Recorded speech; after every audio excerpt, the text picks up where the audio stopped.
not to exceed 16 hours. Upon the conclusion of questioning by the Senate, there shall be 4 hours of argument by the parties, equally divided, followed by deliberation by the Senate, if so ordered under the impeachment rules, on the question of whether it shall be in order to consider and debate under the impeachment rules any motion to subpoena witnesses or documents. The Senate, without any intervening action, motion, or amendment, shall then decide by the yeas and nays whether it shall be in order to consider and debate under the impeachment rules any motion to subpoena witnesses or documents. Following the disposition of that question, other motions provided under the impeachment rules shall be in order. If the Senate agrees to allow either the House of Representatives or the President to subpoena witnesses, the witnesses shall first be deposed, and the Senate shall decide after deposition which witnesses shall testify pursuant to the impeachment rules. No testimony shall be admissible in the Senate unless the parties have had an opportunity to depose such witnesses. At the conclusion of deliberations by the Senate shall vote on each article of impeachment. The resolution is arguable by the parties for 2 hours, equally divided. Mr. Manager Schiff, are you a proponent or opponent of this motion? Managers are in opposition to this resolution. Thank you. Mr. Cipollone, are you a proponent or opponent of the motion? Mr. Chief Justice, we are a proponent of the motion. Then, Mr. Cipollone, your side may proceed first, and we'll be able to reserve rebuttal time if you wish.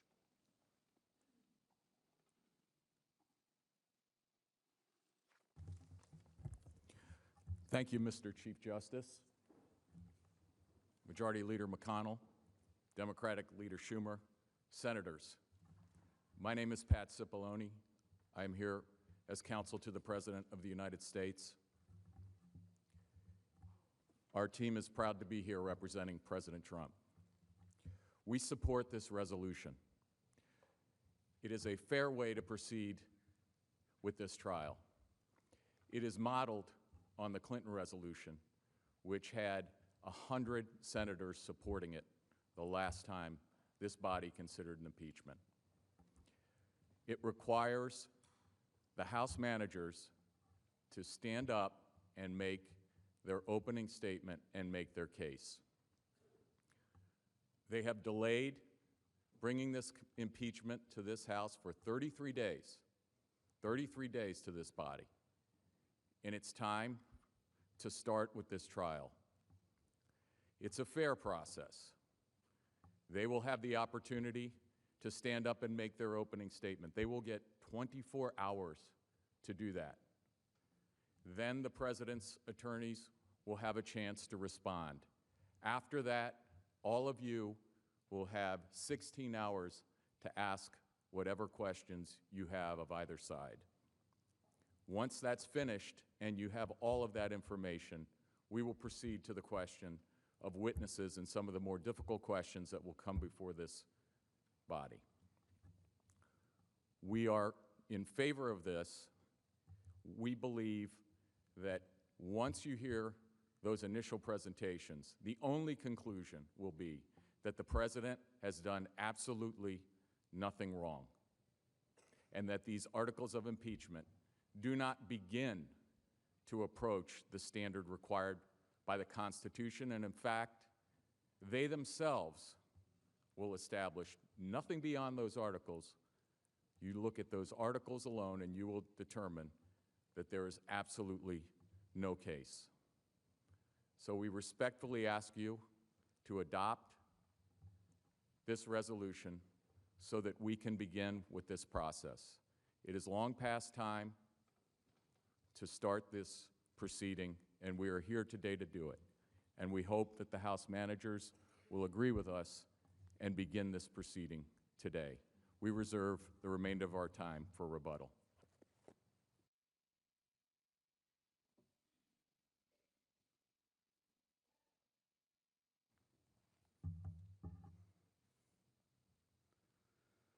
Mr. Chief Justice, Senators, and Counsel for the President, the House managers, on behalf of the House of Representatives, rise in opposition to Leader McConnell's resolution. Let me begin by summarizing Why? Last week, we came before you to present the articles of impeachment against the President of the United States for only the third time in our history. Those articles charge President Donald John Trump with abuse of power and obstruction of Congress. The misconduct set out in those articles is the most serious ever charged against a president. The first article, abuse of power, charges the president with soliciting a foreign power to help him cheat in the next election. Moreover, it alleges, and we will prove, that he sought to coerce Ukraine into helping him cheat by withholding official acts, two official acts: a meeting that the new president of Ukraine desperately sought with President Trump at the White House to show the world, and the Russians in particular, that the Ukrainian president had a good relationship with his most important patron, the President of the United States. And even more perniciously, President Trump illegally withheld almost $400 million in taxpayer-funded military assistance to Ukraine, a nation at war with our Russian adversary, to compel Ukraine to help him cheat in the election. Astonishingly, the President's trial brief filed yesterday contends that even if this conduct is proved, that there is nothing that the House or this Senate may do about it. It is the President's apparent belief that under Article 2 he can do anything he wants, no matter how corrupt, outfitted in gaudy legal clothing. And yet, when the founders wrote the impeachment clause, they had precisely this type of misconduct in mind. Conduct that abuses the power of his office for personal benefit, that undermines our national security, that invites foreign interference in our democratic process of an election. It is the trifecta of constitutional misconduct justifying impeachment. In Article 2, the President is charged with other misconduct that would likewise have alarmed the founders: the full, complete, and absolute obstruction of a co-equal branch of government, the Congress, during the course of its impeachment investigation into the President's own misconduct. This is every bit as destructive of our constitutional order as the misconduct charged in the first article. If a president can obstruct his own investigation, if he can effectively nullify a power the Constitution gives solely to Congress, indeed the ultimate power the Constitution gives to prevent presidential misconduct, then the president places himself beyond accountability, above the law, cannot be indicted, cannot be impeached. It makes him a monarch, the very evil against which our Constitution and the balance of powers it carefully laid out was designed to guard against. Shortly, the trial on these charges will begin, and when it has concluded, you'll be asked to make several determinations. Did the House prove that the President abused his power by seeking to coerce a foreign nation to help him cheat in the next election? And did he obstruct the Congress in its investigation into his own misconduct by ordering his agencies and officers to refuse to cooperate in any way, to refuse to testify, to refuse to answer subpoenas for documents, and through every other means? And if the House has proved its case, and we believe the evidence will not be seriously contested, you will have to answer at least one other critical question. Does the commission of these high crimes and misdemeanors require the conviction and removal of the President? We believe that it does, and that the Constitution requires that it be so, or the power of impeachment must be deemed a relic or a casualty to partisan times, and the American people left unprotected against a president who would abuse his power for the very purpose of corrupting the only other method of accountability, our elections themselves. And so you will vote to find the president guilty or not guilty, to find his conduct impeachable or not impeachable. But I would submit to you, these are not the most important decisions you will make. How can that be? How can any decision you will make be more important than guilt or innocence, than removing the president or not removing the president? I believe the most important decision in this case is the one you will make today. The most important question is the question you must answer today. Will the president and the American people get a fair trial? Will there be a fair trial? I submit that this is an even more important question than how you vote on guilt or innocence, because whether we have a fair trial will determine whether you have a basis to render a fair and impartial verdict. It is foundational, the structure upon which every other decision you will make must rest. If you only get to see part of the evidence, if you only allow one side or the other a chance to present their full case, your verdict will be predetermined by the bias in the proceeding. If the defendant is not allowed to introduce evidence of his innocence, it's not a fair trial. So too for the prosecution. If the House cannot call witnesses or introduce documents and evidence, it's not a fair trial. It's not really a trial at all. Americans all over the country are watching us right now. And imagine they're on grand jury or they're on jury duty. Imagine that the judge walks into that courtroom and says that she's been talking to the defendant. And at the defendant's request, the judge has agreed not to let the prosecution call any witnesses or introduce any documents. The judge and the defendant have agreed that the prosecutor may only read to the jury the dry transcripts of the grand jury proceedings. That's it. Has anyone on jury duty in this country ever heard a judge describe such a proceeding and call it a fair trial? Of course not. That's not a fair trial. It's a mockery of a trial. Under the Constitution, this proceeding, the one we are in right now, is the trial. This is not the appeal from a trial. You are not appellate court judges. Okay, one of you is. And unless this trial is going to be different from every other impeachment trial or any other kind of trial for that matter, you must allow the prosecution and defense, the House manager and the president's lawyers, to call relevant witnesses. You must subpoena documents that the president has blocked, but which bear on his guilt or innocence. You must impartially do justice as your oath requires. So what does a fair trial look like in the context of impeachment? The short answer is it looks like every other trial. First, the resolution should allow the House managers to obtain documents that have been withheld.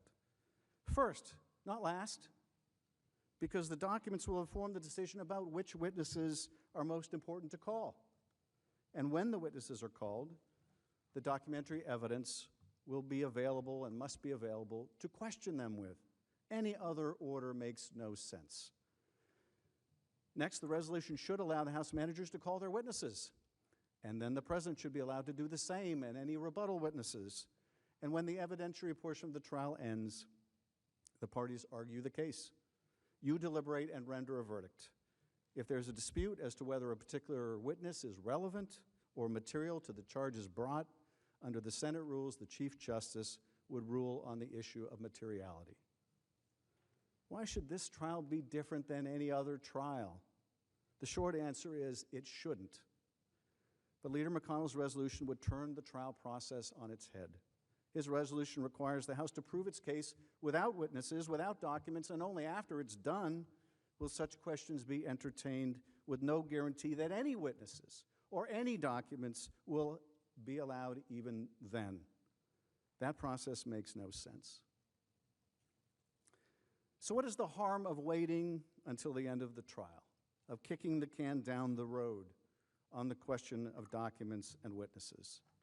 Besides the fact it's completely backwards, trial first, then evidence, besides the fact that the documents would inform the decision on which witnesses and help in their questioning, the harm is this: you will not have any of the evidence the president continues to conceal throughout most or all of the trial. And although the evidence against the president is already overwhelming, you may never know the full scope of the president's misconduct or those around him.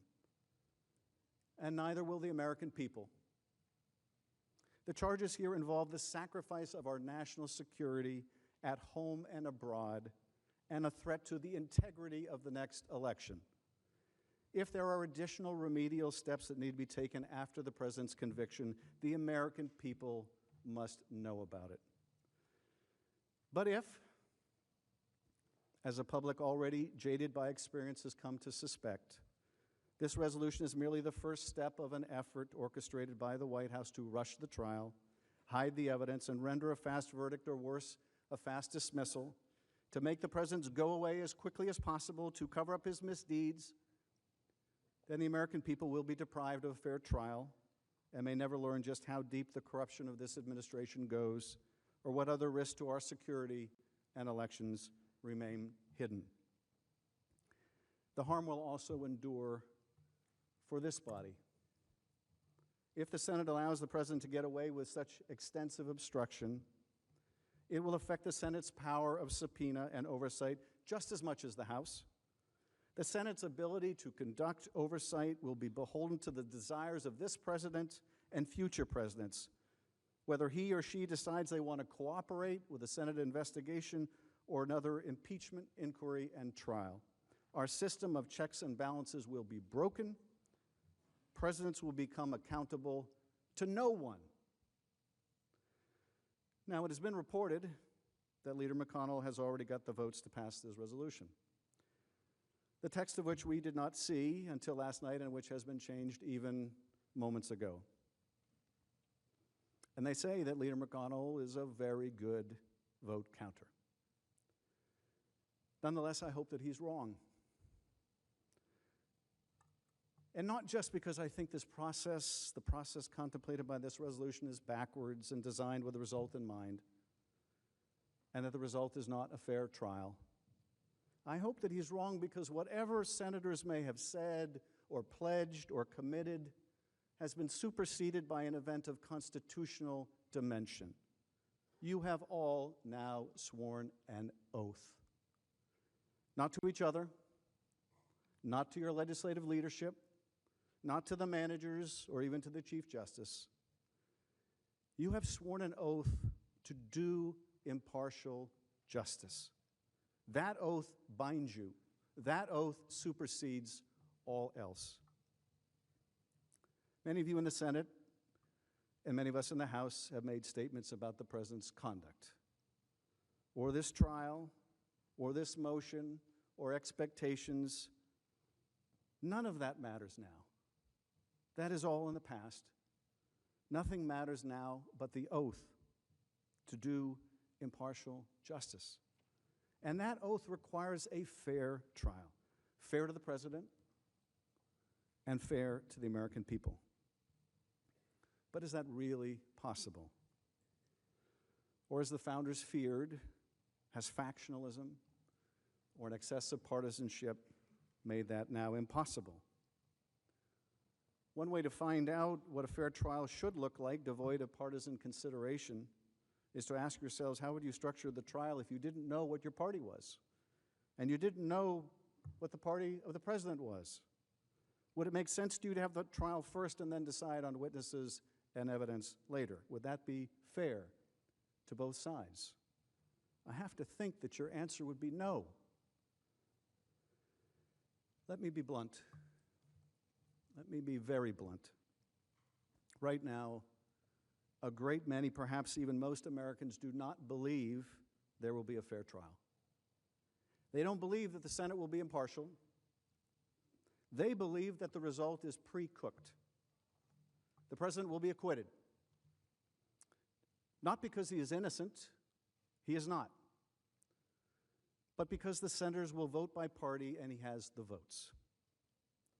The votes to prevent the evidence from coming out, the votes to make sure the public never sees it.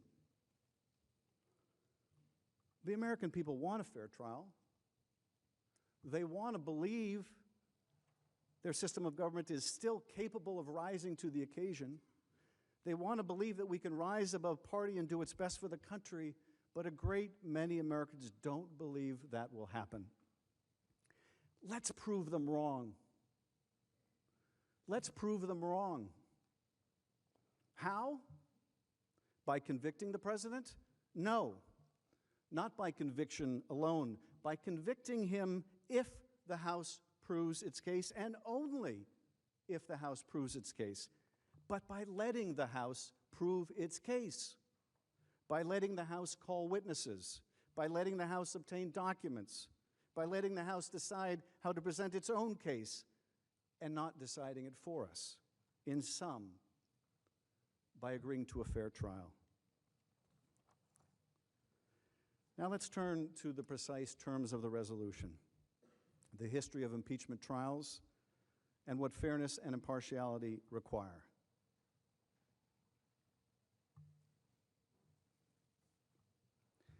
Although we have many concerns about the resolution, I will begin with its single biggest flaw. The resolution does not ensure that subpoenas will, in fact, be issued for additional evidence that the Senate and the American people should have, and that the President continues to block to fairly decide the President's guilt or innocence. Moreover, it guarantees that subpoenas will not be issued now, when they would be most valuable to the Senate, the parties, and the American people. According to the resolution the leader has introduced, first, the Senate receives briefs and filings from the parties. Next, it hears lengthy presentations from the House and the President. Now, my colleagues, the President's lawyers, have described this as opening statements. But let's not kid ourselves. That is the trial that they contemplate. The opening statements are the trial. They'll either be most of the trial or they'll be all the trial. If the Senate votes to deprive itself of witnesses and documents, the opening statements will be the end of the trial. So to say, let's just have the opening statements and then we'll see, means let's have the trial. And maybe we can just sweep this all under the rug. So you'll hear these lengthy presentations from the House. There will be a question and answer period for the senators, and then and only then, after essentially the trial is over, after the briefs have been filed, after the arguments have been made, after the senators exhaust all their questions, only then will the Senate consider whether to subpoena crucial documents and witness testimony that the President has desperately tried to conceal from this Congress and the American people. Documents and witness testimony that, unlike the Clinton trial, have not yet been seen or heard. It is true that the record compiled by the House is overwhelming. It is true the record already compels the conviction of the President. In the face of unprecedented resistance by the President, the House assembled a powerful case, evidence of the President's high crimes and misdemeanors that includes direct evidence and testimony of officials who were unwilling and unwitting in this scheme and saw it for what it was. Yet there is still more evidence, relative and probative evidence, that the President continues to block, that would flesh out the full extent of the President's misconduct and those around him. We have seen that over the past few weeks, new evidence has continued to come to light, as the Nonpartisan Government Accountability Office has determined that the hold on military to Ukraine was illegal and broke the law, as John Bolton has offered to testify in the trial, as one of the President's agents, Lev Parnas, has produced documentary evidence that clarifies Mr. Giuliani's activities on behalf of the President and corroborates Ambassador Sondland's testimony that everyone was in the loop, as documents released under the Freedom of Information Act have documented the alarm at the Department of Defense while the President illegally withheld military support for Ukraine, an ally at war with Russia, without explanation. As a senior Office of Management and Budget official, Michael Duffy instructed Defense Department officials on July 25th, 90 minutes after President Trump spoke by phone with President Zelensky, the Defense Department should pause all obligation of Ukraine military assistance under its purview, 90 minutes after that call. Duffy added, quote, "Given the sensitive nature of the request, I appreciate your keeping that information closely held to those who need to know to execute the direction." Although the evidence is already more than sufficient to convict, there is simply no rational basis for the Senate to deprive itself of all relevant information in making such a hugely consequential judgment. Moreover, as the President's answer to his summons and his trial brief make clear, the President now attempts to contest the facts, albeit in false and misleading ways. But the President should not have it both ways. He should not be permitted to claim that the facts uncovered by the House are wrong, while also concealing mountains of evidence that bear precisely on those facts. If this body seeks impartial justice, it should ensure that subpoenas are issued and that they are issued now, before the Senate begins extended proceedings based on a record that every person in this room and every American watching at home knows does not include documents and witness testimony. It should, because the President would not allow it to be so. Complying with these subpoenas would not impose a burden. The subpoenas cover narrowly tailored and targeted documents and witnesses that the President has concealed. The Senate deserves to see the documents from the White House, the State Department, the Office of Management and Budget, the Department of Defense. These agencies already should have collected and at least preserved these documents in response to House subpoenas. Indeed, in some cases, agencies have already produced documents in FOIA lawsuits, albeit in heavily redacted form. And witnesses with direct knowledge or involvement should be heard. That includes the President's acting Chief of Staff, Mick Mulvaney, his former National Security Advisor, John Bolton, who has publicly offered to testify, two senior officials integral to implementing the President's freeze on Ukraine's military aid also have very relevant testimony. Why not hear it? Robert Blair, who serves as Mulvaney's senior advisor, Michael Duffy, a senior official at OMB, and other witnesses with direct knowledge that we reserve the right to call later, but these witnesses with whom we wish to begin the trial. Last month, President Trump made clear that he supported having senior officials testify before the Senate during his trial, declaring that he would love to have Secretary Pompeo, Mr. Mulvaney, now former Secretary Perry, and, quote, many other people testify in the Senate trial. So, when it's fair, if it were fair in the Senate, I would love to have Mike Pompeo, I'd love to have Mick, I'd love to have Rick Perry, and many other people testify. The Senate has an opportunity to take the President up on his offer to make his senior aides available, including Mr. Mulvaney and Secretaries Perry and Pompeo. But now the President is changing his tune. The bluster of wanting these witnesses to testify is over, notwithstanding the fact that he has never asserted a claim of privilege during the course of the House impeachment proceedings. He threatens to invoke one now in a last-ditch effort to keep the rest of the truth from coming out. The President sends his lawyers here to breathlessly claim that these witnesses or others cannot possibly testify because it involves national security. Never mind that it was the President's actions in withholding military aid from an ally at war that threatened our national security in the first place. Never mind that the most impeachable, serious offenses will always involve national security because they will involve other nations, and that misconduct based on foreign entanglement was what the framers feared most.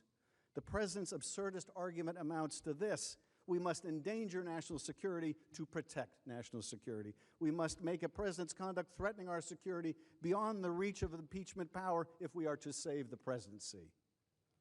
This is dangerous nonsense. As justices of the Supreme Court have underscored, the Constitution is not a suicide pact. But let us turn from the abstract to the very concrete, and let me show you just one example of what the President is hiding in the name of national security. There is a document which the President has refused to turn over, in which his top diplomat in Ukraine says to two other appointees of the President, "As I said on the phone, I think it's crazy to withhold security assistance for help with a political campaign." The administration refuses to turn over that document and so many more. We only know about its existence. We have only seen its contents because it was turned over by a cooperating witness. This is what the President would hide from you and from the American people. In the name of national security, he would hide graphic evidence of his dangerous misconduct. The only question is, and it is the question raised by this resolution, will you let him? Last year, President Trump said that Article 2 of the Constitution will allow him to do anything he wanted. And evidently believing that Article 2 empowered him to denigrate and defy a co-equal branch of government, he also declared that he will fight all subpoenas. Let's hear the President's own words.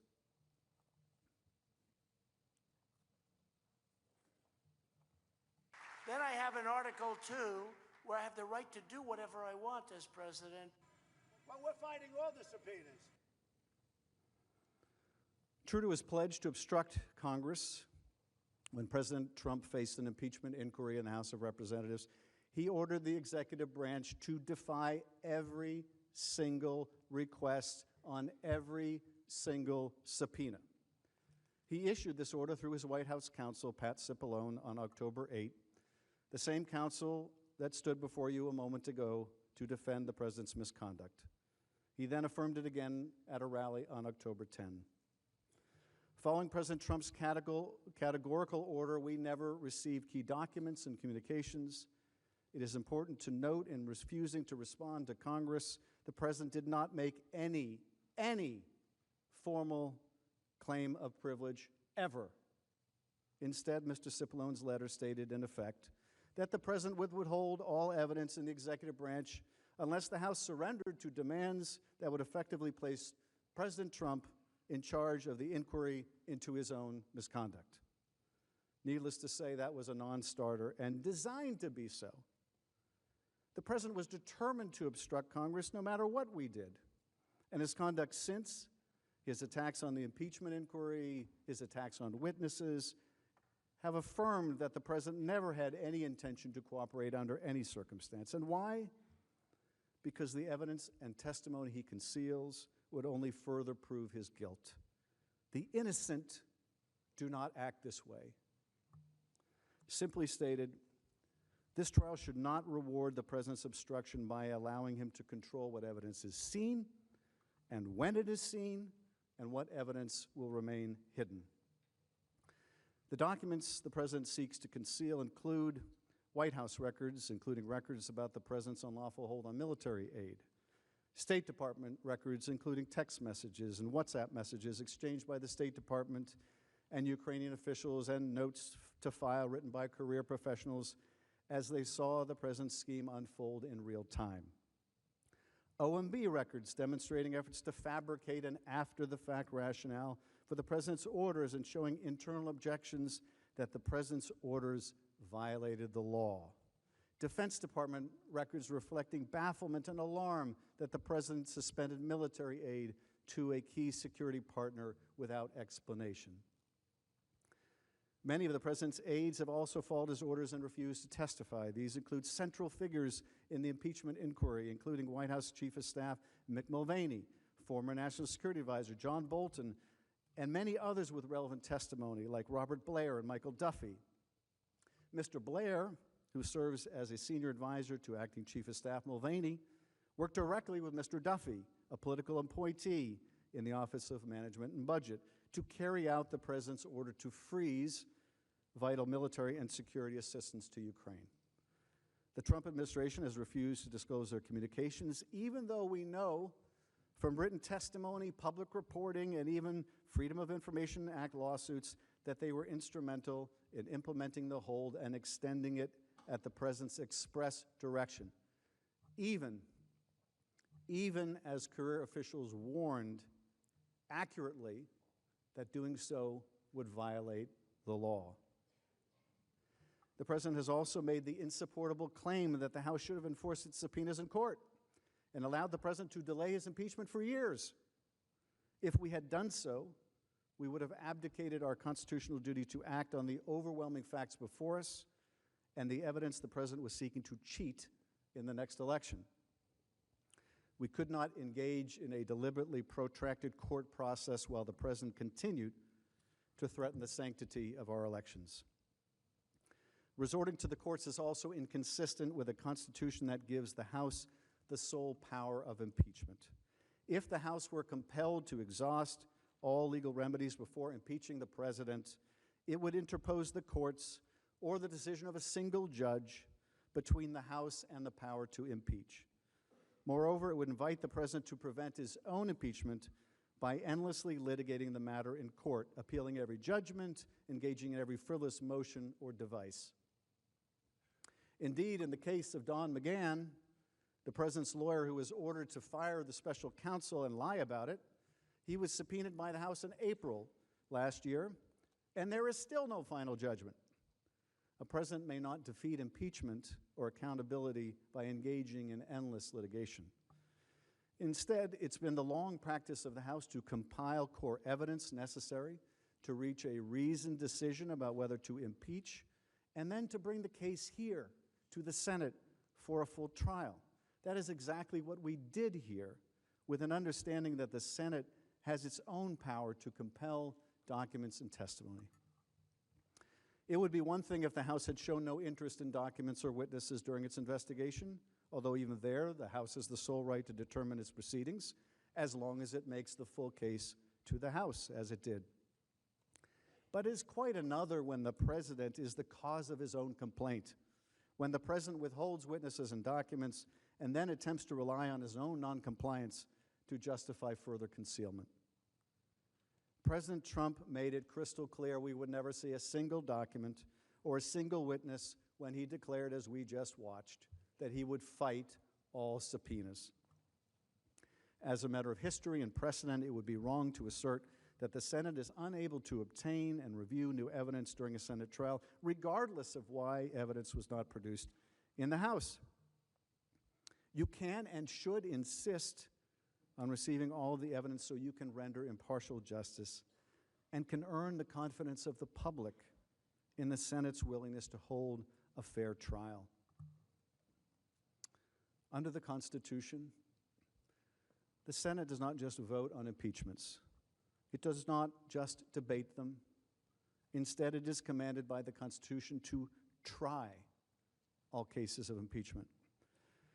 If the founders intended for the House to try the matter and the Senate to consider an appeal based on the cold record from the other chamber, they would have said so. But they did not. Instead, they gave us the power to charge and you the power to try all impeachments. The framers chose their language and the structure for a reason. As Alexander Hamilton said, the Senate is given awful discretion in matters of impeachment. The Constitution thus speaks to senators in their judicial character as a court for the trial of impeachments. It requires them to aim at real demonstrations of innocence or guilt, and it requires them to do so by holding a trial. The Senate has repeatedly subpoenaed and received new documents, often many of them while adjudicating cases of impeachment. Moreover, the Senate has heard witness testimony in every one of the 15 Senate trials, full Senate trials in the history of this republic, including those for Presidents Andrew Johnson and Bill Clinton. Indeed, in President Andrew Johnson's Senate impeachment trial, the House managers were permitted to begin presenting documentary evidence to the Senate on the very first day of the trial. The House managers' initial presentation of documents in President Johnson's case carried on for the first 2 days of trial, immediately after which witnesses were called to appear in the Senate. This has been the standard practice in prior impeachment trials. Indeed, in most trials, this body has heard from many witnesses, ranging from 3 in President Clinton's case to 40 in President Johnson's, and well over 60 in other impeachments. As these numbers make clear, the Senate has always heard from key witnesses when trying an impeachment. The notion that only evidence that was taken before the House should be considered is squarely and unequivocally contrary to Senate precedent. Nothing in law or history supports it. To start, consider Leader McConnell's own description of his work in a prior Senate impeachment proceeding. After serving on the Senate Trial Committee in the case of Judge Claiborne, Leader McConnell described how the Senate committee, quote, labored intensively for more than 2 months, amassing the necessary evidence and testimony. In the same essay, Leader McConnell recognized the full body's responsibility for amassing and digesting evidence. There was certainly a lot of evidence for the Senate to amass and digest in that proceeding, which involved charges against a district court judge. The Senate heard testimony from 19 witnesses, and it allowed for over 2,000 pages of documents to be entered into the record over the course of that trial. At no point did the Senate limit evidence to what was before the House. It did the opposite, consistent with unbroken Senate practice in every single impeachment trial, every single one. For example, of the 40 witnesses who testified during President Johnson's Senate trial, only 3 provided testimony to the House during its impeachment inquiry. Only 3. The remaining 37 witnesses in that presidential impeachment trial testified before the Senate. Similarly, the Senate's full first impeachment trial, which involved charges against Judge Pickering, involved testimony from 11 witnesses, all of whom were new to the impeachment proceedings and had not testified before the House. There are many other examples of this point, including the Senate's most recent impeachment trial of Judge Porteous in 2010. It is one that many of you and some of us know well. It, too, is consistent with this long-standing practice. There, the Senate heard testimony from 26 witnesses, 17 of whom had not testified before the House during its impeachment inquiry. Thus, there is a definitive tradition of the Senate hearing from new witnesses when trying articles of impeachment. There has never been a rule limiting witnesses to those who appeared in the House or limiting evidence before the Senate to that which the House itself considered. And that is because, as Senator Hiram Johnson explained in 1934, the integrity of Senate impeachment trials depend heavily upon the witnesses who are called, their appearance on the stand, their mode of giving testimony. There is thus an unbroken history of witness testimony in Senate impeachment trials. Presidential and judicial, I would argue in the case of a president, it is even more important to hear the witnesses and see the documents. Any conceivable doubt on this score, and there should be none left, is dispelled by the Senate's own rules for trial of impeachment. Obtaining documents and hearing live witness testimony is so fundamental that the rules of procedure and practice in the Senate when sitting on impeachment trials, which date back to the 19th century, devote more attention to the gathering, handling, and admission of new evidence than any other single subject. These rules expressly contemplate that the Senate will hear evidence and conduct a thorough trial when sitting as a court of impeachment. At every turn, they reject the notion that the Senate would take the House's evidentiary record, blind itself to everything else, and vote to convict or acquit. For example, Rule 6 says the Senate shall have the power to compel the attendance of witnesses and enforce obedience to its orders. Rule 7 authorizes the presiding officer to rule on all questions of evidence, including but not limited to questions of relevancy, materiality, and redundancy. This rule, too, presumes that the Senate trial will have testimony, giving rise to such questions. Rule 11 authorizes the full Senate to designate a committee of senators to receive evidence and take testimony at such times and places as the committee may determine. As Rule 11 makes clear, the committee's report must be transmitted to the full Senate for final adjudication.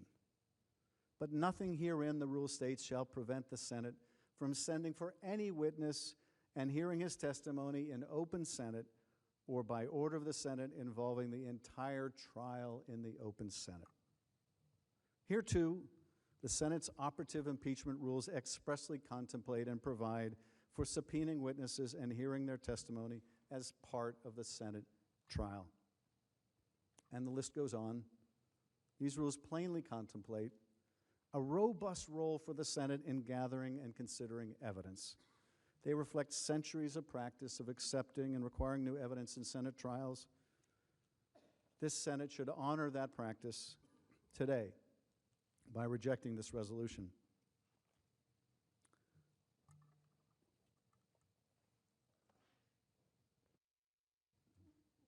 What about the Clinton trial? What about the Clinton trial, it will be argued?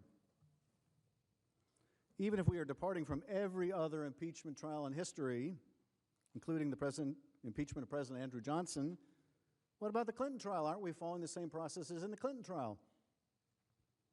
The answer is no. First, the process for the Clinton trial was worked out by mutual consent among the parties. That is not true here, where the process is sought to be imposed by one party on the other. Second, all of the documents in the Clinton trial were turned over prior to the trial. All 90,000 pages of them, so they could be used in the House's case. None of the documents have been turned over by the President in this case. And under Leader McConnell's proposal, none may ever be. They certainly won't be available to you or to us during most or all of the trial. If we are really going to follow the Clinton precedent, the Senate must insist on the documents now, before the trial begins. Third, the issue in the Clinton trial was not one of calling witnesses, but of recalling witnesses. All of the key witnesses in the Clinton trial had testified before the grand jury or been interviewed by the FBI, one of them dozens of times, and their testimony was already known. President Clinton himself testified on camera and under oath before the Senate trial. He allowed multiple chiefs of staff and other key officials to testify, again, before the Senate trial took place. Here, none of the witnesses we seek to call, none of them have testified or been interviewed by the House. And as I said, the President cannot complain that we did not call these witnesses before the House when their unavailability was caused by the President himself. And last, as you will remember, those of you that were here, the testimony in the Clinton trial involved decorum issues that are not present here.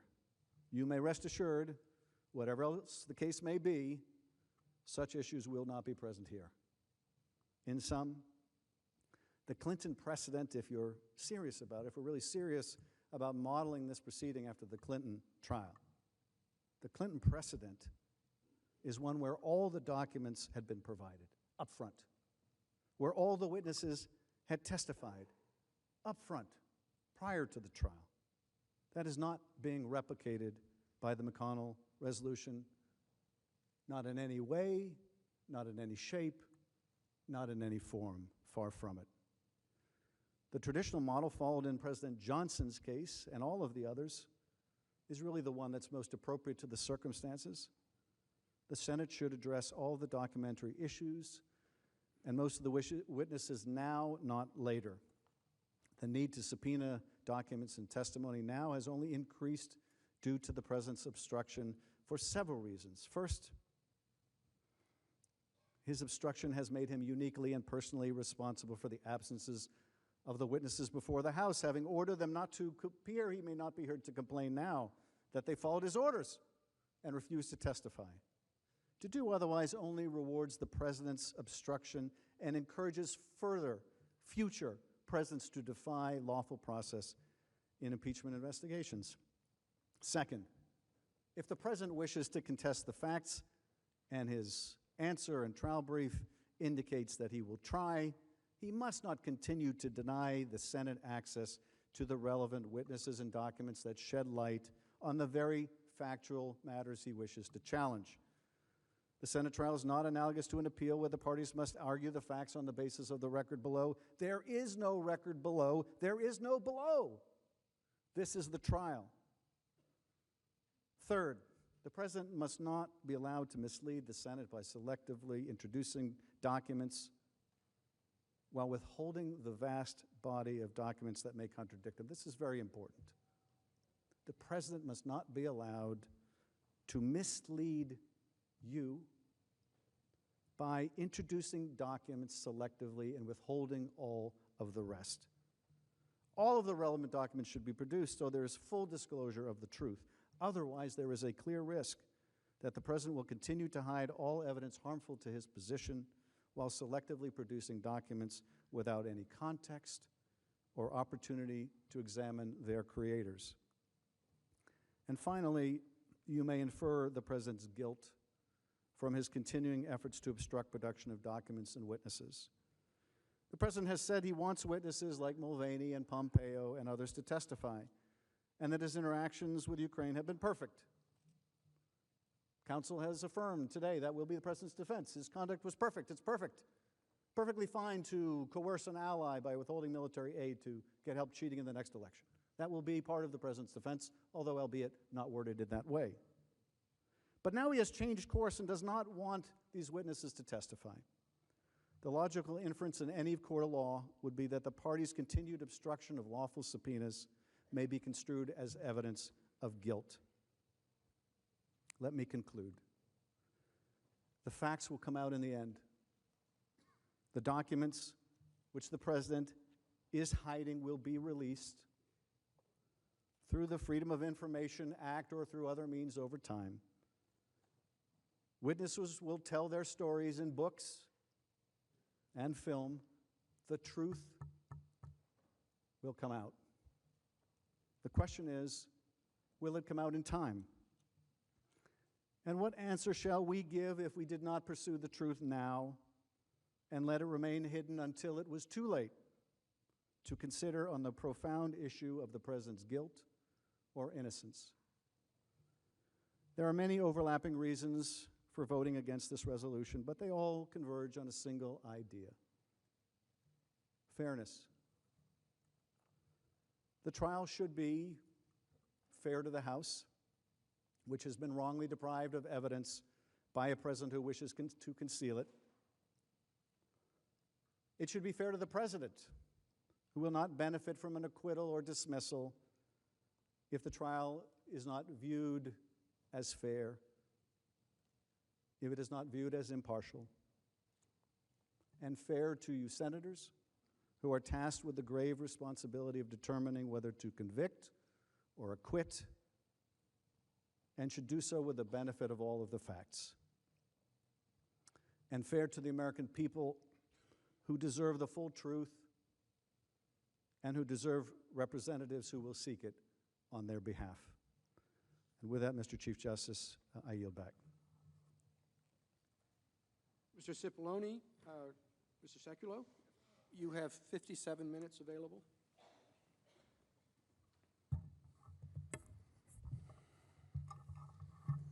Thank you, Mr. Chief Justice, members of the Senate, Leader McConnell, Democratic Leader Schumer.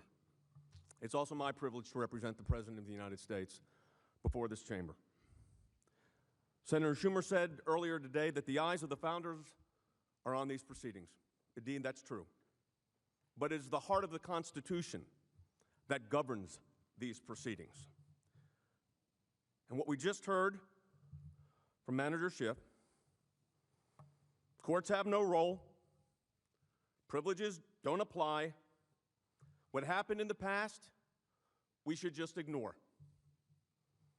In fact, Manager Schiff just said, try to summarize my colleague's defense of the President.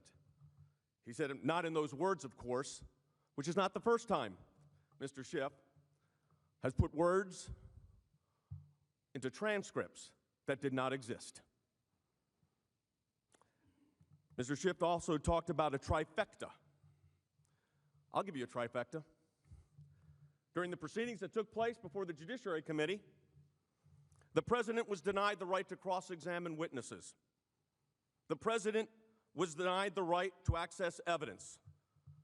And the President was denied the right to have counsel present at hearings. That's a trifecta. A trifecta that violates the Constitution of the United States. Mr. Schiff did say the courts really don't have a role in this. Executive privilege, why would that matter? It matters because it's based on the Constitution of the United States. One manager said that it is you that are on trial, the Senate. He also said that, and others did, that you're not capable of abiding by your oath. And then we had the invocation of the ghost of the Mueller report. I know something about that report.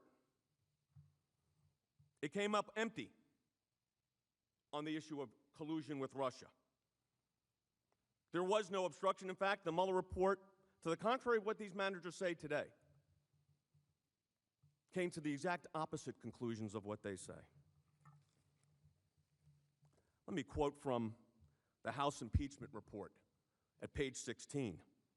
Although President Trump has in times invoked the notion of due process, an impeachment trial, an impeachment inquiry is not a criminal trial and should not be confused with it. Believe me, what has taken place in these proceedings is not to be confused with due process.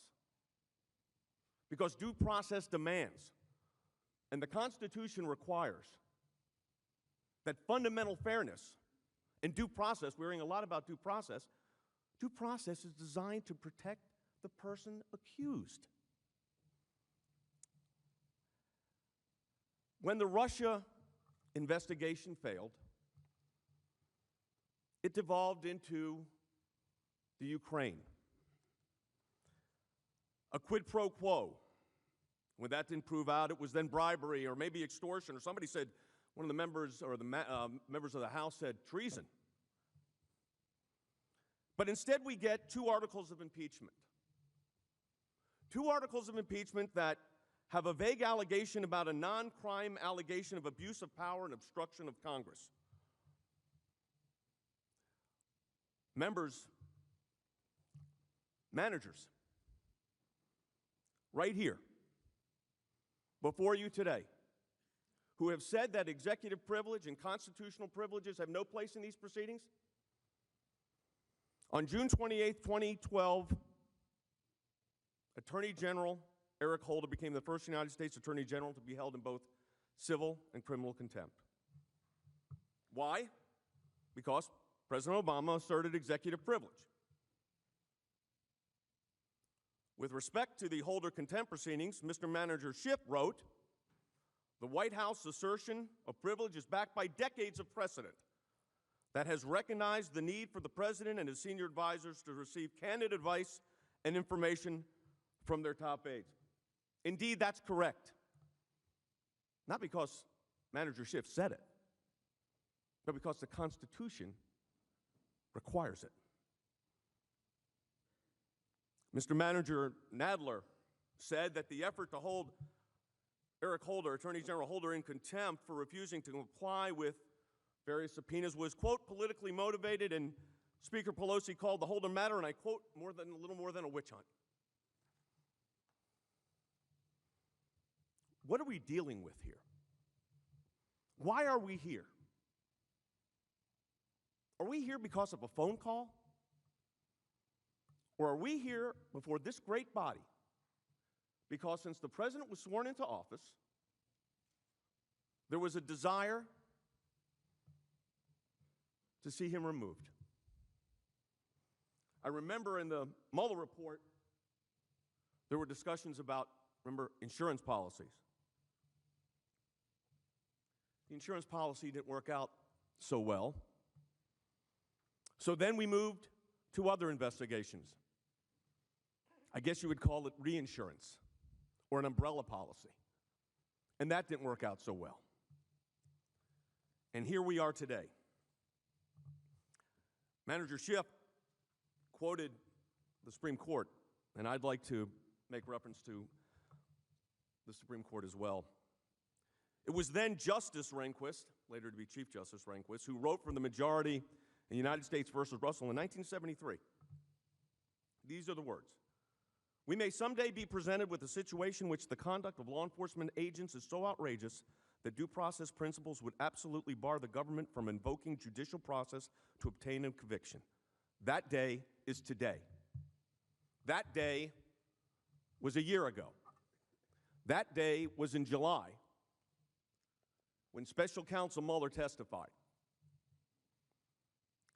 I am not today going to take the time to review, and I will do it later, the pattern and practices of irregularities that have gone on in these investigations from the outset. But to say that the courts have no role, the rush to impeachment, to not wait for a decision from a court on an issue as important as executive privilege, as if executive privilege hasn't been utilized by presidents since our founding. This is not some new concept. We don't waive executive privilege, and there's a reason we keep executive privilege, and we assert it when necessary. And that is to protect the Constitution and the separation of powers. The President's opponents, in their rush to impeach have refused to wait for complete judicial review. That was their choice. Speaker Pelosi clearly expressed her impatience and contempt for judicial proceedings when she said, "We cannot be at the mercy of the courts." Think about that for a moment. We cannot be at the mercy of the courts. So take Article 3 of the United States Constitution, remove it. We're acting as if the courts are an improper venue to determine constitutional issues of this magnitude. That is why we have courts. That is why we have a federal judiciary. It was interesting when Professor Turley testified before the House Judiciary Committee in front of Mr. Nadler's committee. He said, "We have 3 branches of government, not 2. If you impeach a president, if you make a high crime and misdemeanor out of going to courts and abuse of power, it's your abuse of power." You know, it's more than that. A lot more than that. There's a lot more than an abuse of power if you say the courts don't apply. Constitutional principles don't apply. Let's start with a clean slate as if nothing happened. A lot has happened. As we proceed in the days ahead, we will lay out our case. We're going to put forward to the American people, but more important, for the Constitution's sake, what's taken place here. But this idea that we should ignore what has taken place over the last 3 years is outrageous. We believe that what Senator McConnell has put forward provides due process, allows the proceedings to move forward in an orderly fashion. 33 days. 33 days they held on to those impeachment articles. 33 days. It was such a rush of national security to impeach this president before Christmas that they then held him for 33 days. To do what? To act as if they negotiate, the House of Representatives should negotiate the rules of the United States Senate. They didn't hide this. This was the express purpose. This was the reason they did it. We're prepared to proceed. Majority Leader, Democratic Majority Leader, we're prepared to proceed. In our view, these proceedings should begin. I yield the rest of my time to my colleague, the White House counsel. Thank you, Mr. Chief Justice. Cipollone. Thank you, Mr. Chief Justice. I just want to make a couple of additional points. It's very difficult to sit there and listen to Mr. Schiff tell the tale that he just told. Let's remember how we all got here. They made false allegations about a telephone call. The President of the United States declassified that telephone call and released it to the public. How's that for transparency? When Mr. Schiff found out that there was nothing to his allegations, he focused on the second telephone call. He made false, and his colleagues made false allegations about that second telephone call that occurred before the one he had demanded. So the President of the United States declassified and released that telephone call. Still nothing. Again, complete transparency in a way that, frankly, I'm unfamiliar with any precedent of any President of the United States releasing a classified telephone call with a foreign leader. When Mr. Schiff saw that his allegations were false, and he knew it anyway, what did he do? He went to the House, and he manufactured a fraudulent version of that call. He manufactured a false version of that call.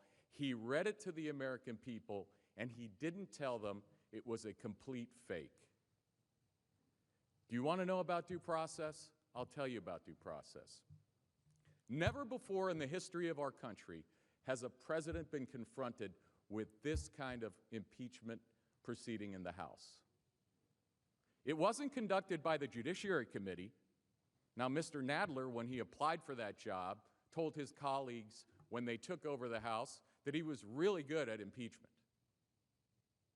But what happened was the proceedings took place in a basement of the House of Representatives. The president was forbidden from attending. The president was not allowed to have a lawyer present.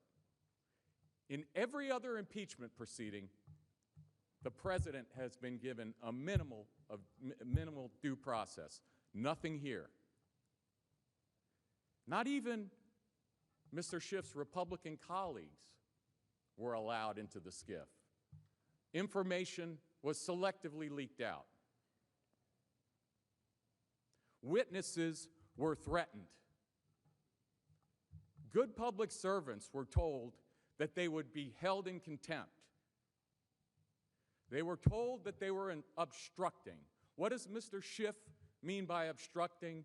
He means that unless you do exactly what he says, regardless of your constitutional rights, then you're obstructing.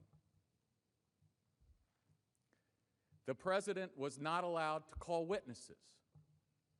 By the way, there's still evidence in the SCIF that we haven't been allowed to see. I wonder why. No witnesses. Now let's think about something else for a second. Let's think about something else.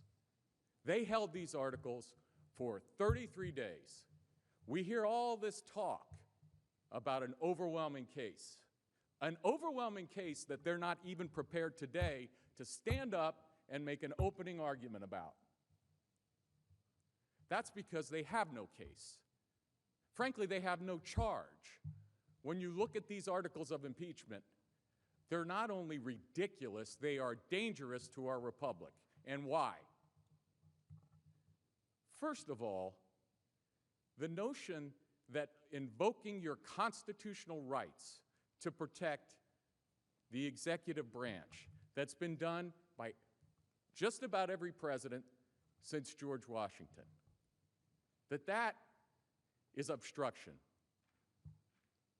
That is our patriotic duty, Mr. Schiff, particularly when confronted with a wholesale trampling of constitutional rights that I'm unfamiliar with in this country.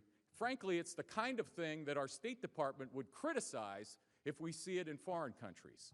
We've never seen anything like it. And Mr. Schiff said, have I got a deal for you? Abandon all your constitutional rights.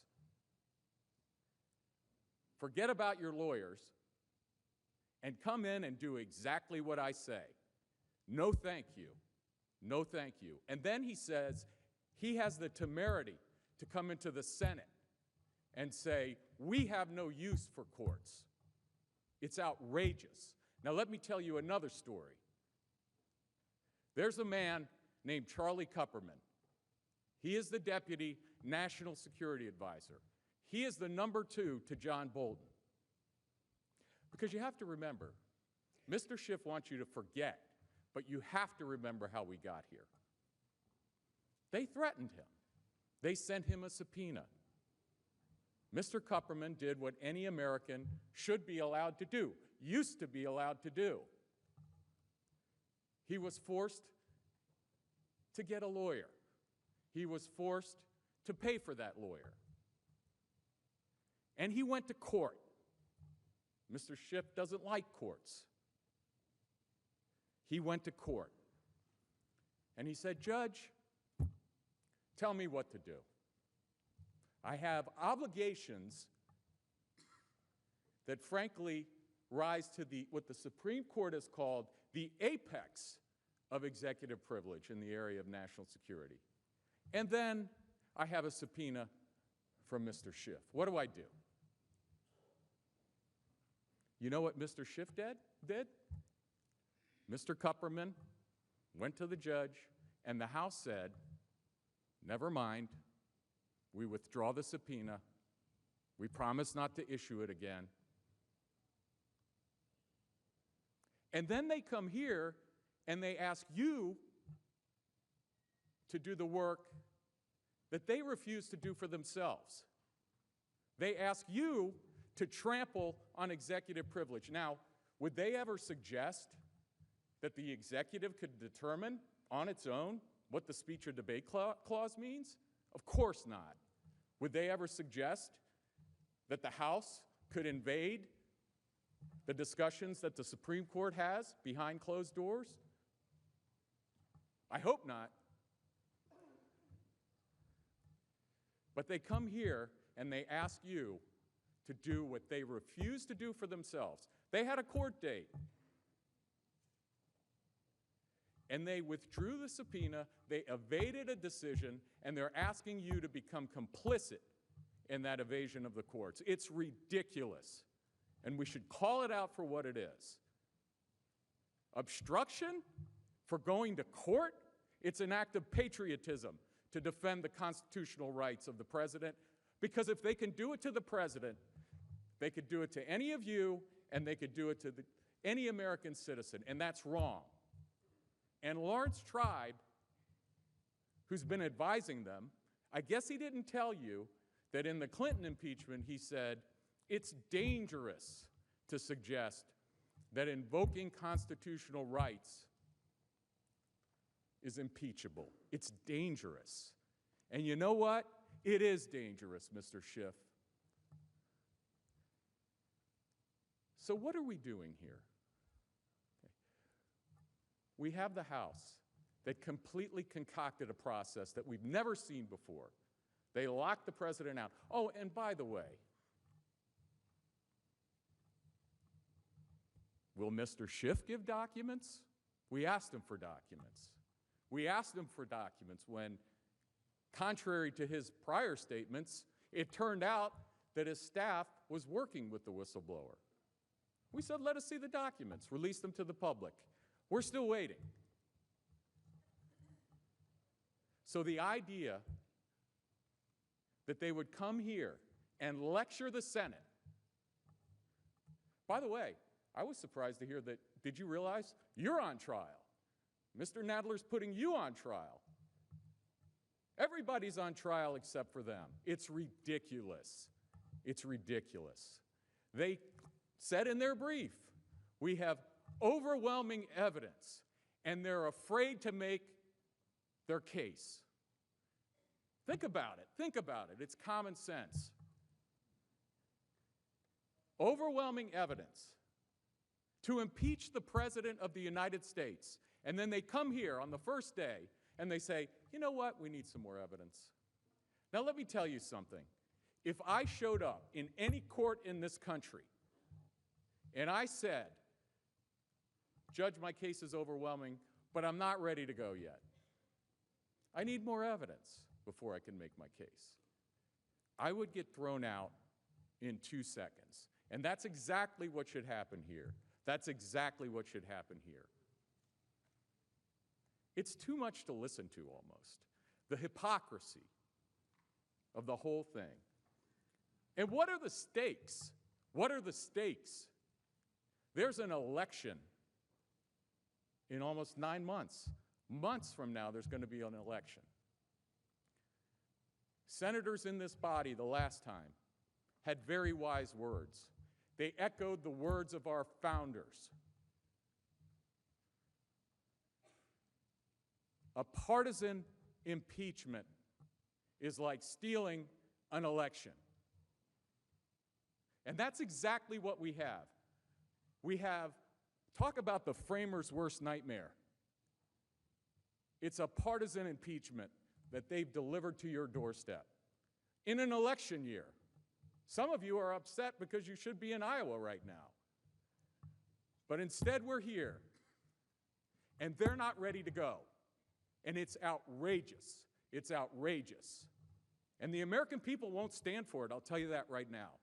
They're not here to steal one election, they're here to steal 2 elections. It's buried in the small print of their ridiculous articles of impeachment. They want to remove President Trump from the ballot. They won't tell you that. They don't have the guts to say it directly, but that's exactly what they're here to do. They're asking the Senate to attack one of the most sacred rights we have as Americans, the right to choose our president in an election year. It's never been done before. It shouldn't be done before. Now, the reason it's never been done is because no one ever thought that it would be a good idea for our country, for our children, for our grandchildren, to try to remove a president from a ballot, to deny the American people the right to vote based on a fraudulent investigation conducted in secret with no rights. Well, I could go on, but my point is very simple. It's long past time that we start this so we can end this ridiculous charade and go have an election. Thank you very much, Mr. Chief Justice.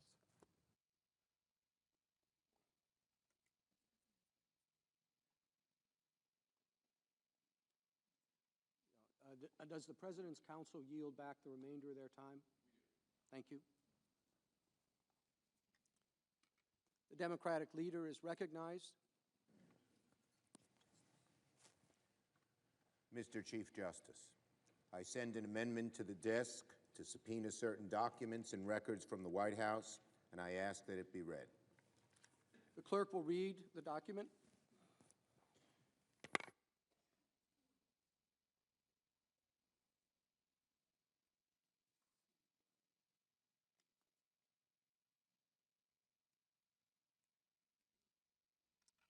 The senator from New York, Mr. Schumer, proposes an amendment number 1284. At the appropriate place in the resolving clause, insert the following.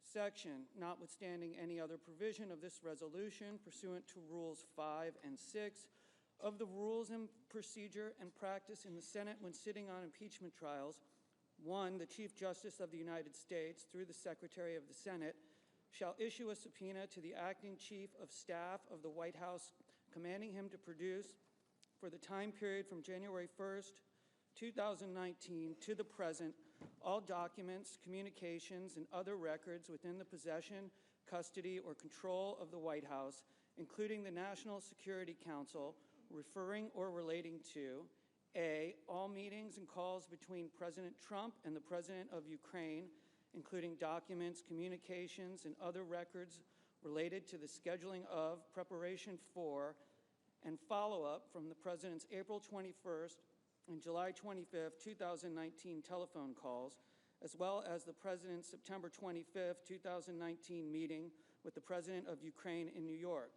B, all investigations, inquiries, or other probes relating to Ukraine, including any that relate in any way to 1, former Vice President Joseph Biden, 2, Hunter Biden and any of his associates, 3, Burisma Holdings Limited, also known as Burisma, 4, interference or involvement by Ukraine in the 2016 United States election, 5, the Democratic National Committee, or 6, CrowdStrike, C, the actual or potential suspension, withholding, delaying, freezing, or releasing of United States foreign assistance, military assistance, or security assistance of any kind to Ukraine, including but not limited to the Ukraine Security Assistance Initiative, USAI, and foreign military financing, FMF.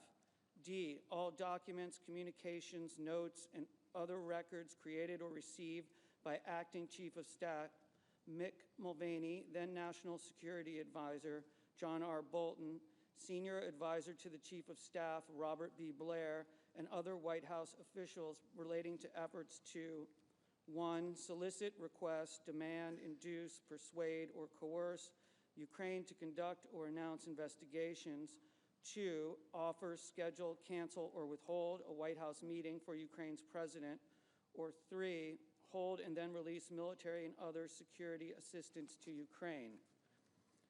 E, meetings at or involving the White House that related to Ukraine, including but not limited to 1, President Zelensky's inauguration on May 20th, 2019 in Kiev, Ukraine, including but not limited to President Trump's decision not to attend to ask Vice President Pence to lead the delegation, directing Vice President Pence not to attend, and subsequent decision about the composition of the delegation of the United States. 2, a meeting at the White House on or around May 23, 2019, involving, among others, President Trump, then Special Representative for Ukraine negotiations, Ambassador Kurt Volker, then Energy Secretary Rick Perry, and United States Ambassador to the European Union, Gordon Sondland, as well as any private meetings or conversations with those individuals before or after the larger meeting. 3, meetings at the White House on or about July 10, 2019, involving Ukrainian officials Andrei Yermak and Oleksandr Danilyuk, and United States government officials, including but not limited to then National Security Advisor John Bolton, Secretary Perry, Ambassador Volker, Ambassador Sondland, to include at least a meeting in Ambassador Bolton's office and subsequent meeting in the wardroom. 4, a meeting at the White House on or around August 30, 2019, involving President Trump, Secretary of State Mike Pompeo, and Secretary of Defense Mark Esper. 5, a planned meeting later canceled in Warsaw, Poland, on or around September 1, 2019, between President Trump and President Zelensky, and subsequently attended by Vice President Pence. And 6, a meeting at the White House on or around September 11, 2019, involving President Trump, Vice President Pence, and Mr. Mulvaney concerning the lifting of the hold on security assistance for Ukraine.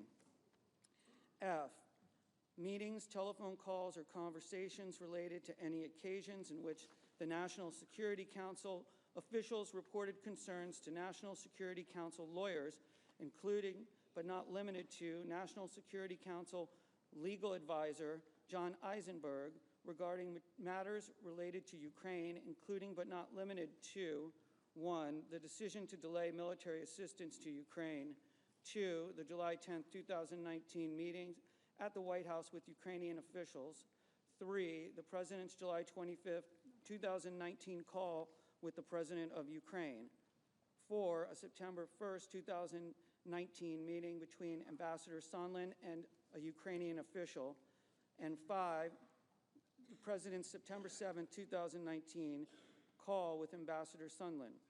G, any internal review or assessment within the White House regarding Ukraine matters following the September 9, 2019 request for documents from the House Permanent Select Committee on Intelligence, the House Committee on Oversight and Reform, and the House Committee on Foreign Affairs, including but not limited to documents collected that pertain to the hold on military and other security assistance to Ukraine, the scheduling of a White House meeting for the President of Ukraine, and any requests for investigations by Ukraine. H, the complaint submitted by a whistleblower within the intelligence community on or around August 12, 2019 to the Inspector General of the intelligence community.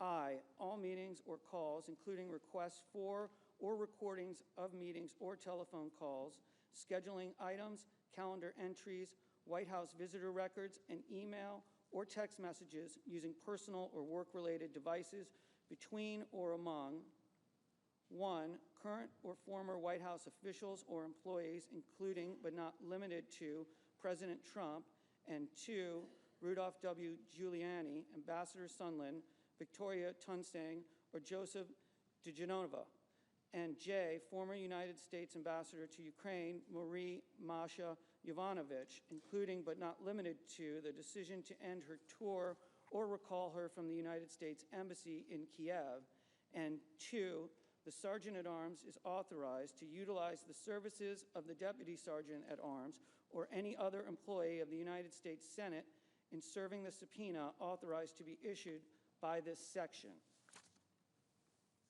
Mr. Chief Justice, The Majority Leader is recognized. I'd ask for a brief 15-minute recess before the parties are recognized to debate the Schumer amendment. Therefore, I ask consent the Senate stand in recess, subject to the call of the chair. Without objection, so ordered.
Well, somebody please, there you go.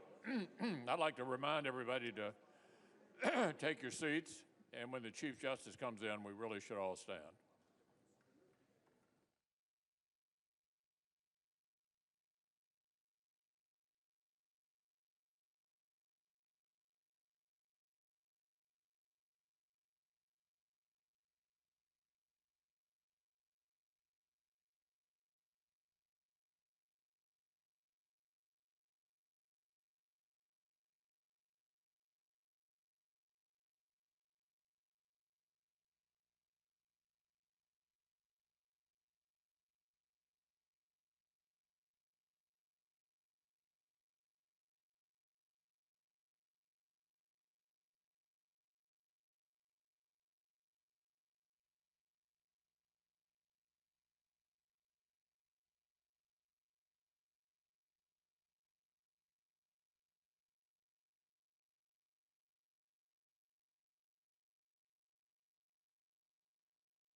Senate will come to order.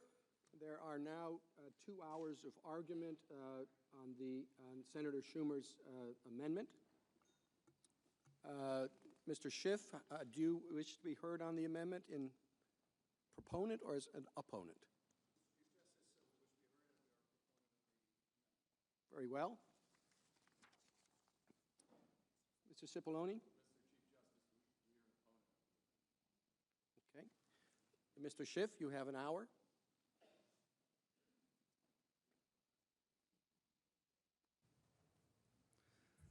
Thank you, Mr. Chief Justice. In a moment, I will introduce House Manager Lofgren of California to respond on the amendment.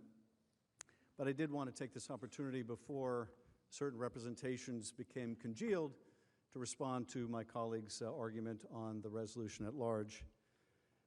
First, it's worth noting they said nothing about the resolution. They said nothing about the resolution. They made no effort to defend it. They made no effort to even claim that this was like the Senate trial in the Clinton proceeding. They made no argument that, well, this is different here because of this or that, or they made no argument about that whatsoever. They made no argument that it makes sense to try the case and then consider documents. They made no argument about why it makes sense to have a trial without witnesses. And why? Because it's indefensible. It's indefensible. No trial in America has ever been conducted like that. And so you heard nothing about it. And that should be the most telling thing about counsel's argument. They had no defense of the McConnell resolution because there is none. They couldn't defend it on the basis of Senate precedent. They couldn't defend it on the basis of Senate history, tradition. They couldn't defend it on the basis of the Constitution. They couldn't defend it at all. And so what did they say? Well, first they made the representation that the House is claiming there is no such thing as executive privilege. That's nonsense. No one here has ever suggested there's no such thing as executive privilege. But the interesting thing here is they've never claimed executive privilege. Not once during the House investigation did they ever say that a single document was privileged or a single witness had something privileged to say. And why didn't they invoke privilege? Why only now? And even now they haven't quite invoked it. Why only now? Why not in the House? Because in order to claim privilege, as they know because they're good lawyers, you have to specify which document, which line, which conversation, and they didn't want to do that because to do that, the president would have to reveal the evidence of his guilt. That's why they made no invocation of privilege. Now, they make the further argument that the House should only be able to impeach after they exhaust all legal remedies, as if the Constitution says the House shall have the sole power of impeachment, asterisk, but only after it goes to court, in the district court, then the Court of Appeals, and then en banc, and then the Supreme Court, and it's remanded, and they go back up the chain, and it takes years. Why didn't the founders require the exhaustion of legal remedies? Because they didn't want to put the impeachment process in the courts. And you know what's interesting is that while these lawyers for the president are here before you today saying the House should have gone to court, they are in court saying the House may not go to court to enforce its subpoenas. I kid you not. Other lawyers, maybe not the ones at this table, but other lawyers for the president, are in court saying the exact opposite of what they're telling you today. They're saying you cannot enforce congressional subpoenas. That's non-judiciable. You can't do it. Counsel brings up the case involving Charles Kupperman, who was a deputy to John Bolton on the National Security Council, and says he did what he should do. He went to court to fight us. Well, the Justice Department took the position he can't do that. So these lawyers are saying he should, and those lawyers are saying he shouldn't. They can't have it both ways. Now, interestingly, while Mr. Kupperman, Dr. Kupperman went to court, and they applaud him for doing that, his boss, John Bolton, now says there's no necessity for him to go to court. He doesn't have to do it. He's willing to come and talk to you. He's willing to come and testify and tell you what he knows. The question is, do you want to hear it? Do you want to hear it? Do you want to hear from someone who was in the meetings, someone who described what the president did, this deal between Mulvaney and Sondland as a drug deal? Do you want to know why it was a drug deal? Do you want to ask him why it was a drug deal? Do you want to ask him why he repeatedly told people, go talk to the lawyers? You should want to know. They don't want you to know. They don't want you to know. The president doesn't want you to know. Can you really live up to the oath you've taken to be impartial and not know? I don't think you can. Now, they also made the argument that you'll hear more later on from apparently Professor Dershowitz that, well, abuse of power is not an impeachable offense. It's interesting that they had to go outside the realm of constitutional lawyers and scholars to a criminal defense lawyer to make that argument because no reputable constitutional law expert would do that. Indeed, the one they called in the House, the Republicans called in the House, Jonathan Turley, has said exactly the opposite. There's a reason that Jonathan Turley is not sitting at the table, much to his dismay, and that is because he doesn't support their argument. So they'll cite him for one thing, but they'll ignore him for the other. Now they say, oh, the president is very transparent. He may have refused every subpoena, every document request, but he released two documents. The document on the July 25th call and the document on the April 21st call. Well, let's face it. He was forced to release the record of the July 25th call when he got caught. When a whistleblower filed a complaint, when we opened an investigation, he was forced because he got caught. You don't get credit for transparency when you get caught. And what's more, what's revealed in that, of course, is damning. Now they point to the only other record he has apparently released, the April 21st call, and that's interesting too. Now that's just a congratulatory call, but what's interesting about it is the president was urged on that call to bring up the issue of corruption. And indeed, in the readout of that call, the White House misleadingly said he did. But now that we've seen the record, we see that he didn't. And notwithstanding counsel's claim in their trial brief that the president raised the issue of corruption in his phone call, the July 25th call, of course, that word doesn't appear in either conversation. And why? Because the only corruption he cared about was the corruption that he could help bring about. Now, Mr. Cipollone made the representation that Republicans were not even allowed in the depositions conducted in the House. Now, I'm not going to suggest to you that Mr. Cipollone would deliberately make a false statement. I will leave it to Mr. Cipollone to make those allegations against others. But I will tell you this, he's mistaken. He's mistaken.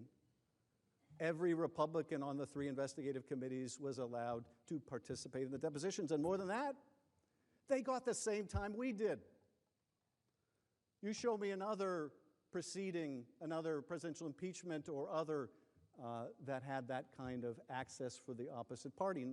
Now, there were depositions in the Clinton impeachment. There were depositions in the Nixon impeachment. So what they would say is some secret process. Well, they were the same private depositions in these other impeachments as well.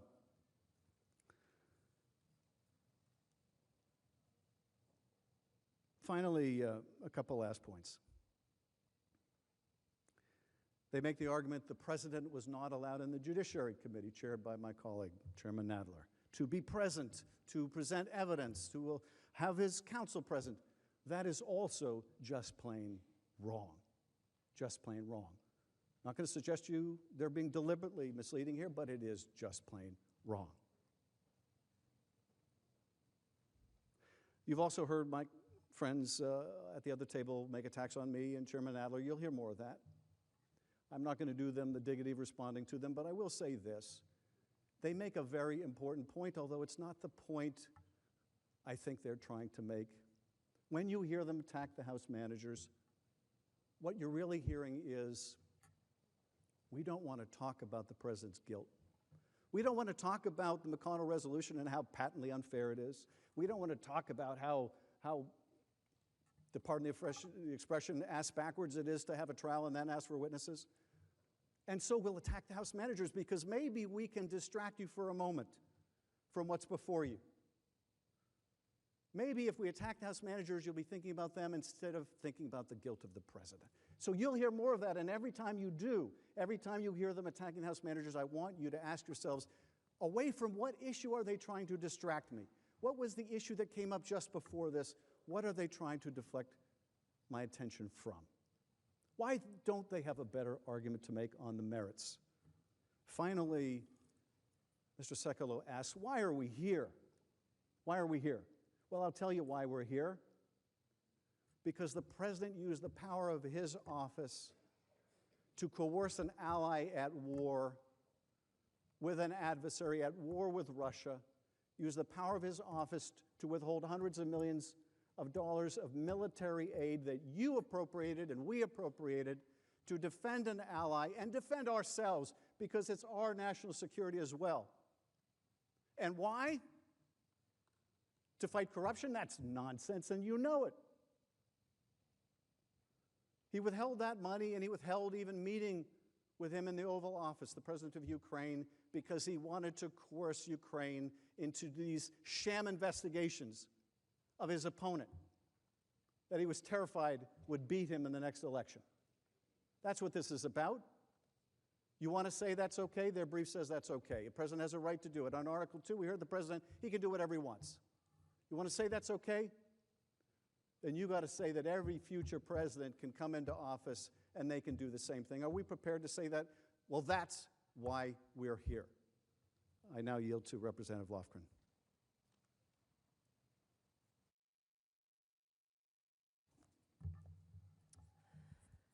Mr. Chief Justice, Senators, Counsel for the President, the House managers strongly support Senator Schumer's amendment, which would ensure a fair, legitimate trial based on a full evidentiary record.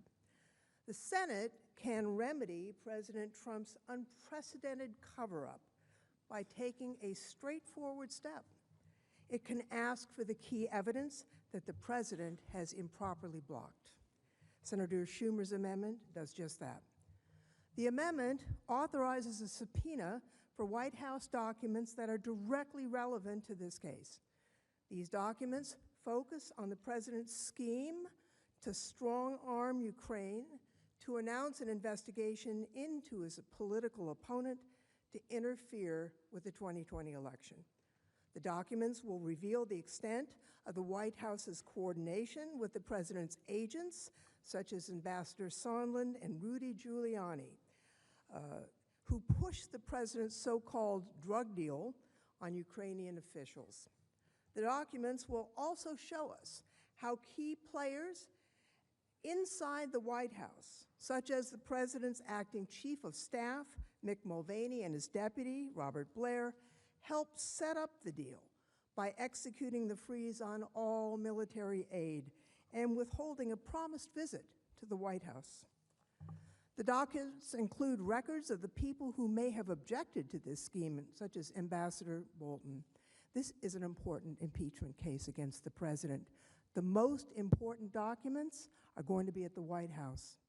The documents Senator Schumer's amendment targets would provide more clarity and context about President Trump's scheme. The amendment prevents the President from hiding evidence, as he has previously tried to do. Now, the House subpoenaed these documents as part of the impeachment inquiry, but the President completely rejected this and every document subpoena from the House. As powerful as our evidence is, and make no mistake, it overwhelmingly proves his guilt, we did not receive a single document from the executive branch agency, including the White House itself.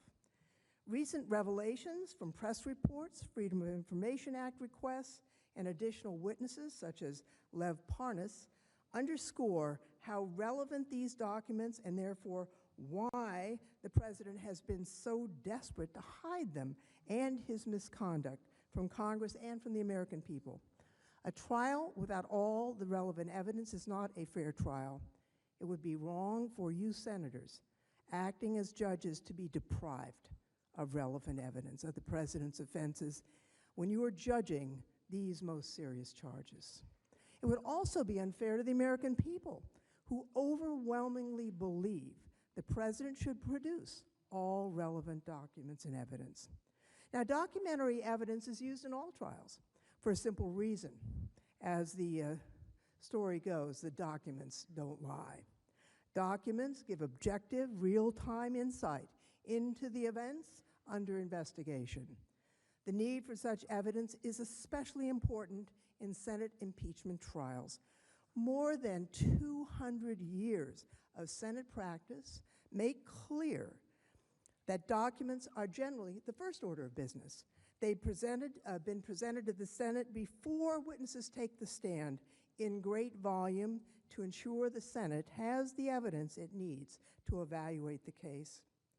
Now, documentary evidence in Senate trials has never been limited to the documents sent by the House. The Senate, throughout its existence, has exercised its authority pursuant to its clear rules of procedure to subpoena documents at the outset of a trial. We don't know with certainty what the documents will say. We simply want the truth, whatever that truth may be. So do the American people. They want to know the truth, and so should everybody in this chamber, regardless of our party affiliation. There are key reasons why this amendment is necessary. We'll begin by walking through the history and precedent of Senate impeachment trials. I'll let you know about the House's efforts to get the documents, which were met by the President and his administration's categorical commitment to hide all the evidence at all costs. And we'll address the specific need for these subpoenaed White House documents. I'll tell you why these documents are needed now, not at the end of the trial, in order to ensure a full, fair trial based on a complete evidentiary record. Now, some have suggested incorrectly that the Senate is limited only to evidence gathered before the House approved its articles of impeachment. Others have suggested, also incorrectly, that it would somehow be strange for the Senate to issue subpoenas. These claims are without any historical, precedential, or legal support. Over the past 2 centuries, the Senate has always understood that its sole power under the Constitution to try all impeachments requires the Senate to sit as a court of impeachment and hold a trial. In fact, the founders assigned sole authority only twice in the Constitution. First, giving the House sole authority to impeach, and second, giving the Senate sole authority to try that impeachment. If the founders had intended for the Senate to serve as some kind of appellate body, they would have said that. But no, instead they wrote this: Article 1, Section 3, the Senate shall have the sole power to try all impeachments. The Senate has always received the relevant documents in impeachment trials, and indeed, the Senate's own rules of procedure and practice make clear that new evidence will be considered. Precedent shows this. All 15 full Senate impeachment trials considered new evidence. Let's look at a few examples that show the Senate takes new evidence in impeachment trials. The first ever presidential impeachment trial in 1868 against President Andrew Johnson allowed the House managers to spend the first 2 days of the trial introducing new documentary evidence. It was the same in Judge John Pickering's trial in 1804. New documents were presented to the Senate nearly a week before House managers made their opening statement and later throughout the trial. And, as been mentioned earlier by Mr. Schiff, in modern times in 2010, George Porteous's impeachment trial included 7 months of pretrial discovery and 6,000 pages of documentary evidence admitted at trial. After that evidence was admitted, the Senate held its trial. President Clinton's case did not involve subpoenas for documents. Now, why was that? Because President Clinton had already produced a huge trove of documents. The independent counsel turned over to Congress some 90,000 pages of relevant documents gathered during the course of his years-long investigation. And I remember, as a member of the Judiciary Committee, going over to the Ford building, looking at the boxes of the document. But even with all those documents, the Clinton trial included the opportunity to present new evidence and the admission of additional documents and 3 witnesses. The Clinton impeachment precedent also shows how President Trump's refusal to produce any relevant documents in response to congressional subpoenas is different than past presidents, different from President Clinton, different from President Johnson, and less even than President Nixon. In short, not a single president has categorically refused to cooperate with an impeachment investigation. Not a single president has issued a blanket direction to his administration to produce no documents and no witnesses. These are the precedents the Senate must rely on. The Senate should issue a subpoena for documents at the very outset of the proceedings so that this body, the House managers, the President, can all account for those documents in their presentations and deliberations. It doesn't make sense to request and receive documents after the parties present their cases. The time is now to do that. So why is the amendment needed to prevent President Trump from continuing his categorical commitment to hide the evidence? In this case, the House sought White House documents. Why don't we have them? It's not because we didn't try. It's because the White House refused to give them to us. The President's defense team seems to believe that the White House is permitted to completely refuse to provide any documents without regard to whether or not it is privileged. They apparently believe that Congress's authority is subject to the approval of the President. But that's not what the Constitution says. Our Constitution sets forth a democracy with a system of checks and balances to ensure that no one, and certainly not the President, is above the law. Now, even President Nixon produced more than 30 transcripts of White House recordings and notes from meetings with the President. Here, even before the House launched the investigation that led to this trial, President Trump rejected Congress's constitutional responsibility to use its lawful authority to investigate his actions. He asserted that his administration was fighting all the subpoenas, proclaiming, "I have an Article 2, where I have the right to do whatever I want as president." Here is what he said. Then I have an Article 2, where I have the right to do whatever I want as president.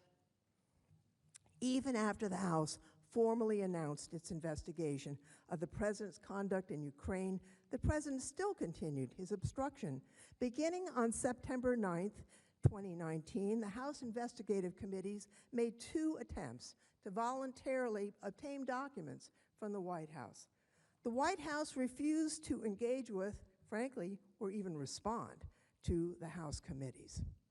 On October 4th, the House Committee on Oversight and Reform sent a subpoena to White House Acting Chief of Staff Mick Mulvaney, this time compelling the production of documents from the White House by October 18th.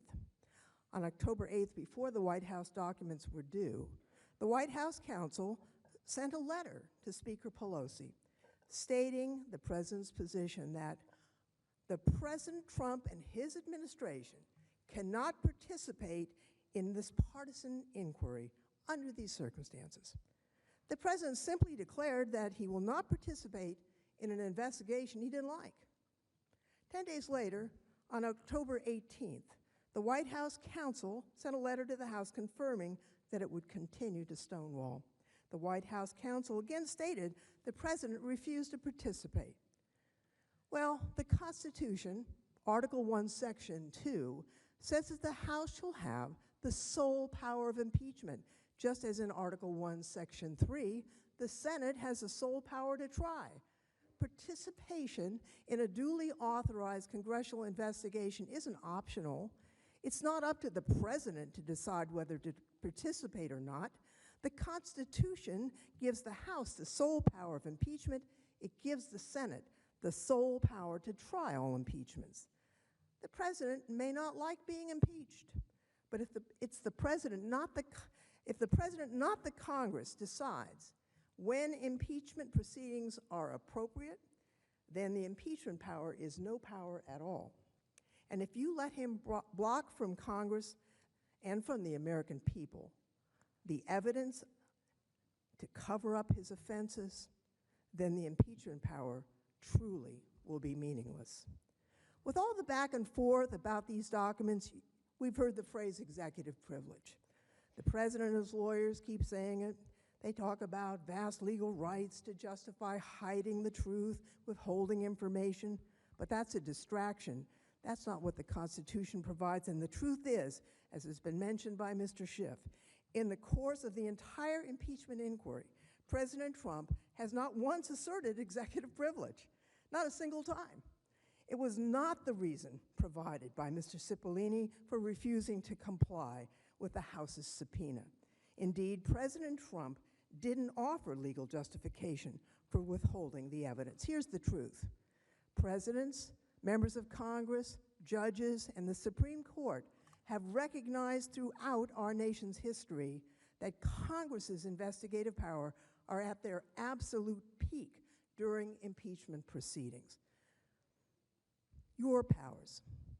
Executive privilege cannot be a barrier to give absolute secrecy to cover up wrongdoing. If it did, the House and the Senate would see their power disappear.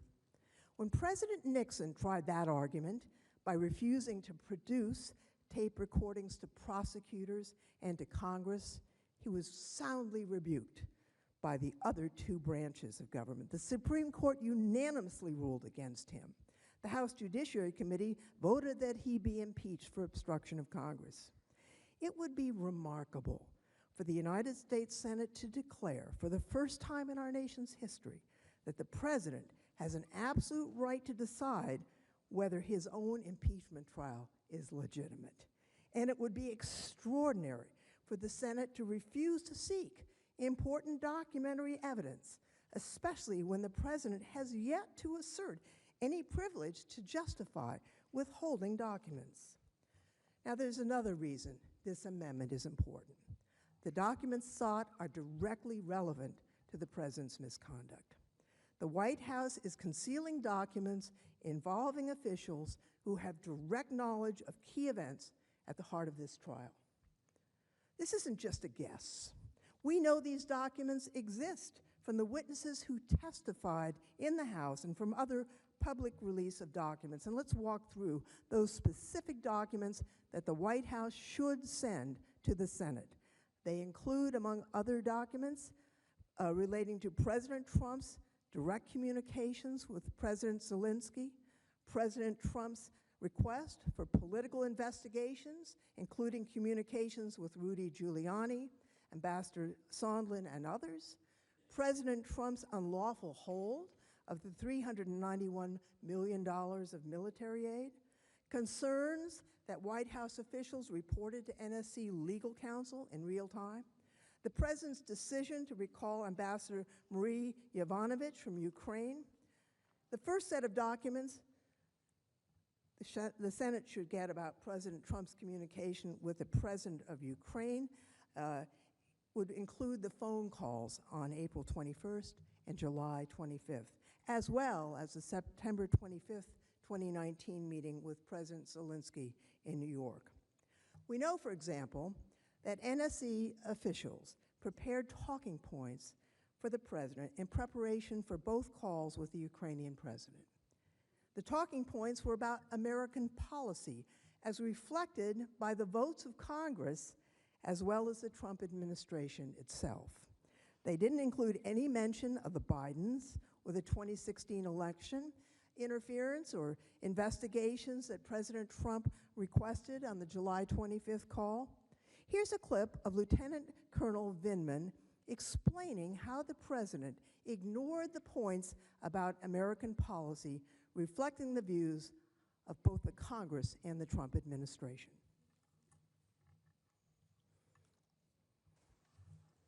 Colonel Vindman, if I could turn your attention to the April 21st call, that is the first call between President Trump and President Zelensky.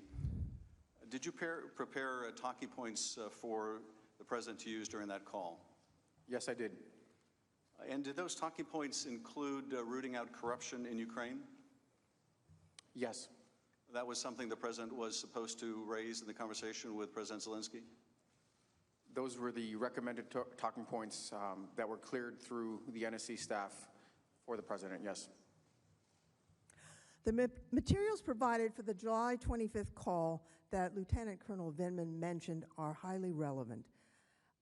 They could help confirm that the President's actual statements to President Zelensky were unrelated to the foreign policy objectives of his own administration and show that they served his own personal interests at the expense of America's national security interests.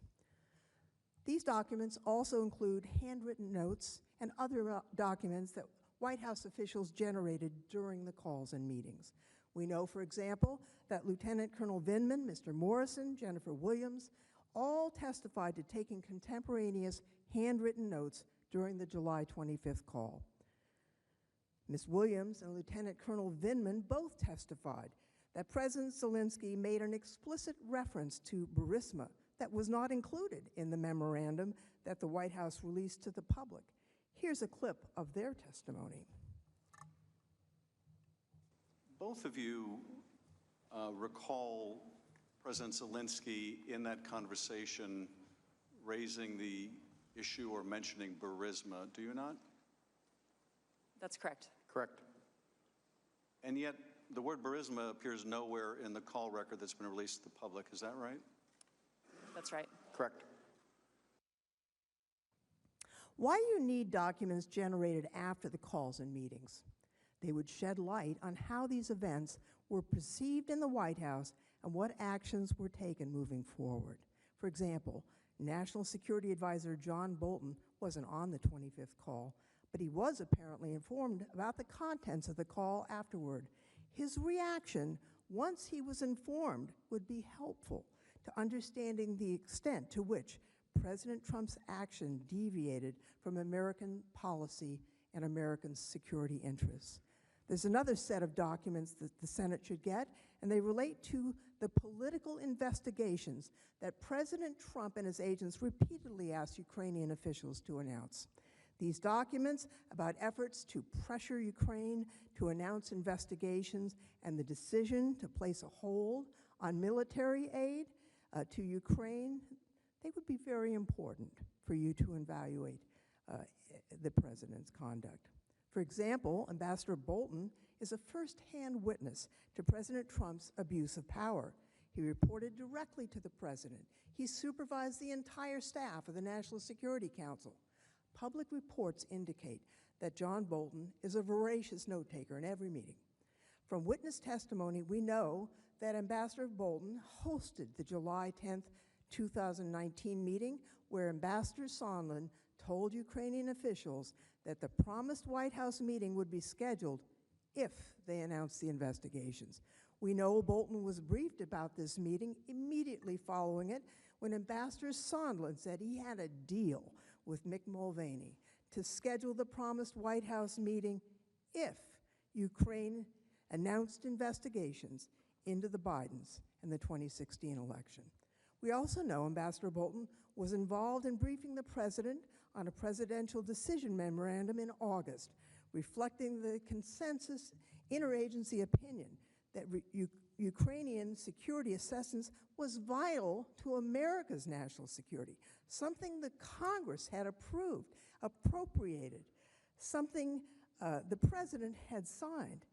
Press reports indicate that he too was involved in a late August Oval Office meeting where he, Secretary Pompeo, and Secretary Esper all tried to convince the president to release the aid. Now, Ambassador Bolton has come forward and publicly confirmed that he was a witness to important events, but also that he has new evidence that no one has seen yet. If we know there is evidence that's not yet come out, all of us should want to hear it. We should want to hear it now. Before Ambassador Bolton testifies, we should get documents and records relating to his testimony, including his notes, which would provide contemporaneous evidence about what was discussed in meetings related to Ukraine, which would help to evaluate his testimony. The evidence is not just restricted to Ambassador Bolton. During his public testimony, Ambassador Gordon Sondland stated, "I have not had access to all my phone records." He also said that he and his lawyers had asked repeatedly for these materials. He said the materials would help refresh his memory. We should look at that material. Ambassador Sondland also testified that he exchanged a number of emails with top officials like Mick Mulvaney about his efforts to pressure Ukraine to announce the investigations President Trump demanded. Here's his testimony.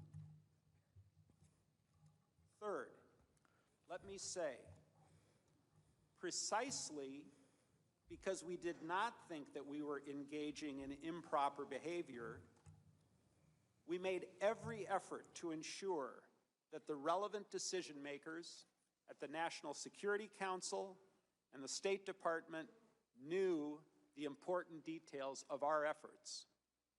The suggestion that we were engaged in some irregular or rogue diplomacy is absolutely false. I have now identified certain State Department emails and messages that provide contemporaneous support for my view. These emails show that the leadership of the State Department, the National Security Council, and the White House were all informed about the Ukraine efforts from May 23rd, 2019 until the security aid was released on September 11th, 2019. These emails, among others, are in the possession of... Oh.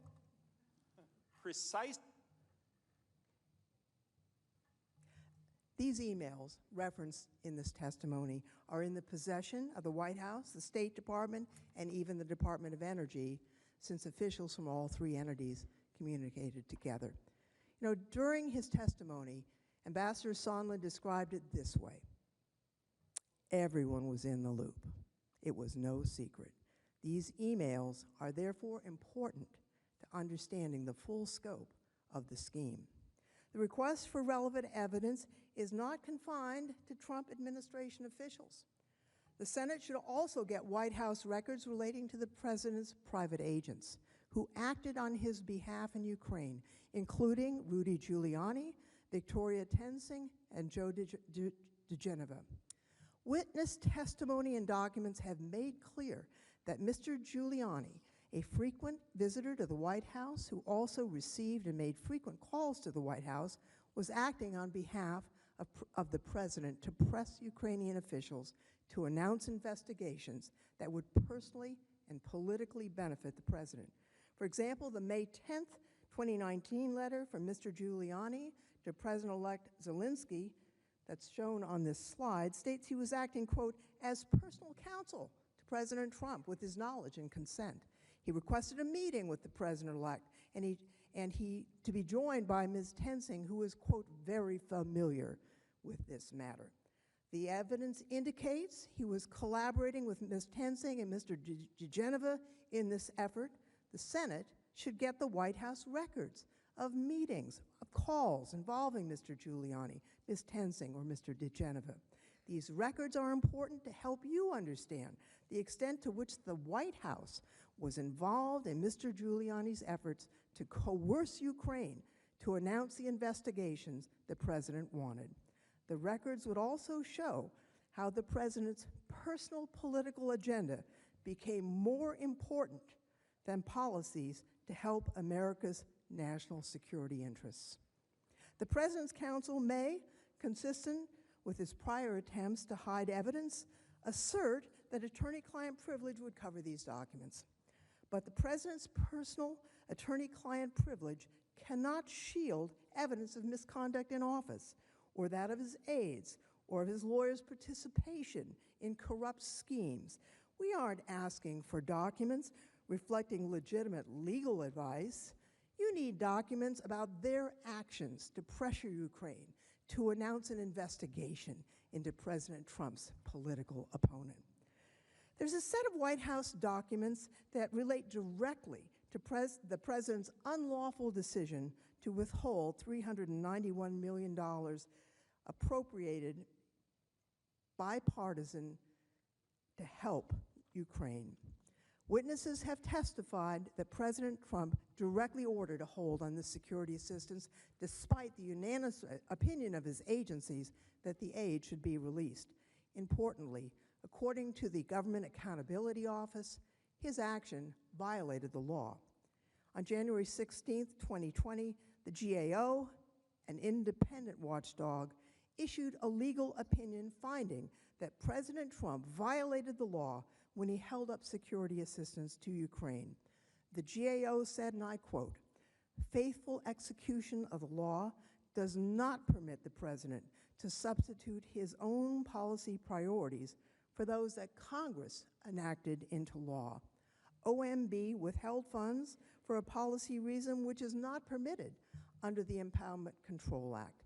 The withholding was not a programmatic delay. Therefore, we conclude that OMB violated the ICA. The fact that the president's action to freeze the aid, which he used to pressure Ukraine to announce the political investigations he wanted, was against not only the official consensus of his own administration, but also against the law, and it was to help himself. That helps demonstrate these actions were taken for President Trump's personal and political benefit. Witness testimony and public reporting make clear the White House has a significant body of documents that relate to these key aspects of the president's scheme. Some of these documents outline the planning of the president's freeze. For example, the New York Times reported in June that Mr. Mulvaney emailed his senior advisor, Mr. Blair, "Did we ever find out about the money for Ukraine and whether we can hold it back?" This shows that Mr. Mulvaney was in email contact with his aides about the very issues under investigation as part of this impeachment. It tells us that the White House is in possession of communications that go to the heart of the charges before you. The Senate should also get materials prepared for summary notes from a late August meeting with President Trump, Secretary of Defense Mark Esper, and Secretary of State Mike Pompeo when they tried to convince the president that freeing, and this is a quote, "freeing up the money for Ukraine was the right thing to do." According to the New York Times, Ambassador Bolton told the president, "This is in America's interest." The Senate should review that highly relevant document, which reflects real-time assertions by President Trump's own senior aides that Ukrainian aid was in the national security interest of the United States and that there was no legitimate reason to hold up the aid. There are documents that include after-the-fact justifications to try and overcome legal problems and the unanimous objections to freezing assistance to Ukraine. And we know these documents exist. For example, on January 3rd, 2020, OMB stated in a letter to the New York Times that it had discovered 20 responsive documents consisting of 40 pages, reflecting emails between White House official Robert Blair and OMB official Michael Duffy that relate directly to the freezing of the Ukraine security assistance. But OMB wouldn't release them in a Freedom of Information lawsuit, and they have refused to produce these documents at the direction of the President in response to the House's lawful subpoena. Now, the Washington Post reported that a confidential White House review of President Trump's decision to hold up hundreds of documents that reveal extensive efforts to generate an after-the-fact justification for the debate over whether the delay was legal. That's known as a cover-up, actually. The White House lawyers had apparently uncovered, quote, early August email exchanges between Acting Chief of Staff Mick Mulvaney and White House budget officials seeking to provide some explanation for withholding the funds the President had already ordered on hold. The documents also reportedly include communications between White House officials and outside agencies. Not only does Congress have a right to see them, the public does too, under Freedom of Information laws. Now, as a matter of constitutional authority, the Senate has the greatest interest in and right to compel those documents. Indeed, as the news article explains, White House lawyers are reportedly, quote, worried about unflattering exchanges and facts that could, at a minimum, embarrass the President. Perhaps they should be worried about that. But the risk of embarrassment cannot outweigh the constitutional interests in this impeachment proceeding. Any evidence of guilt, including further proof of the real reason the President ordered the funds withheld, or after-the-fact attempts to paper over knowingly unlawful conduct, they must be provided to ensure a full and fair trial. No privilege or national security rationale can be used as a shield from disclosing misconduct. There are key White House documents relating to multiple instances when White House officials reported their concerns to White House lawyers about the President's scheme to press Ukraine to do the President a domestic political favor. For example, Lieutenant Colonel Vindman and Dr. Hill both informed NSC lawyers about the July 10th meeting in which Ambassador Sondland revealed he had a deal with Mr. Mulvaney. I'm going to go directly to the clip by Dr. Hill, because Dr. Hill, pardon me, at Bolton's direction, also reported that meeting to John Eisenberg, as she explained in her testimony. I had a discussion with Ambassador Bolton both after the meeting in his office, a very brief one, and then one immediately afterwards, the subsequent meeting. So the subsequent meeting, or after both meetings, when you spoke to him and relayed to him what Ambassador Sondland said, what did Ambassador Bolton say to you? Well, I just want to highlight, first of all, that Ambassador Bolton wanted me to hold back in the room immediately after the meeting. Again, I was sitting on the sofa with a colleague. Right, but just in that second meeting, what did he say? Yes, but he was making a very strong point that he wanted to know exactly what was being said. And when I came back and related it to him, he had some very specific instruction for me. And I'm presuming that that's what was that specific instruction? The specific instruction was that I had to go to the lawyers, to John Eisenberg, our senior counsel for the National Security Council, to basically say, you tell Eisenberg, Ambassador Bolton told me, that I am not part of this whatever drug deal that Mulvaney and Sondland are cooking up. What did you understand him to mean by the drug deal that Mulvaney and Sondland were cooking up? I took it to mean investigations for a meeting. Did you go speak to the lawyers? I certainly did. You relayed everything that you just told us and I more? related precisely, and then the details of how the meeting had unfolded as well, which I gave a full description of this in my October 14 deposition. There was something wrong going on here, and White House officials were told repeatedly, go tell the lawyers about it. Dr. Hill, Lieutenant Colonel Vindman, Mr. Morrison, who reported to Mr. Eisenberg at least 2 conversations. We need the notes of those documents to find out what was said.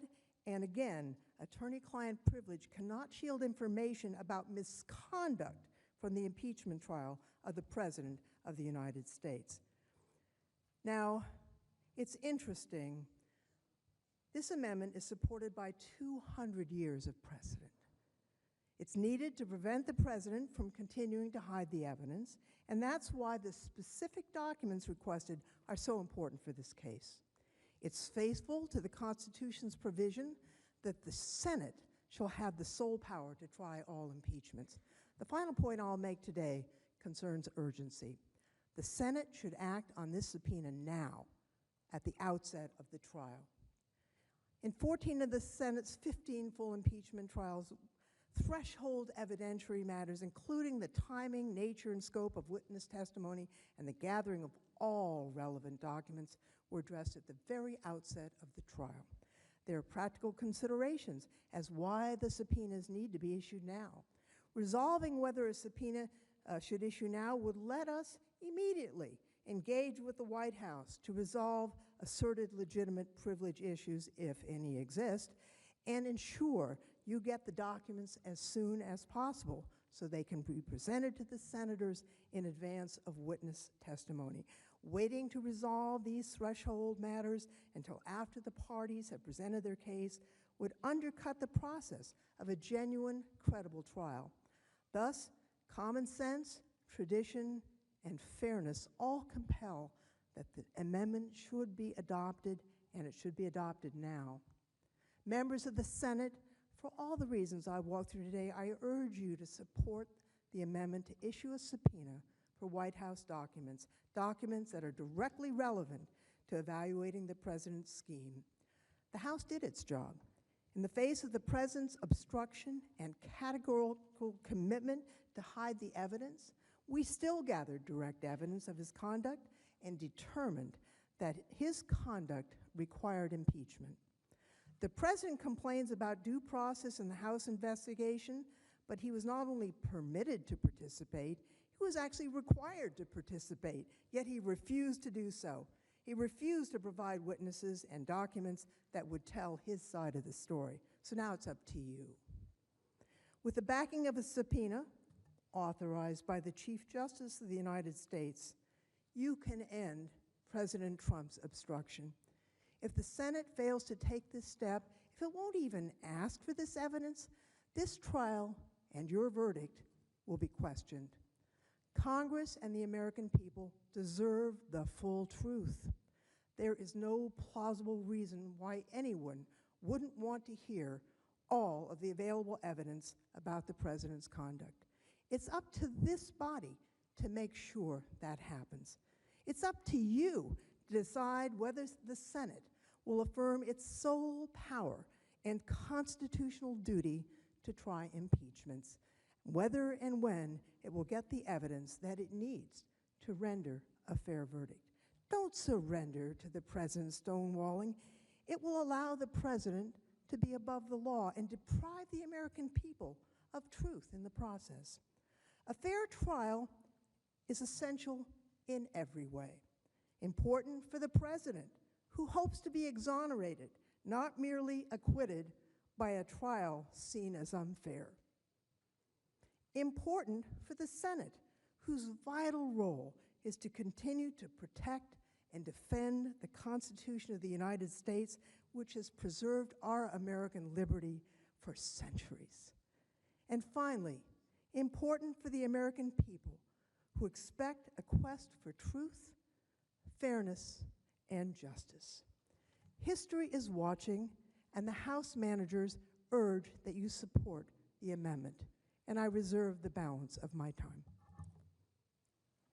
Thank you, Counsel. Mr. Cipollone. Mr. Chief Justice Patrick Very well. Mr. Philbin?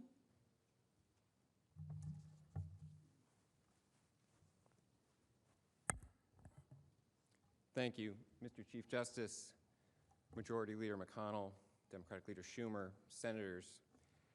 It's remarkable that after taking the action of the breathtaking gravity of voting to impeach the duly elected President of the United States, and after saying for weeks that they had overwhelming evidence to support their case, the first thing that the House managers have done upon arriving finally in this chamber after waiting for 33 days is to say, well, actually, we need more evidence.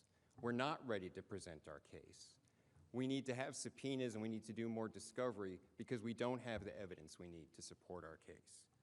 This is stunning.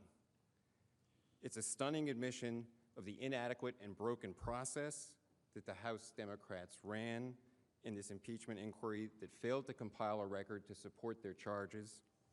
It's stunning that they don't have the evidence they need to present their case and that they don't really have a case.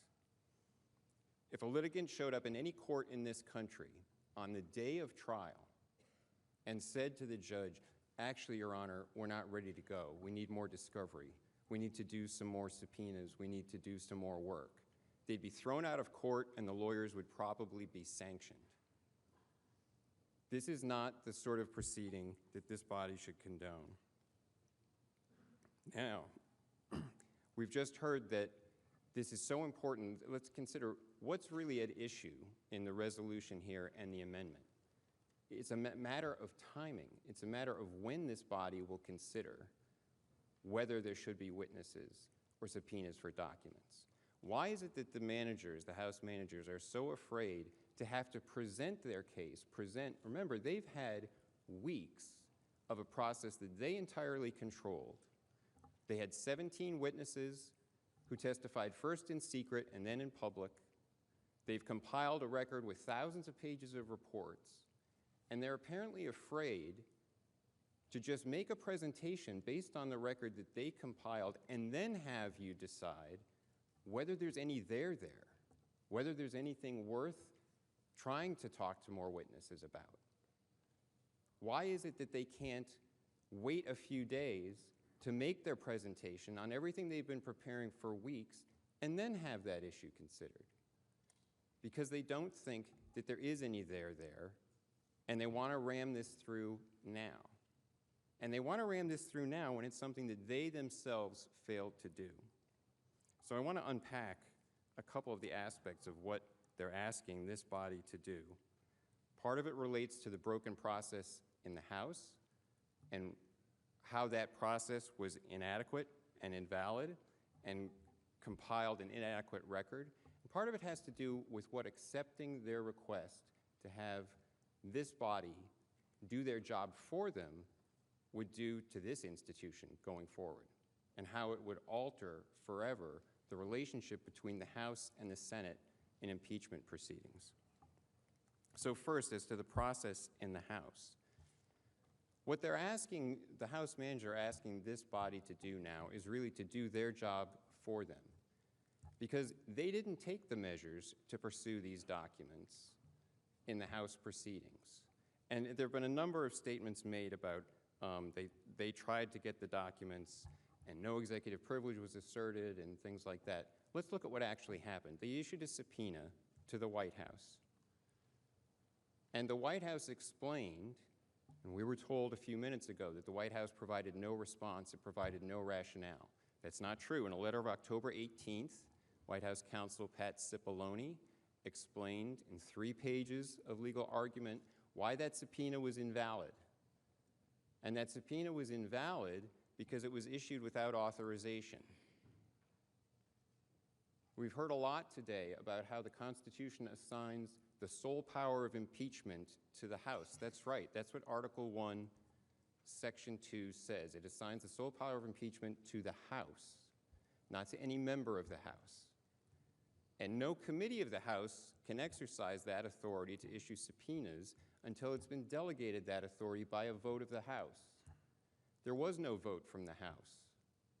Instead, Speaker Pelosi held a press conference, and she purported by holding a press conference on September 24th to delegate the authority of the House to Manager Schiff and several other committees and have them issue subpoenas. All of those subpoenas were invalid. And that was explained to the House, to Manager Schiff and the other chairman of those committees at the time in that October 18th letter. Did the House take any steps to remedy that? Did they try to dispute that? Did they go to court? Did they do anything to resolve that problem? No. Because as we know, all that they wanted to do was issue a subpoena and move on. They just wanted to get through the impeachment process as quick as possible and get it done before Christmas. That was their goal. So those subpoenas were unauthorized. Now, what about some of the other things that they've brought up? The witnesses. Witnesses who were directed not to testify. And part on this, we've heard Manager Schiff say several times that the White House never asserted executive privilege.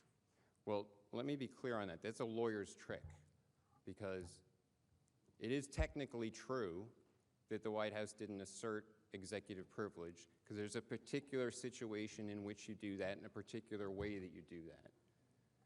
But there's another doctrine of immunity of senior advisors to the president that is based on the same principles as executive privilege, and that has been asserted by presidents of both political parties since the 1970s at least.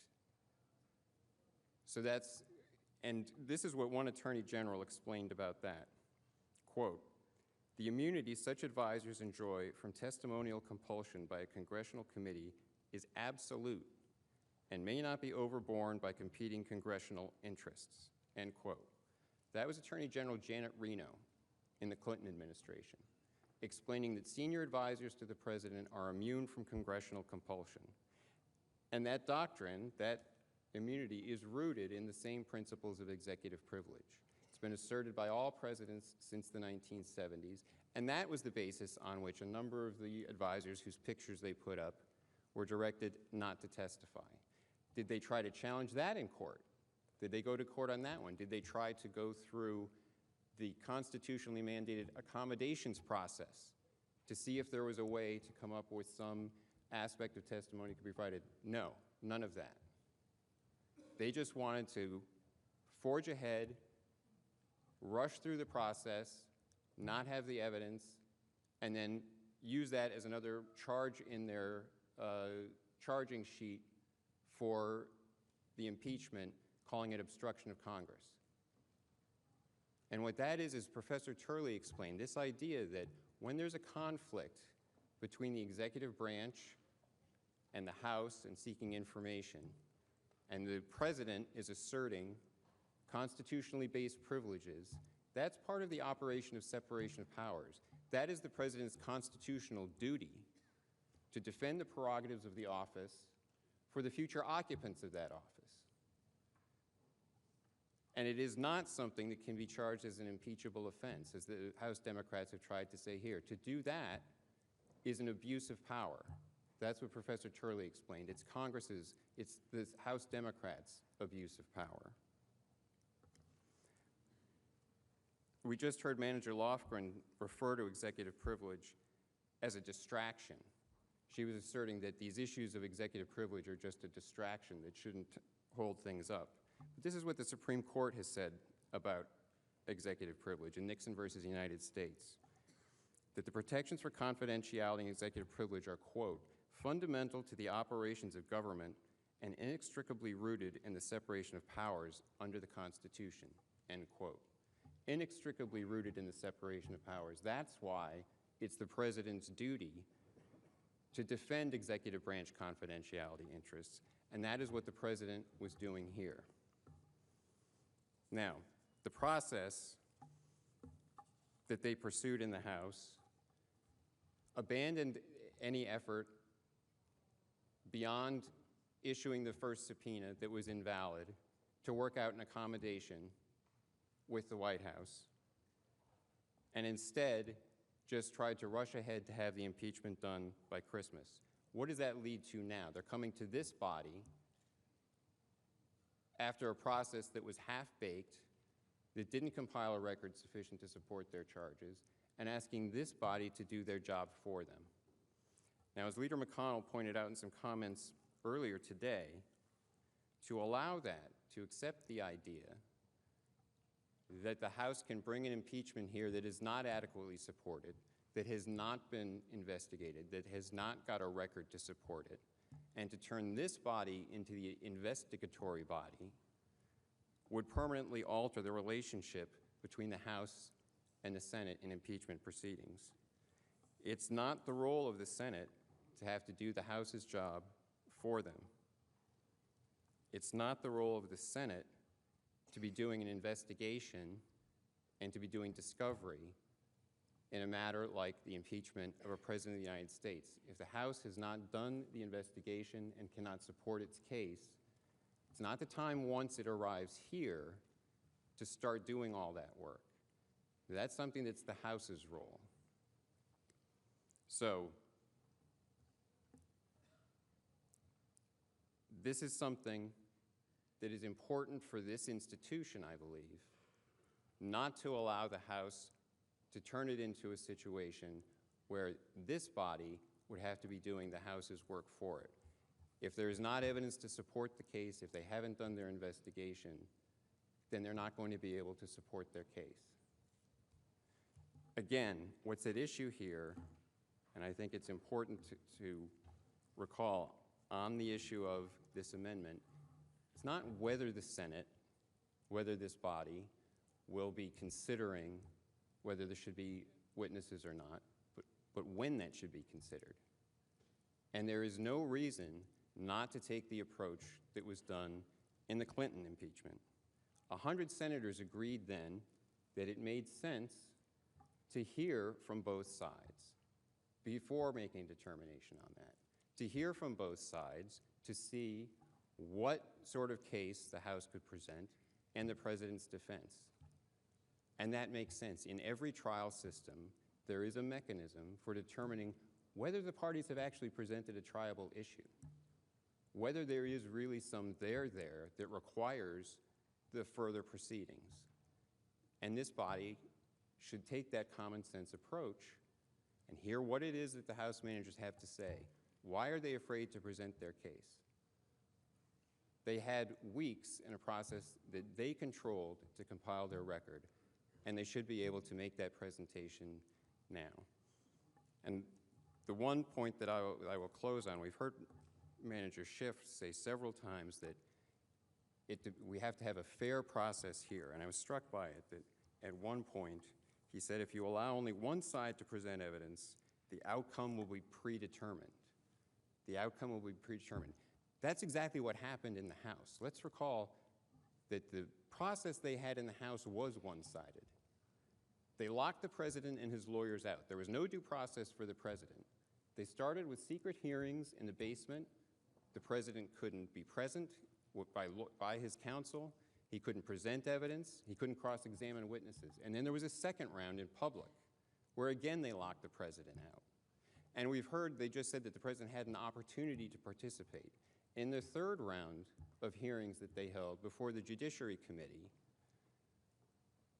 after one hearing on December 4th, Speaker Pelosi, on the morning of December 5th, went out and announced the conclusion of the Judiciary Committee proceedings. She announced that she was directing Chairman Nadler to draft articles of impeachment. That was before the day that they had set for the president even to tell them what rights he wanted to have and to exercise in their proceedings. It was all already predetermined. The outcome had been predetermined. The Judiciary Committee had already decided it was not going to have any fact hearings. There was no process for the president. He was never allowed to participate. So when Chairman Schiff says here that if you only allow one side to present evidence, that predetermines the outcome, that's what they did in the House, because they had a predetermined outcome there, because it was all one-sided. And for him to lecture this body now on what a fair process would be takes some gall. A fair process would be when you come to the day of trial, be ready to start the trial and present your case, not ask for more discovery. The president is ready to proceed and the House manager should be ready to proceed, and this amendment should be rejected. Thank you. Council, the House managers have 8 minutes remaining.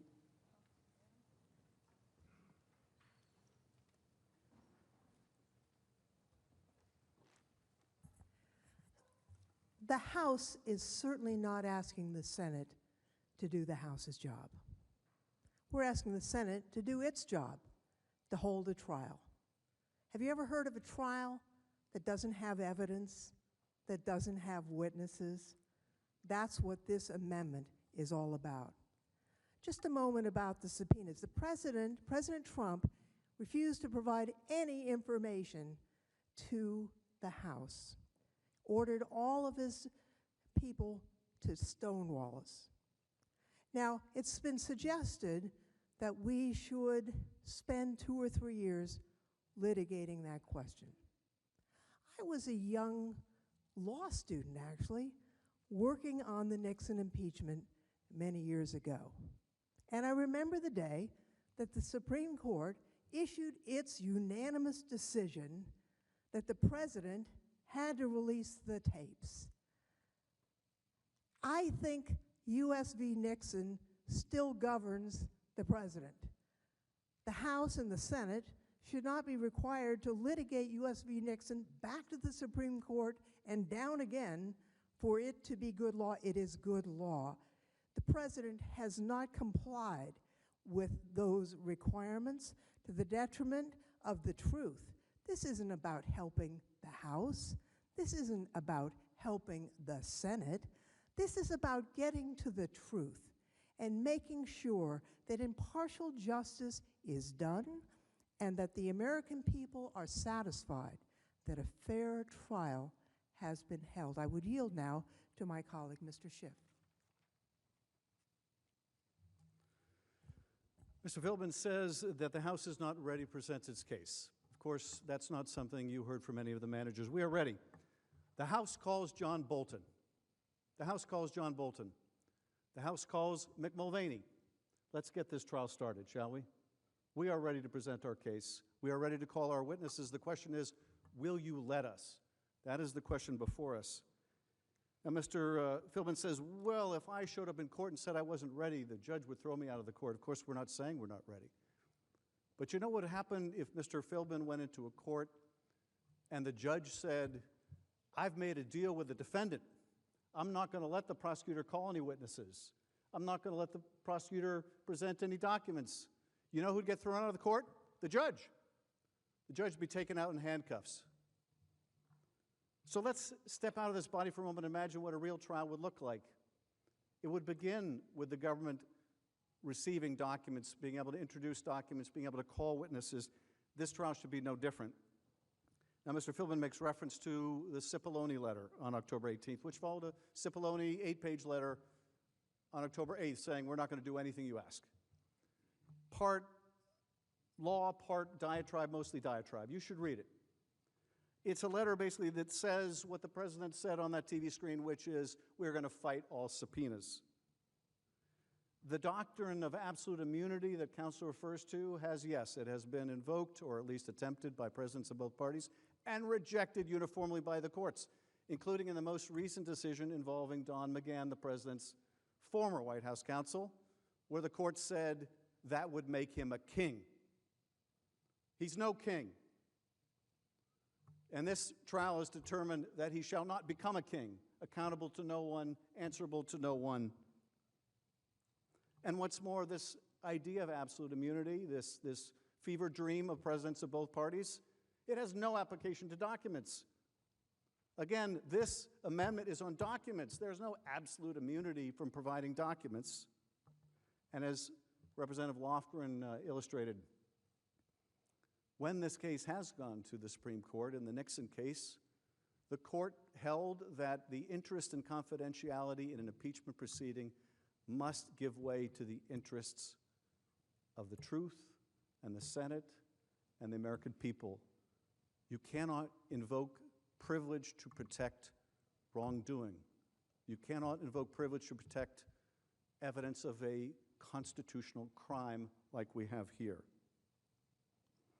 And finally, with respect to those secret hearings that counsel keeps referring to, those secret depositions in the House were so secret that only 100 members of Congress were able to be there and participate. Only 100. That's how secret that chamber was. Imagine that in the grand jury proceedings in the Clinton investigation or in the Jaworski, the Nixon investigation, imagine inviting 50 or 100 members of Congress to sit in on those. Imagine, as the president would like here, apparently the president insisting on having his lawyer in the grand jury because there was a case being investigated against him. Now, we had no grand jury here. Why is that? Why did we have no grand jury here? Why was there no special prosecutor here? Because the Justice Department said they're not going to look into this. Bill Barr's Justice Department said there's nothing to see here. If it were up to that Justice Department, you wouldn't know anything about this. That's why there was no grand jury. That's why we in the House had to do the investigative work ourselves. And yes, just like in the Nixon case, just like in the Clinton case, we used depositions. And you know what deposition rules we used? Those terribly unfair deposition rules we used? They were written by the Republicans. We used the same rules that the GOP House members used. That's how terribly unfair they were. My gosh, they used our rules. How dare they? How dare they? And now why did we do depositions? Because we didn't want one witness to hear what another witness was saying so they could either tailor their stories or know that they just had to admit so much and no more. It's how every credible investigation works. And this, the counsel can repeat all they like that the president didn't have a chance to participate, didn't have a chance to have counsel present in the Judiciary Committee or to offer evidence. They can say as much as they like. It doesn't make it any more true when they make the same false representation time and time again. It just makes it that much more deliberate and onerous. The president could have presented evidence in the Judiciary Committee. He chose not to. And there's a reason for that. There's a reason why the witnesses they've talked about aren't material witnesses. They don't go to the question of whether the president withheld the aid for this corrupt purpose. They don't go to any of that because they have no witnesses to absolve the president on the facts. You should want to see these documents. You should want to see them. You should want to know what these private emails and text messages have to say. If you're going to make a decision about the president's guilt or innocence, if you're going to make a decision about whether he should be removed from office, you should want to see what these documents say. Now, if you don't care, if you've made up your mind that he's the president of my party or for whatever reason, I'm not interested. And what's more, I don't really want the country to see this. Well, that's a wholly different matter. But that's not what your oath requires. It's not what your oath requires. The oath requires you to do impartial justice, which means to see the evidence. To see the evidence. That's all we're asking. Just don't blind yourself to the evidence. It's just, I yield back. Thank you. The majority leader is recognized. I send a motion to the desk to table the amendment and ask for the ayes and nays. The question is on the motion to table. Is there sufficient second? There is. The clerk will call the roll. Mr. Alexander. Aye. Ms. Baldwin. No. Mr. Barrasso. Aye. Mr. Bennett. No. Mrs. Blackburn. Aye. Mr. Blumenthal. No. Mr. Blunt. Aye. Mr. Booker. No. Mr. Bozeman. Aye. Mr. Braun. Aye. Mr. Brown. Mr. Burr. Aye. Ms. Cantwell. Mrs. Capito. Mr. Cardin. Mr. Carper. Mr. Casey. Mr. Cassidy. Ms. Collins. Mr. Coons. Mr. Cornyn. Ms. Cortez Masto. Mr. Cotton. Mr. Kramer. Mr. Crapo. Mr. Cruz. Mr. Daines. Ms. Duckworth. Mr. Durbin. Mr. Inze. Ms. Ernst. Mrs. Feinstein. Mrs. Fisher. Mr. Gardner. Mrs. Gillibrand. Mr. Graham. Mr. Grassley. Ms. Harris. Ms. Hassan. Mr. Hawley. Mr. Heinrich. Ms. Hirono. Mr. Hoven. Mrs. Hyde-Smith. Mr. Inhofe. Mr. Johnson. Mr. Jones. Mr. Kane. Mr. Kennedy. Mr. King. Ms. Klobuchar. Mr. Langford. Mr. Leahy. Mr. Lee. Mrs. Loeffler. Mr. Manchin. Mr. Markey. Mr. McConnell. Ms. McSally. Mr. Menendez. Mr. Merkley. Mr. Moran.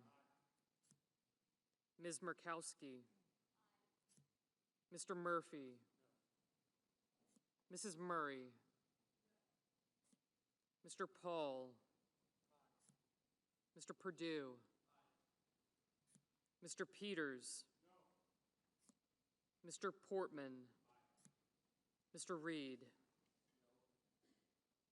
Mr. Risch. Mr. Roberts. Mr. Romney. Ms. Rosen.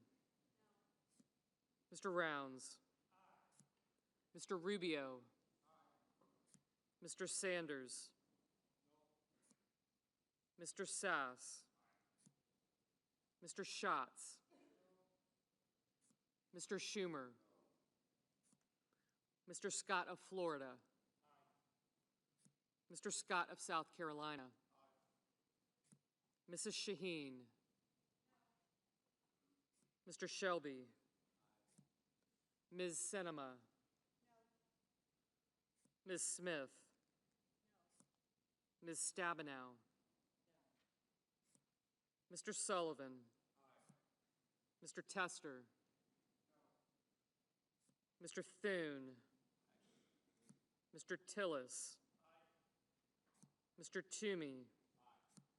Mr. Udall. Mr. Van Hollen. Mr. Warner. Ms. Warren. Mr. Whitehouse. Mr. Wicker. Mr. Wyden. Mr. Young.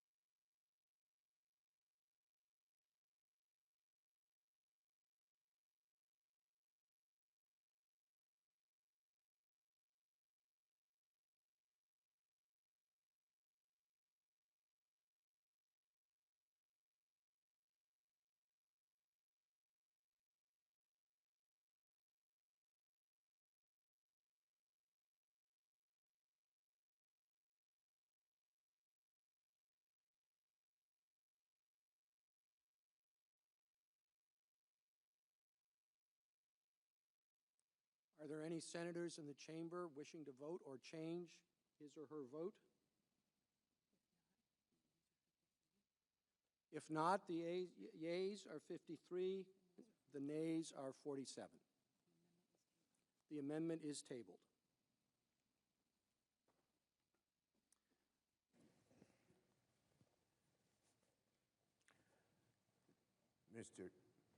The Democratic leader is recognized. Mr. Chief Justice, I send an amendment to the desk to subpoena certain documents and records from the State Department, and I ask that it be read. The clerk will read the amendment.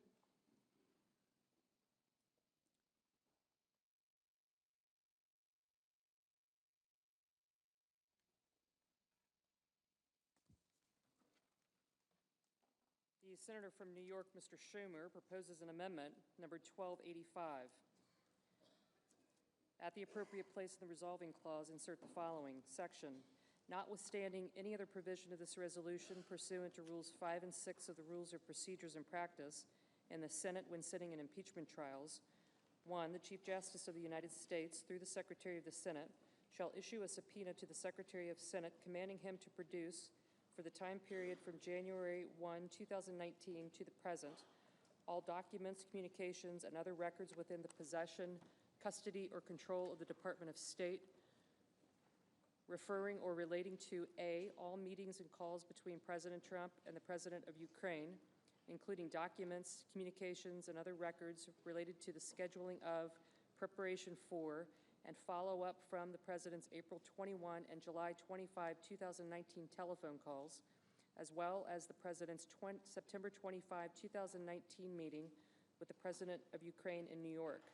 B, the actual or potential suspension, withholding, delaying, freezing, or releasing of United States foreign assistance, military assistance, or security assistance of any kind to Ukraine, including but not limited to the Ukraine Security Assistance Initiative, USAI, and foreign military financing, FMF, including but not limited to all communications with the White House, Department of Defense, and the Office of Management and Budget, as well as the Ukrainian government's knowledge prior to August 28, 2019, of any actual or potential suspension, withholding, delaying, freezing, or releasing of United States foreign assistance to Ukraine, including all meetings, calls, or other engagements with Ukrainian officials regarding potential or actual suspensions, holds, or delays in United States assistance to Ukraine.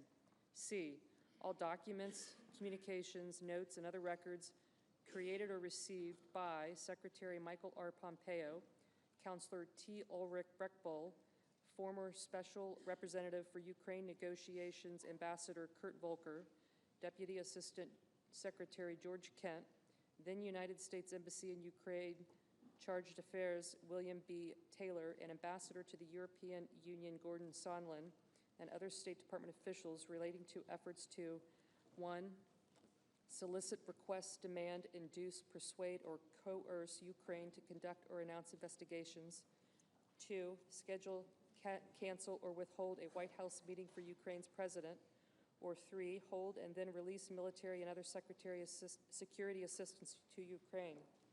D, any meetings or proposed meetings at or involving the White House that relate to Ukraine, including but not limited to 1, President Zelensky's inauguration on May 20, 2019 in Kiev, Ukraine, including but not limited to President Trump's decision not to attend, to ask Vice President Pence to lead the delegation, directing Vice President Pence not to attend, and the subsequent decision about the composition of the delegation of the United States. 2, a meeting at the White House on or around May 23, 2019, involving, among others, President Trump, then Special Representative for Ukraine Negotiations Ambassador Kurt Volker, then Energy Secretary Rick Perry, and United States Ambassador to the European Union Gordon Sondland, as well as any private meetings or conversations with those individuals before or after the larger meeting. 3, meetings at the White House on or about July 10, 2019, involving Ukrainian officials Andriy Yermak and Alexander Danieluk, and United States government officials, including but not limited to then National Security Advisor John Bolton, Secretary Perry, Ambassador Volker, and Ambassador Sondland, to include at least a meeting in Ambassador Bolton's office and a subsequent meeting in the ward room. 4, a meeting at the White House on or around August 30, 2019, involving President Trump, Secretary of State Mike Pompeo, and Secretary of Defense Mark Esper. 5, a planned meeting, later canceled in Warsaw, Poland, on or around September 1, 2019, between President Trump and President Zelensky, and subsequently attended by Vice President Pence. And 6, a meeting at the White House on or around September 11, 2019, involving President Trump, Vice President Pence, and Mr. Mulvaney concerning the lifting of the hold on security assistance for Ukraine.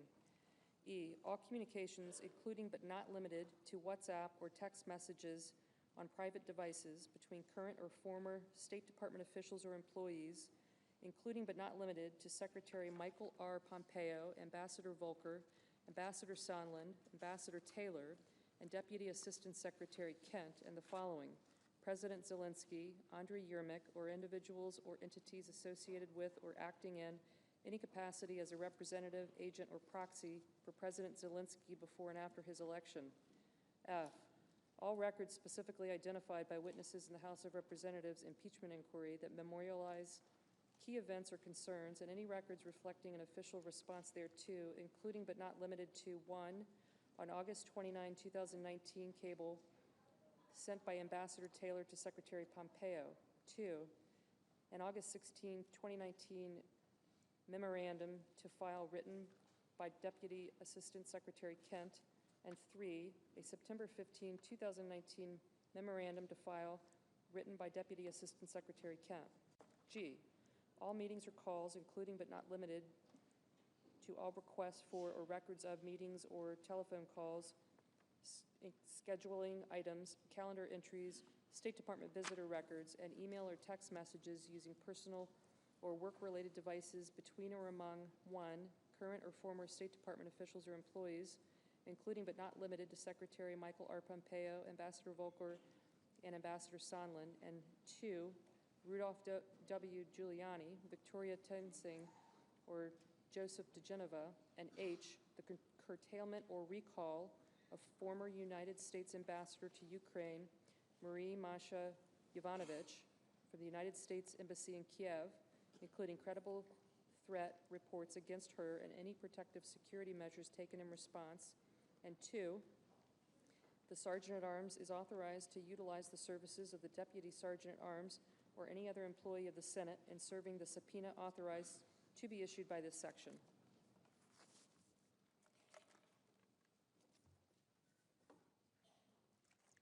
Mr. Chief Justice. The Majority Leader is recognized. I now ask for a brief 10-minute recess before the parties are recognized to debate the Schumer amendment. At the end of the debate time, I'll again move to table the amendment as the timing of these votes are specified in the underlying resolution. So I ask consent that the Senate stand in recess subject to the call of the chair. Without objection, the Senate is in recess.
Senate will come to order.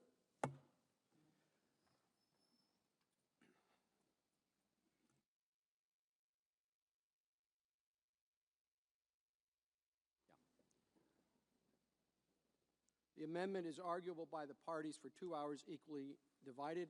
Mr. Manager Schiff, are you a proponent or opponent? Proponent, Mr. Chief Justice. Thank you. And Mr. Cipollone? Opponent. Okay. Mr. Schiff, you have an hour and will be able to reserve time for rebuttal.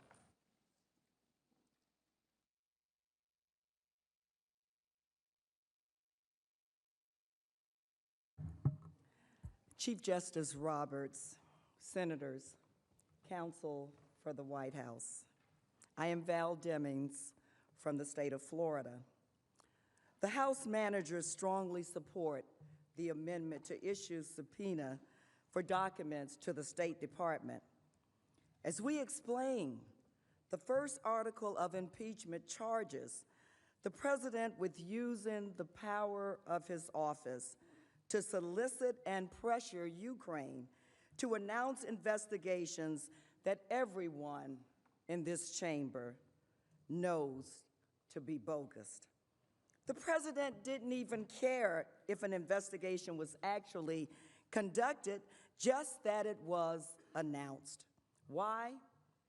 Because this was for his own personal and political benefit.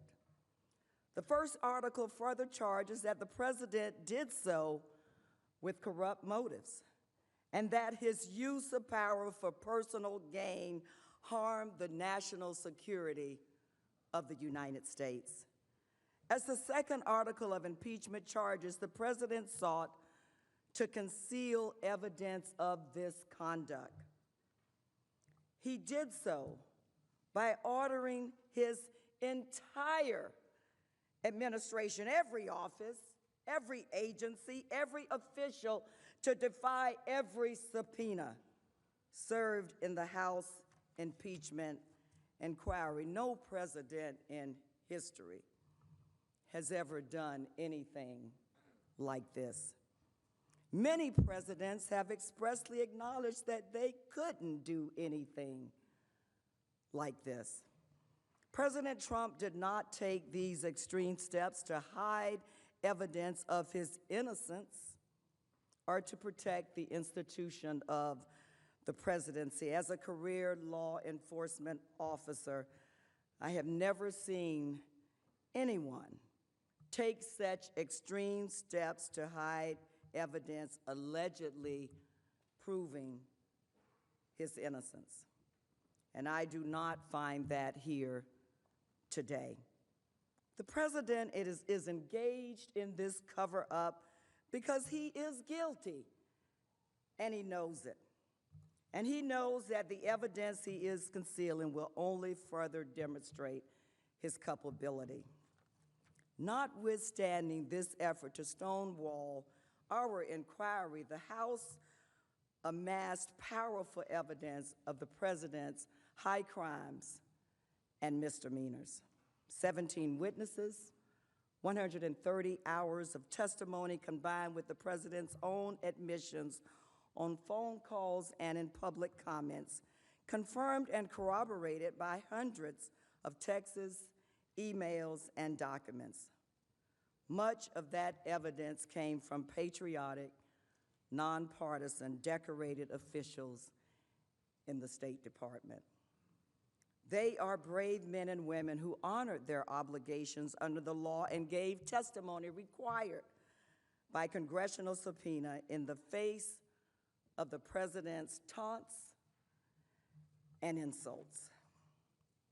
These officials described the president's campaign to induce and pressure Ukraine to announce political investigations, his use of $391 million of vital military aid, taxpayer money appropriated on a bipartisan basis by Congress as leverage to force Ukraine to comply, and his withholding of a meeting desperately sought by the newly elected president of Ukraine. This testimony was particularly compelling because the State Department is at the very center of President Trump's wrongdoing.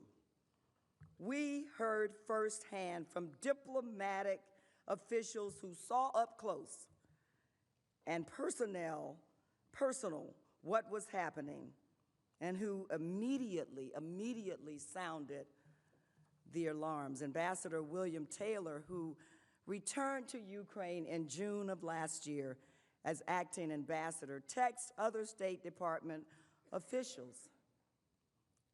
I think it's crazy to withhold security assistance for help with a political campaign.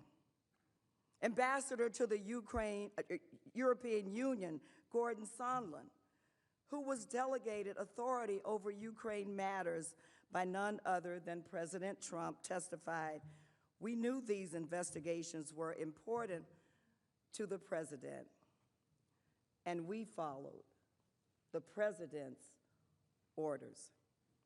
And David Holmes, a senior official at the U.S. Embassy in Kyiv, said it was made clear that some action on a Burisma Biden investigation was a condition for an Oval Office meeting.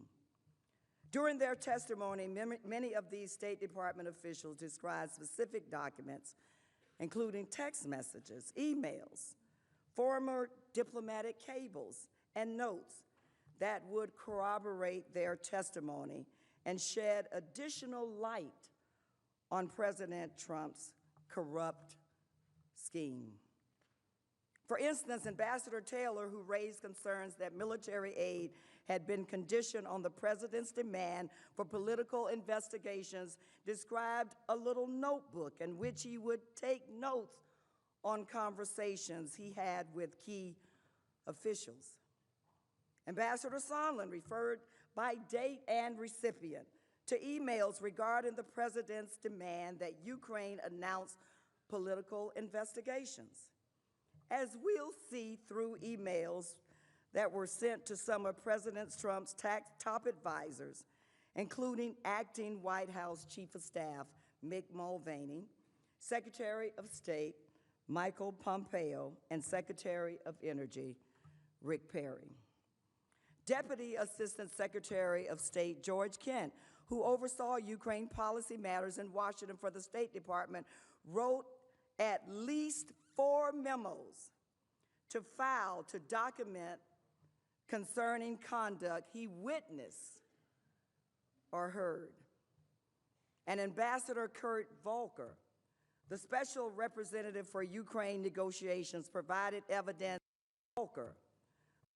Representative for Ukraine negotiations provided evidence that he and other American officials communicated with high-level Ukrainian officials, including President Zelensky himself, via text message and WhatsApp, about the president's improper demands and how Ukrainian officials would respond to them. Based on the testimony we received and on evidence that has since emerged, all of these documents and others that we will describe bear directly on the allegations set forth in the first article of impeachment. They would help complete our understanding of how the president's scheme unfolded in real time.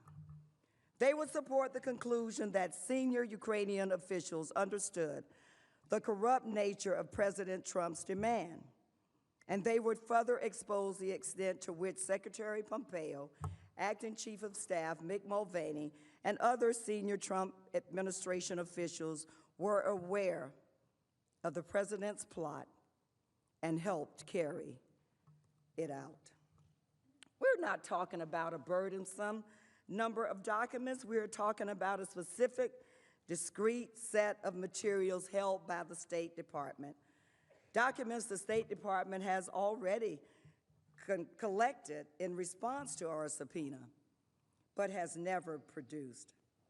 We know these materials exist. We know they are relevant, and we know the president is desperately trying to conceal them. As I will describe, the Senate should subpoena the following.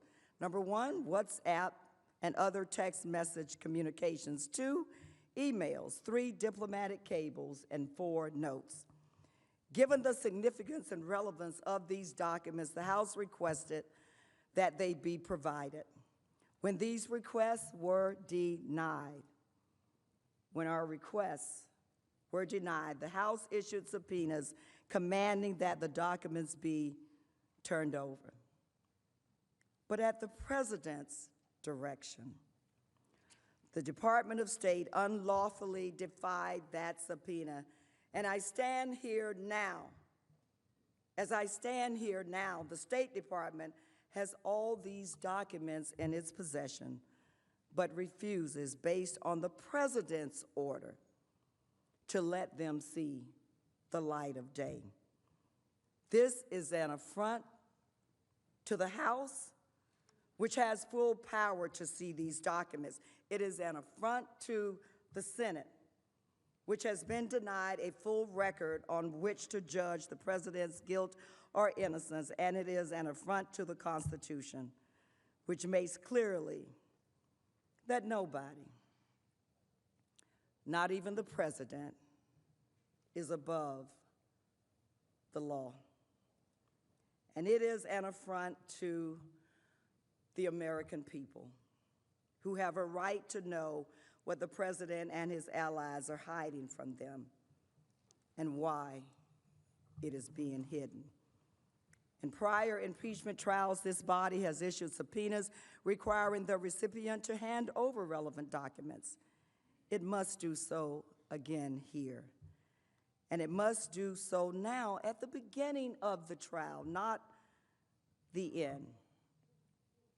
Of course, the need for a Senate subpoena arises because, as I've noted, the president ordered the State Department to defy a subpoena from the House. At this point, I'd like to briefly describe our own efforts to get those materials. I'll then address in a more detailed fashion exactly what documents the State Department has hidden from the American people and why the Senate should require it to turn them over. On September 9th, exercising their Article I oversight authority, the House Investigating Committee sent a document request to the State Department. The committee sought materials related to the president's effort to pressure Ukraine to announce investigations into his political rival, as well as his dangerous, unexplained withholding of millions of dollars in vital military aid. After the State Department failed to produce any documents, the House Committee on Foreign Affairs issued a subpoena to the State Department on September 27th. In a letter on October 1st, Secretary Pompeo acknowledged receipt of the subpoena. At that time, he stated that he would respond to the committee's subpoena for documents by the return date, October 4th. But his response never came.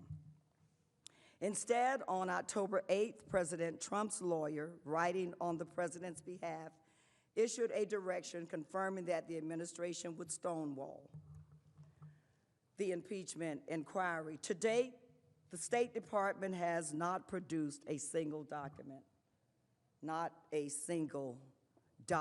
in response to the congressional subpoena. But witnesses who testified indicated that the State Department had gathered all of the records and was prepared to provide them before the White House directed it to defy the subpoena. Notwithstanding this unlawful obstruction through the testimony of brave State Department employees, the House was able to identify with remarkable precision several categories of documents relevant to the first article of impeachment that are sitting right now. Those documents are sitting right now at the State Department. I'd like to walk you through 4 key categories of documents that should be subpoenaed and which illustrate the highly relevant documents the State Department could produce immediately They could produce them immediately for this trial. The first category consists of WhatsApps and other text messages from State Department officials caught up in these events, including Ambassadors Sondland and Taylor, and also Deputy Assistant Secretary George Kent, all three of whom confirm in their testimony that they regularly use WhatsApp to communicate with each other and foreign government officials.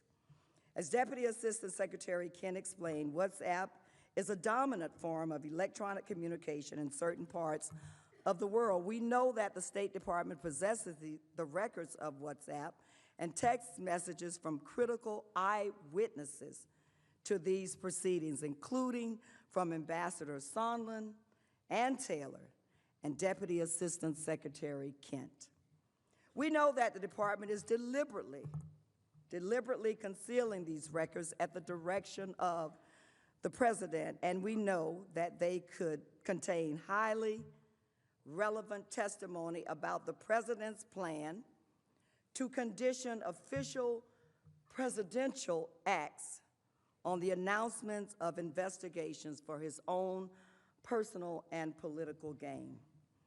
We know this not only from testimony, but also because Ambassador Volker was able to provide us with a small but telling selection of his WhatsApp messages.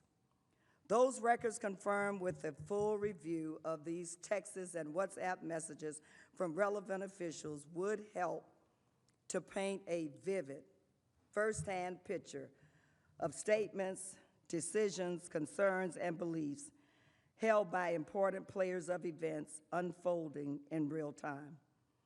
For example, thanks to Ambassador Volker's messages, we know that Ambassador Sondland, a key player in the president's pressure campaign, who testified in the House about a quid pro quo arrangement, texted directly with the Ukrainian president, President Zelensky.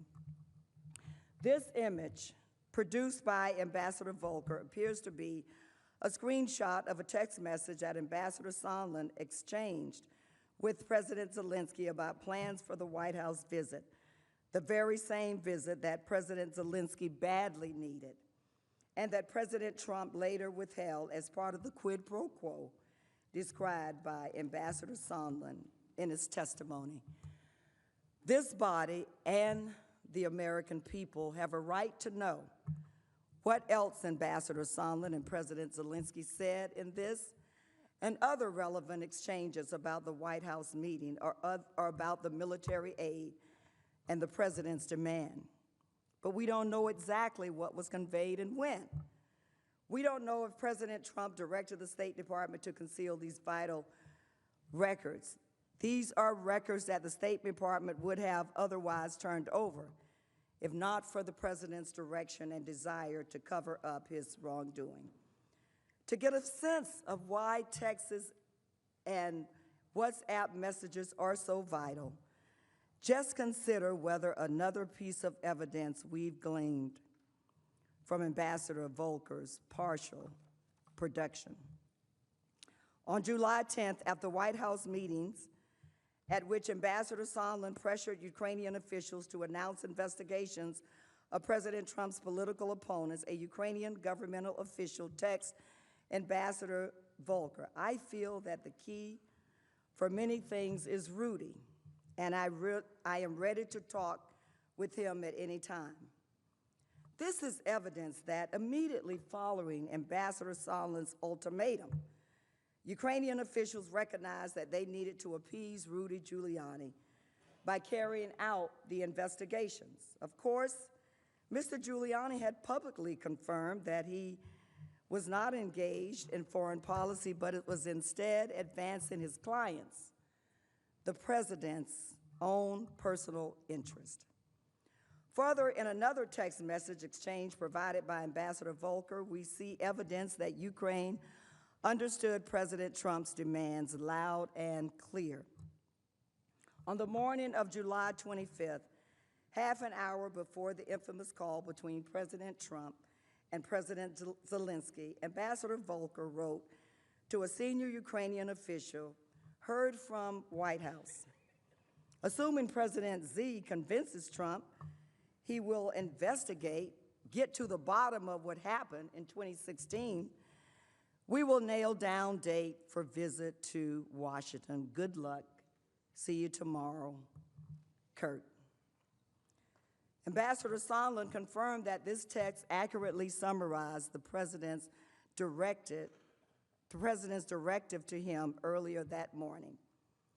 After the phone call between President Trump and President Zelensky, the Ukrainian official responded pointedly. Phone call went well. He then discussed potential dates for a White House meeting. Then the very next day, Ambassador Volker wrote to Rudy Giuliani exactly the right messages as we discussed. These messages confirm Mr. Giuliani's central role, the premeditated nature of President Trump's solicitation of political investigation and the pressure campaign on Ukraine waged by Mr. Giuliani and senior officials at President Trump's direction. Again, this is just some of what we learned from Ambassador Volker's records. As you will see during this trial presentation, there were numerous WhatsApp messages in August, while Ambassadors Volker and Sondland and Mr. Giuliani were pressuring President Zelensky's top aide to issue a statement announcing the investigations that President Trump wanted.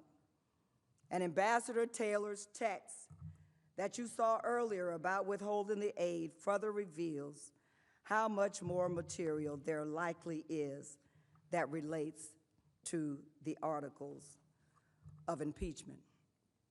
There can be no doubt that a full production of relevant text and WhatsApp messages from other officials involved in Ukraine and in touch with Ukrainian officials, including Ambassador Sondland, Ambassador Taylor, and Deputy Assistant Secretary Kent, would further illuminate the malfeasance addressed in our first article. This leads to the second category of documents that the State Department is unlawfully withholding: emails involving key State Department officials concerning interactions with senior Ukrainian officials and relating to military aid, a White House meeting, and the president's demand for investigations into his rivals. For example, on July 19th, Ambassador Gordon Sondland spoke directly with President Zelensky about the upcoming July 25th call between President Trump and President Zelensky. Ambassador Sondland then sent an email updating key officials about Secretary Pompeo, including Secretary Pompeo, acting White House Chief of Staff Mulvaney, and his senior advisor, Robert Blair.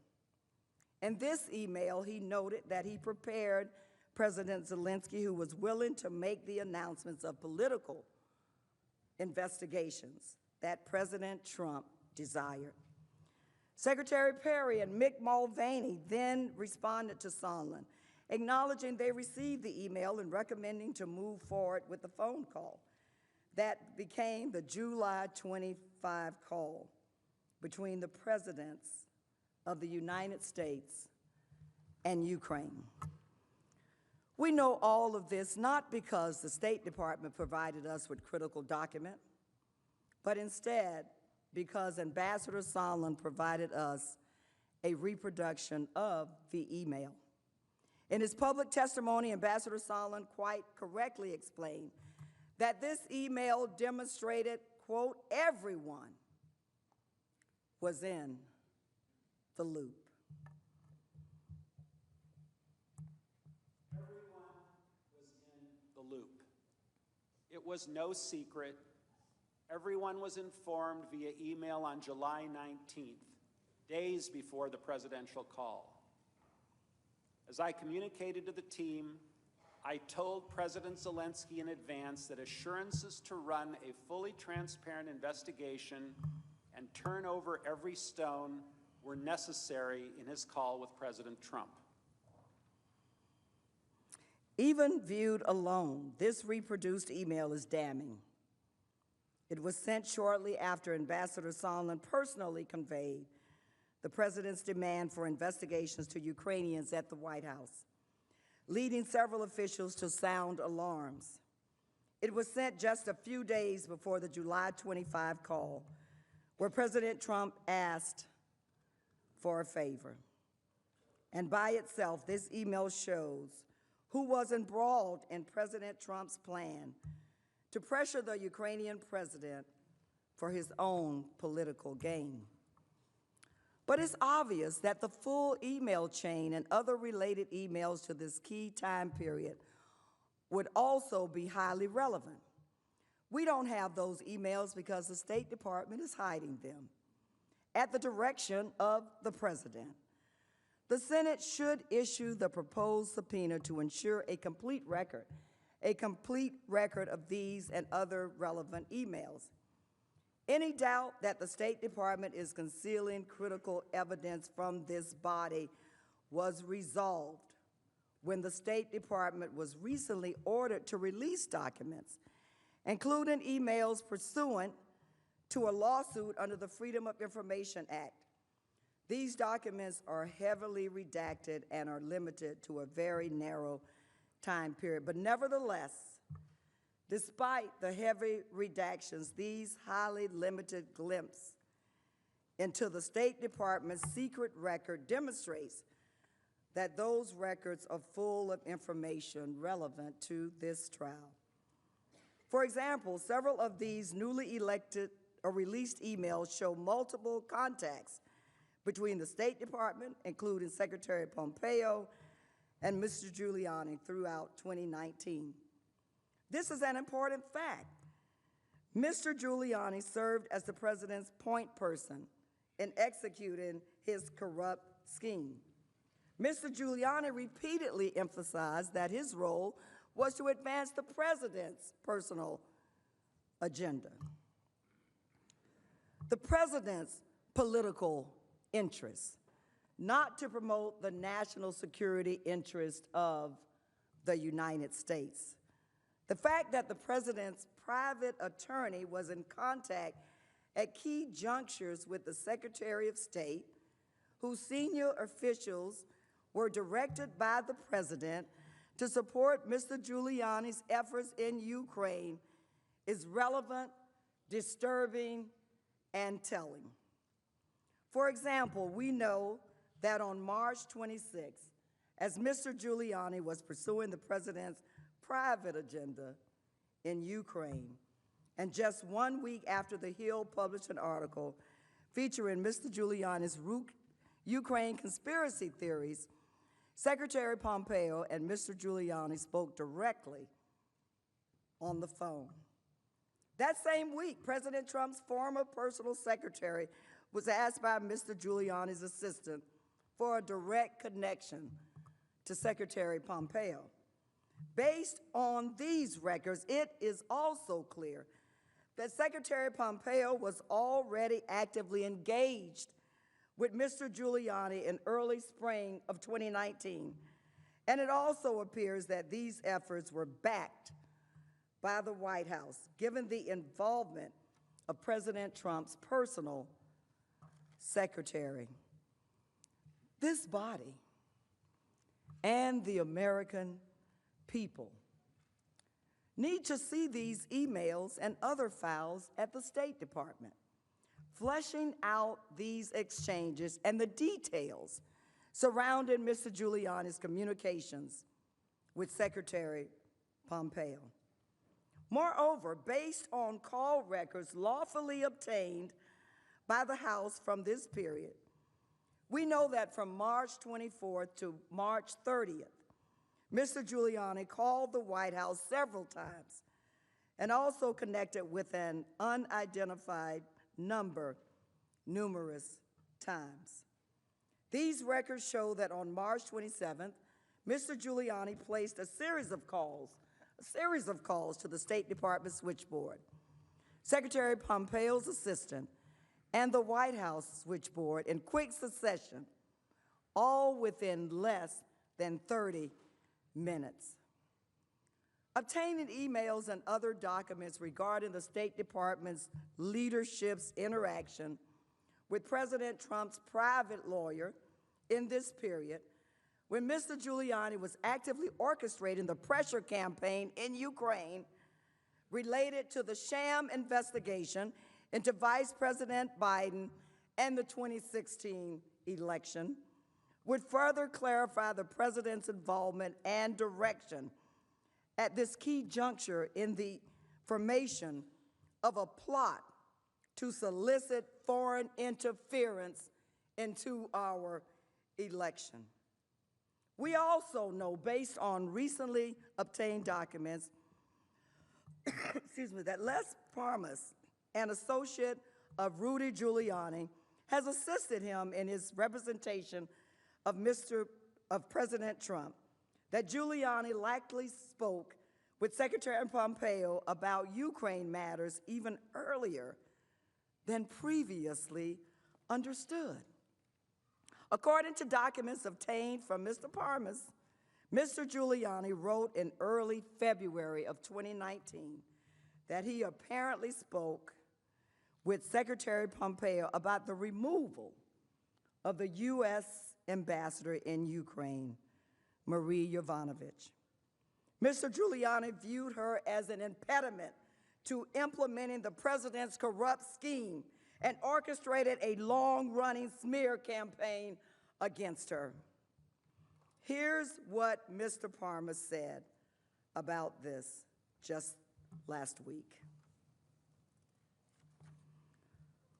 Do you believe that part of the motivation to get rid of Ambassador Yovanovitch, to get her out of post, was because she was in the way of this effort to get the government of Ukraine to announce investigations of Joe Biden? That was the only motivation. That was the only motivation. There was no other motivation. These are just some of the email communications that we know.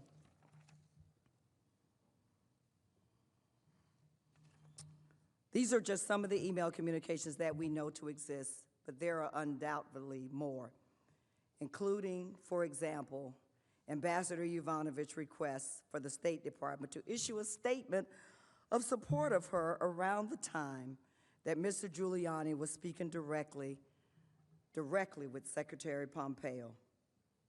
But that statement never came. The State Department has gathered these records and they are ready to be turned over pursuant to a subpoena from the Senate.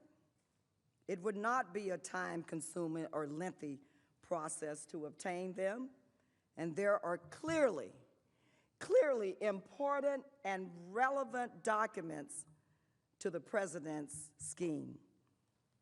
If we want the full and complete truth, then we need to see those emails. The Senate should also seek a third item that the State Department has refused to provide, and that's Ambassador Taylor's extraordinary first-person diplomatic cable to Secretary Pompeo dated August 29 and sent at the recommendation of the National Security Advisor, John Bolton, in which Ambassador Taylor strenuously objected to the withholding of military aid from Ukraine, as Ambassador Taylor recounted in his deposition. Near the end of Ambassador Bolton's visit, I asked to meet him privately, during which I expressed to him my serious concern about the withholding of military assistance to Ukraine while the Ukrainians were defending their country from Russian aggression. Ambassador Bolton recommended that I send a first-person cable to Secretary Pompeo directly, relaying my concerns.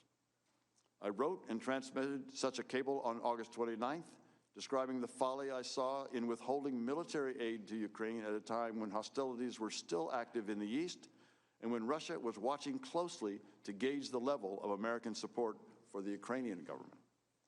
The Russians, as I said at my deposition, would love to see the humiliation of President Zelensky at the hands of the Americans. I told the Secretary that I could not and would not defend such a policy. Although I received no specific response, I heard that soon thereafter, the Secretary carried the cable with him to a meeting at the White House focused on security assistance for Ukraine. While we know from Ambassador Taylor and Deputy Assistant Secretary Kent that the cable was received, we do not know whether or how the State Department responded, nor do we know if the State Department possesses any other internal records relating to this cable. This cable is vital for 3 reasons. First, it demonstrates the harm that President Trump did to our national security when he used foreign policy as an instrument of his own personal political gain. Second, on the same day the cable was sent, President Zelensky's senior aide told Ambassador Taylor that he was very concerned about the hold on military assistance. He added that the Ukrainians were just desperate at it to be released. In other words, President Trump's effort to use military aid to apply additional pressure on Ukraine was working. And finally, based on reporting by the New York Times, we now know that within days of Ambassador Taylor sending this cable, President Trump discussed Ukrainian security assistance with Secretary Pompeo, Defense Secretary Esper, and National Security Advisor Bolton. The investigation uncovered testimony that Secretary Pompeo brought Ambassador Taylor's cable to the White House. Perhaps it was during this meeting. There, perhaps prodded by Ambassador Taylor's cable, all 3 of them pleaded with the president to resume the crucial military aid. Yet the president refused. This body has a right to see Ambassador Taylor's cable as well as the other State Department records addressing the official response to it. Although it may have been classified at the time, the State Department could no longer claim that the topic of security assistance remains classified today in light of the president's decision to declassify his 2 telephone calls with President Zelensky and Mr. Mulvaney's public statements about security assistance. The 4th category of documents that the Senate should subpoena are contemporaneous first-person accounts from State Department officials who were caught up in President Trump's corrupt scheme. These documents, which were described in detail by Deputy Assistant Secretary Kent, Ambassador Taylor, and political officer David Holmes, would help complete the record and clarify how the president's scheme unfolded in real time and how the Ukrainians reacted.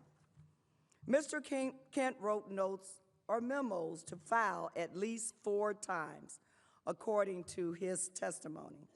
Ambassador Taylor took extensive notes of nearly every conversation he had, some in a little notebook. And David Holmes, the embassy official in Ukraine, was a consistent note-taker of important meetings with Ukrainian officials. Did you take notes of this conversation on September 1st with Ambassador Sondland? I did. And did you take notes related to most of the conversations, if not all of them, that you recited in your opening statement? All of them, Mr. Goldman.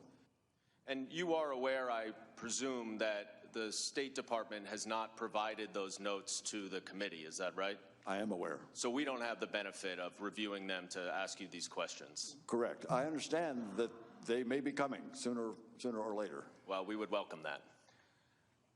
The State Department never produced those notes. As another example, Deputy Assistant Secretary Kent testified about a key document that he drafted on August 16th, describing his concerns that the Trump administration was attempting to pressure Ukraine into opening politically motivated investigations. I'd like to start with you, Mr. Kent. In your testimony, you said that you had, in mid-August, it became clear to me that Giuliani's efforts to gin up politically motivated investigations were now infecting U.S. engagement with Ukraine, leveraging President Zelensky's desire for a White House meeting. Mr. Kent, did you actually write a memo documenting your concerns that there was an effort underway to pressure Ukraine to open an investigation to benefit President Trump? Yes, ma'am. I wrote a memo to the file on August 16th. But we don't have access to that memo, do we? I submitted it to the State Department subject to the September 27th subpoena. And we have not received one piece of paper from the State Department relative to this investigation. Deputy Assistant Secretary Kent also memorialized a September 15 conversation at which Ambassador Taylor described a Ukrainian official accusing America of hypocrisy for advising President Zelensky against investigating a prior Ukrainian president. Mr. Kent described that conversation during his testimony. He said, but the more awkward part of the conversation came after Special Representative Volker made the point that the Ukrainians, who had opened their authorities under President Zelensky, had opened investigations of former President Poroshenko. He didn't think that was appropriate. And then Andrei Yermak said, what? You mean the type of investigations you're pushing for us to do on Biden and Clinton? The conversation makes clear the Ukrainian officials understood the corrupt nature of President Trump's requests and therefore doubted American credibility on anti-corruption measures. Records of these conversations and other notes and memoranda by senior American officials in Ukraine would flesh out and help complete the record for the first article of impeachment. They would tell the whole truth and to the American people and to this body. You should require the State Department to provide them. To summarize, the Senate should issue the subpoena proposed in the amendment requiring the State Department to turn over relevant texts and WhatsApp messages, emails, diplomatic cables, and notes. These documents bear directly on the trial of this body, the trial that this body is required by the Constitution to hold. They are immediately relevant to the first article of impeachment. Their existence has been attested to by credible witnesses in the House.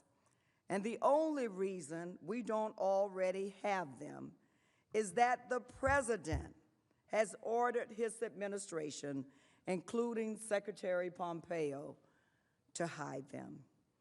The President's lawyers may suggest that the House should have sought these materials in court or awaited further lawsuits under the Freedom of Information Act, aka FOIA lawsuits. Any such suggestion is meritless. To start, the Constitution has never been understood to require such lawsuits, which has never occurred. It's never occurred in any previous impeachment. Moreover, the President has repeatedly and strenuously argued that the House is not even allowed to file a suit to enforce its subpoenas. And in the Freedom of Information Act cases, the administration has only grudgingly and slowly produced an extremely small set of materials, but has insisted on applying heavy and dubious redactions. FOIA lawsuits filed by third parties cannot serve as a credible alternative to congressional oversight. In fact, it is still alarming that the administration has produced more documents pursuant to the Federal Office of Information Act lawsuits by private citizens and entities than congressional subpoenas. Finally, as we all know, litigation would take an extremely long time, likely years, not weeks or months, while the misconduct of this president requires immediate attention. The misconduct of this president requires immediate attention if this body is truly committed to a fair trial. It cannot let the president play a game of keep away and dictate what evidence the senators can and cannot see bearing on his guilt or innocence. This body cannot permit him to hide all the evidence while disingenuously insisting on lawsuits that he doesn't actually think we can file, ones that he knows won't be resolved until after the election he is trying to cheat to win. Instead, to honor your oaths to do impartial justice, we urge each senator to support a subpoena to the State Department. And that subpoena should be issued now, at the beginning of the trial, rather than at the end, so these documents can be reviewed and their importance weighed by the parties, the Senate, and by the American people. That is how things work in every courtroom in the nation. And it is how they should work here, especially because the stakes, as you all know, are so high. The truth is there. Facts are stubborn things.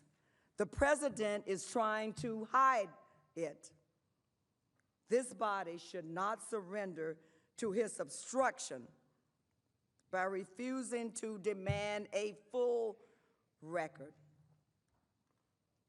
That is why the House managers support this amendment. And Mr. Chief Justice, the House managers reserve the balance of our time. Mr. Cipollone? Thank you, Mr. Chief Justice. In the interest of time, I won't repeat all of the arguments that we've made already with respect to these motions. I would say one thing before I turn it over to my co-counsel. Mr. Schiff came here and said he's not asking you to do something he wouldn't do for himself. And the House manager said, we're not asking you to do our jobs for us. And Mr. Schiff came up here and he said, I call Ambassador Bolton. Remember Paul Harvey? It's time for the rest of the story. He didn't call him in the House. He didn't subpoena Ambassador Bolton in the House. I have a letter here from Ambassador Bolton's lawyer. He's the same lawyer that Charlie Kupperman hired. It's dated November 8th. He said, I write as counsel to Dr. Charles Kupperman and to Ambassador John Bolton in response to one, to the letter of November 5th from Chairman Schiff, Chairman Engel, and Acting Chair Maloney, the House chairs, withdrawing the subpoena to Dr. Kupperman. I mentioned that earlier. And to recent published reports announcing that the House chairs do not intend to issue a subpoena to Ambassador Bolton. He goes on and says, we are dismayed that the committees have chosen not to join us in seeking resolution from the judicial branch of this momentous constitutional question. And he ends the letter by saying, if the House chooses not to pursue through subpoena the testimony of Dr. Kupperman and Ambassador Bolton, let the record be clear. That is the House's decision, and they made that decision. They never subpoenaed Ambassador Bolton. They didn't try to call him in the House, and they withdrew the subpoena for Charles Kupperman before the judge could rule, and they asked that the case be mooted. And now they come here and they ask you to issue a subpoena for John Bolton. It's not right. I yield the remainder of my time to Mr. Sekulow. Mr. Chief Justice, members of the Senate, the manager just said facts are a stubborn thing. Let me give you some facts. It's from the transcripts. Ambassador Sondland actually testified unequivocally that the president did not tie aid to investigations. Instead, that he acknowledged any leak he had suggested was based entirely on his own speculation, unconnected to any conversation with the president. Here's the question. What about the aid? Ambassador Volker says that they were tied, that the aid was not tied. Answer, I didn't say that they were conclusively tied either. I said I was presuming it. Question, okay, and so the president never told you they were tied. Answer, that is correct. Question, so your testimony and Ambassador Volker's testimony is consistent, and the president did not tie investigations, aid to investigations. Answer, that is correct. Ambassador Sondland also testified that he asked President Trump directly about these issues, and the president explicitly told him that he did not want anything from Ukraine. I want nothing. I want nothing. I want no quid pro quo. Tell Zelensky to do the right thing. Similar comments were made to Senator Johnson. Those are the facts. Stubborn, but that's the facts. No one is above the law. Here's the law. As every member of Congress knows, undoubtedly aware, separate from even state secret privileges is the presidential communication executive privilege to communications and performance of a president's responsibilities. The presidential communication privilege has constitutional origins. Courts have recognized a great public interest in preserving the confidentiality of conversations that take place in the president's performance of his official duties, because such confidentiality is needed to protect the effectiveness of the executive decision-making process. In Ray Seal cases, that was decided in the District of Columbia Court of Appeals. The Supreme Court found such a privilege necessary to guarantee the candor of presidential advisors and to provide a president and those who assist him with freedom to explore alternatives in the process of ultimately shaping policies and making decisions, and to do so in a way many would be unwilling to express except in private. For these reasons, presidential conversations are presumptively privileged. There's something else about this privilege. Communications made by presidential advisors, again, quoting courts, and by the way, lawyer lawsuits,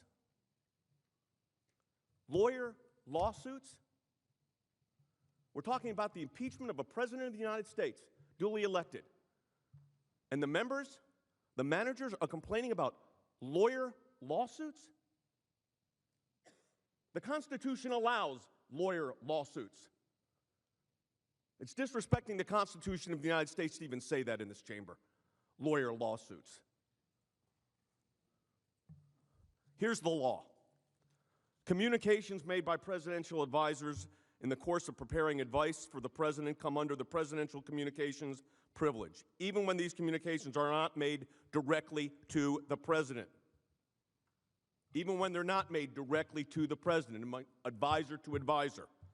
Given the need to provide sufficient elbow room for advisors to obtain information from all knowledgeable sources, the privilege must apply both to communications which these advisors solicit and receive from others, as well as those they authorize themselves. The privilege must also extend to communications authored or received in response to solicitations by members of a presidential advisor's staff, since in many instances, advisors must rely on their staffs to investigate an issue and formulate advice given to the president. Lawsuits. The Constitution. A dangerous moment for America when an impeachment of a president of the United States is being rushed through because of lawyer lawsuits. The Constitution allows it if necessary. The Constitution demands it. if necessary. Thank you, Mr. Chief Justice.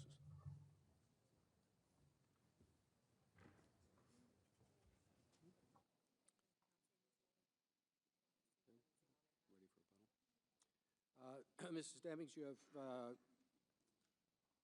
13 minutes for rebuttal. Mr. Schiff.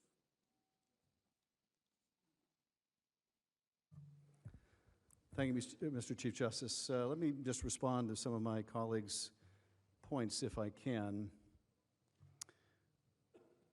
First, counsel said, well, the House would like to call John Bolton, but the House did not seek his testimony during its investigation. Well, first of all, we did. We invited John Bolton to testify, and you know what he told us? I'm not coming, and if you subpoena me, I will sue you. That was his answer, I will sue you. Mr. Bolton is represented by the same lawyer who represents Dr. Kupperman, who actually did sue us when he was subpoenaed. So we knew that John Bolton would make good on that threat. Now, Mr. Sekulow says something about lawyer lawsuits. Now, I have to confess I wasn't completely following the argument, but something about lawyer lawsuits, that we're against lawyer lawsuits. Well, I don't know what that means, but I can tell you this. The Trump Justice Department is in court in that case and in other cases arguing Congress cannot go to court to enforce its subpoenas. So when they say something about lawyer lawsuits and they say there's nothing wrong with the House suing to get these witnesses to show up, and they should have sued to get them to show up, their own other lawyers are in court saying the House has no such right. They're in court saying you can't have lawyer lawsuits. So that argument cannot be made in both directions.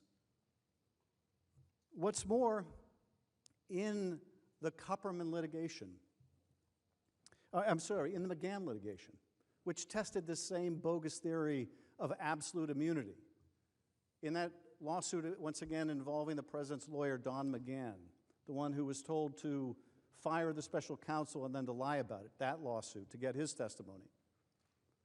Judge Jackson ruled on that very recently when they made the same bogus claim, he's absolutely immune from showing up. And the judge says that's nonsense. There's no support for that, none in the Constitution, none in the case law, that is made out of whole cloth. But you know, the judge said something more that was very interesting. Because what we urged John Bolton's lawyer is, you don't need to file a lawsuit. Dr. Kupperman, you don't need to file a lawsuit. There's one already filed involving Don McGahn that's about to be decided. So unless your real purpose here is delay, unless your real purpose here is to avoid testimony and you just wish to give the impression of a willingness to come forward, you just want to have the court's blessing, if that's really true, agree to be bound by the McGahn decision. Well, of course they were not willing, because they didn't want to testify. Now, for whatever reason, John Bolton is now willing to testify. I don't know why that is. Maybe it's because he has a book coming out. Maybe it's because it will be very hard to explain why he was unwilling to share important information with the Senate, that he couldn't show up for a House deposition or interview because he would need court permission to do it, but he can put it in a book. I don't know. I can't speak to his motivation. But I can tell you he's willing to come now, if you're willing to hear him.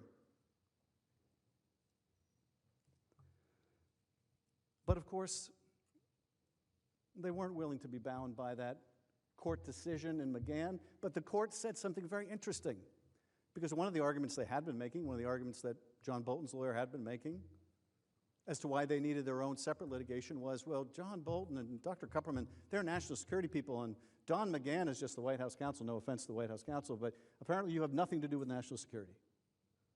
And so they couldn't be bound by what the court in the McGahn case said. Well, the judge in the McGahn case said, this applies to national security stuff too. So we do have a court decision, and what's more, we have the court decision in the Harriet Miers case in the George W. Bush administration, where likewise the court made short shrift of this claim of absolute, complete, and total immunity. Now, there were also comments made about Ambassador Volker's testimony by Mr. Sekulow. And it was along these lines. Ambassador Volker said the president never told him that the aid was being conditioned or the meeting was being conditioned on Ukraine doing these sham investigations. So, well, I guess that's case closed. Unless the president told everyone, called them into their office and said, hey, I'm going to tell you now, and then I'm going to tell you now. If he didn't tell everyone, I guess it's case closed. Well, you know who the president did tell, among others? He told Mick Mulvaney. Mick Mulvaney went out on national television and said, yes, they discussed it. This investigation, this Russian narrative that it wasn't Ukraine that intervened in 2016, it was Russia. I'm sorry, it wasn't Russia, it was Ukraine. Yes, that bogus 2016 theory, yes, they discussed it. Yes, that was part of the reason why they withheld the money. And when reporters said, well, you're kind of describing a quid pro quo, his answer was, yeah, get used to it or get over it. We do it all the time. Now, they haven't said they want to hear from Mick Mulvaney. I wonder why. The president did talk to Mick Mulvaney about it. Wouldn't you like to hear what Mick Mulvaney has to say? I mean, if you really want to get to the bottom of this, if they're really challenging the fact that the president conditioned $400 million of military aid to an ally at war, if Mick Mulvaney has already said publicly that he talked to the president about it, and this is part of the reason why, don't you think you should hear from him? Don't you think impartial justice requires you to hear from him? Now, counsel also referred to Ambassador Sondland, and Sondland saying, well, the president told me there was no quid pro quo. Now, of course, at the time the president said to Sondland, no quid pro quo, he became aware of the whistleblower complaint, presumably by Mr. Cipollone. And so the president knew that this was going to come to light. On the advice, apparently, of Mr. Cipollone, or maybe others, the Director of National Intelligence, for the first time in history, withheld a whistleblower complaint from Congress, its intended recipient. But nonetheless, the White House was aware of that complaint. We launched our own investigations. Yes, they got caught, and in the midst of being caught, what does he say? It's called a false exculpatory. For those people at home, that's a fancy word of saying it's a false, phony alibi. No quid pro quo. He wasn't even asked the question, was there a quid pro quo? He just blurted it out. That's the defense, that the president denies it. And what's more interestingly, he didn't tell you about the other half of that conversation where the president says no quid pro quo. He says no quid pro quo, but Zelensky needs to go to the mic,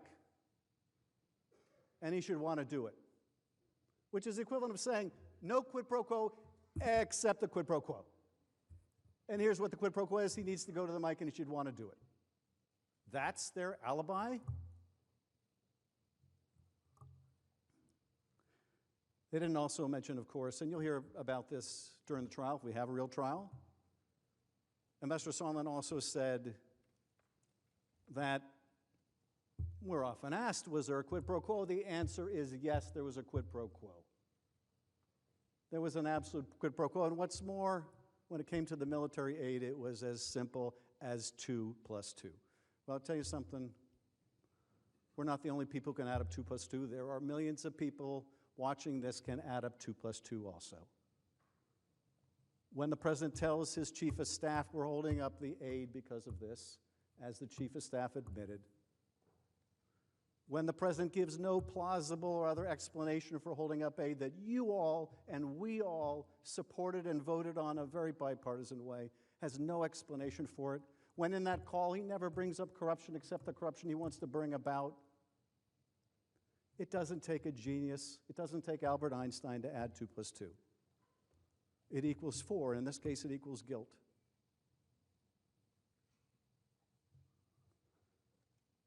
Now,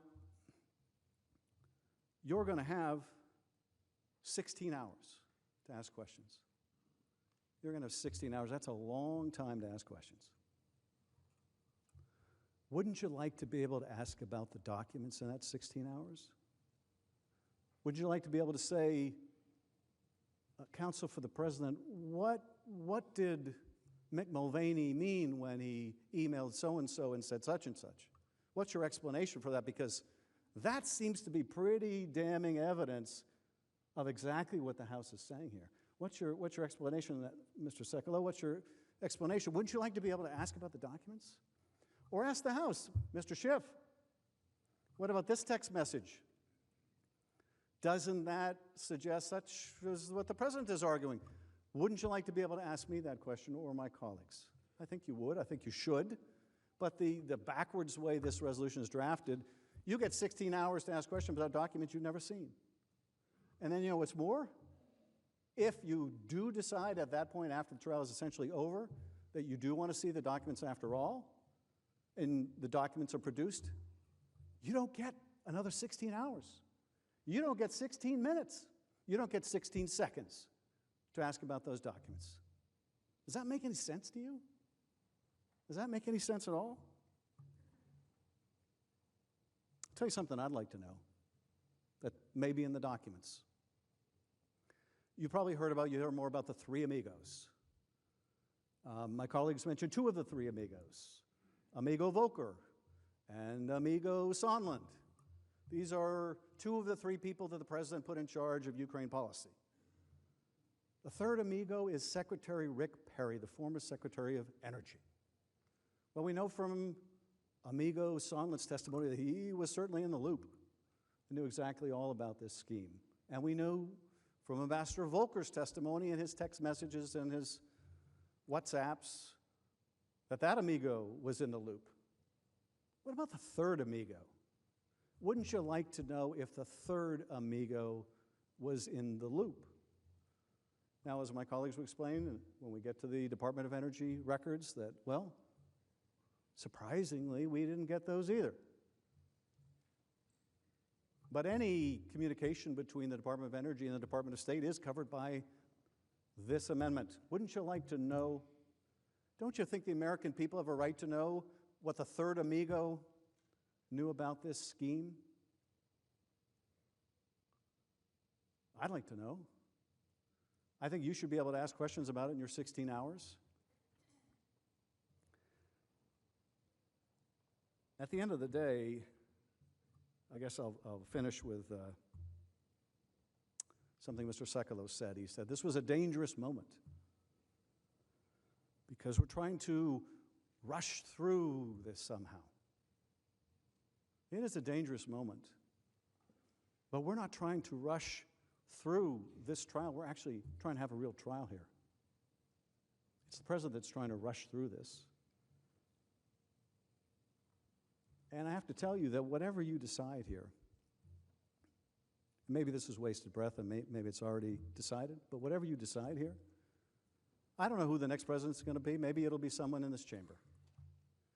But I guarantee you this, whoever that next president is, whether they did something right or they did something wrong, there's going to come a time where you in this body are going to want to subpoena that president and that administration. You're going to want to get to the bottom of serious allegations. Are you prepared to say that that president can simply say, I'm going to fight all subpoenas? Are you prepared to say and accept that president saying, I have absolute immunity. You want me to come testify? Senator, you want me to come and testify? No, no, I have absolute immunity. You can subpoena me all you like. I'll see you in court. And when you get to court, I'm going to tell you, you can't see me in court. Are you prepared for that? That's what the future looks like. Don't think this is the last president if you allow this to happen. That's going to allow this to take place. Your time Mr. is Justice, expired. I yield back. I thank you.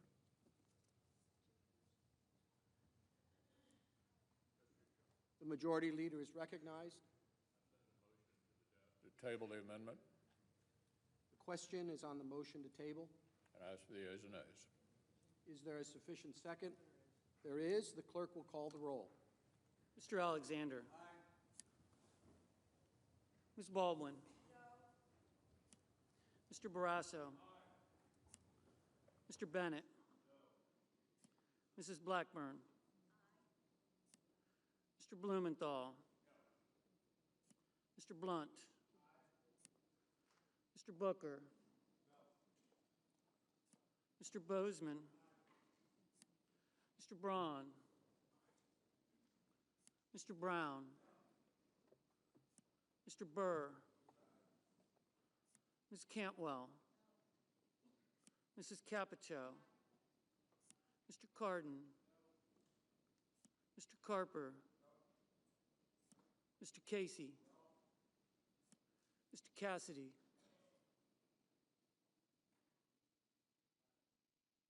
Ms. Collins, Mr. Coons, Mr. Cornyn, Ms. Cortez Masto, Mr. Cotton, Mr. Kramer, Mr. Crapo, Mr. Cruz, Mr. Daines, Ms. Duckworth, Mr. Durbin, Mr. Enzi, Ms. Ernst, Mrs. Feinstein, Mrs. Fisher, Mr. Gardner, Mrs. Gillibrand, Mr. Graham, Mr. Grassley, Ms. Harris, Ms. Hassan, Mr. Hawley, Mr. Heinrich, Ms. Hirono, Mr. Hoven, Mrs. Hyde-Smith, Mr. Inhofe, Mr. Johnson, Mr. Jones, Mr. Kane, Mr. Kennedy, Mr. King, Ms. Klobuchar, Mr. Langford, Mr. Leahy, Mr. Lee, Mrs. Loeffler, Mr. Manchin, Mr. Markey, Mr. McConnell, Ms. McSally, Mr. Menendez, Mr. Merkley, Mr. Moran, Ms. Murkowski, Mr. Murphy, Mrs. Murray, Mr. Paul, Mr. Perdue, Mr. Peters, Mr. Portman, Mr. Reed, Mr. Risch, Mr. Roberts, Mr. Romney, Ms. Rosen, Mr. Rounds, Mr. Rubio, Mr. Sanders, Mr. Sass, Mr. Schatz, Mr. Schumer, Mr. Scott of Florida, Mr. Scott of South Carolina, Mrs. Shaheen, Mr. Shelby, Ms. Sinema, Ms. Smith, Ms. Stabenow, Mr. Sullivan, Mr. Tester, Mr. Thune, Mr. Tillis, Mr. Toomey, Mr. Udall, Mr. Van Hollen, Mr. Warner,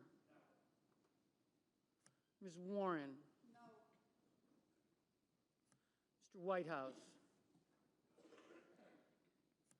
Mr. Wicker, Mr. Wyden, Mr. Young.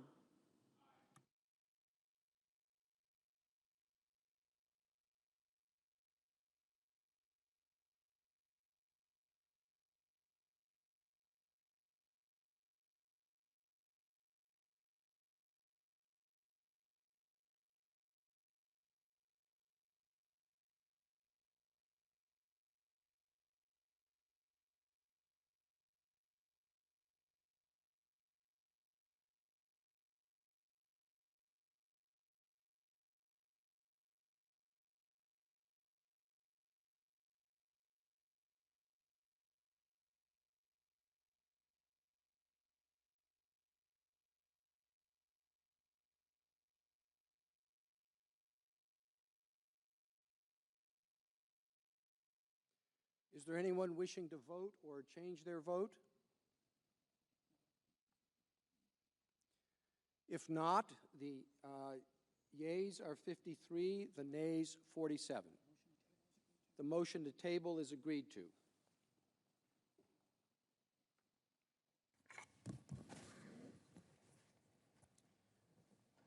The Democratic leader is recognized. Mr. Chief Justice, I send an amendment to the desk to subpoena certain office and management and budget documents, and I ask that it be read. The clerk will read the amendment.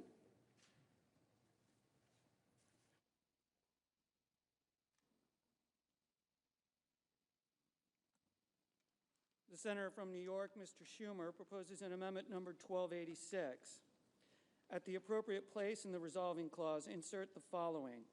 Section, notwithstanding any other provision of this resolution pursuant to Rules 5 and 6 of the Rules of Procedure and Practice in the Senate when sitting on impeachment trials, 1, the Chief Justice of the United States, through the Secretary of the Senate, shall issue a subpoena to the acting director of the Office of Management and Budget, commanding him to produce for the time period from January 1st, 2019 to the present all documents, communications, and other records within the possession, custody, or control of the Office of Management and Budget, referring or relating to A, the actual or potential suspension, withholding, delaying, freezing, or releasing of United States foreign assistance, military assistance, or security assistance of any kind to Ukraine, including but not limited to the Ukraine Security Assistance Initiative, referred to in this section as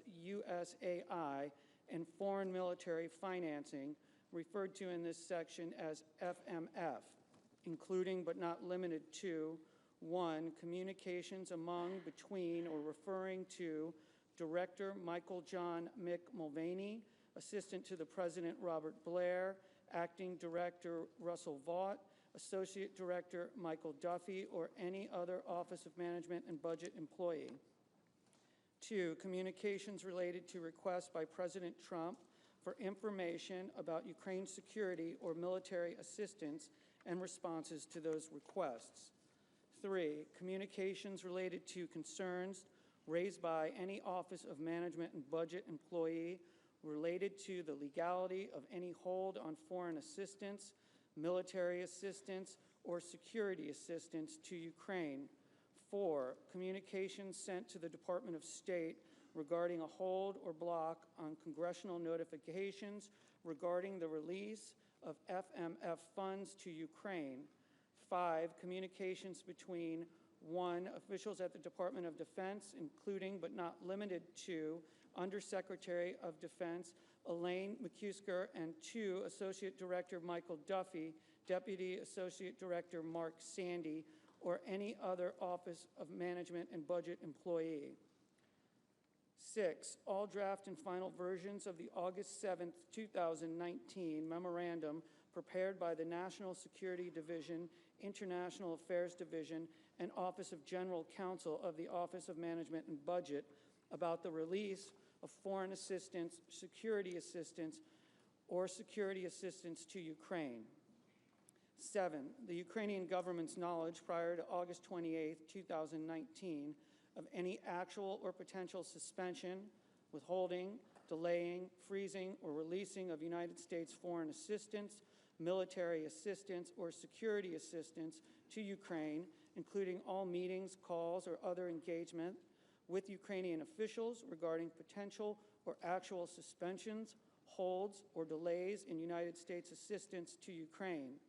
B, communications, opinions, advice, counsel, approvals, or concurrences provided by any employee in the Office of Management and Budget regarding the actual or potential suspension, withholding, delaying, freezing, or releasing of security assistance to Ukraine, including legality under the Impoundment Control Act.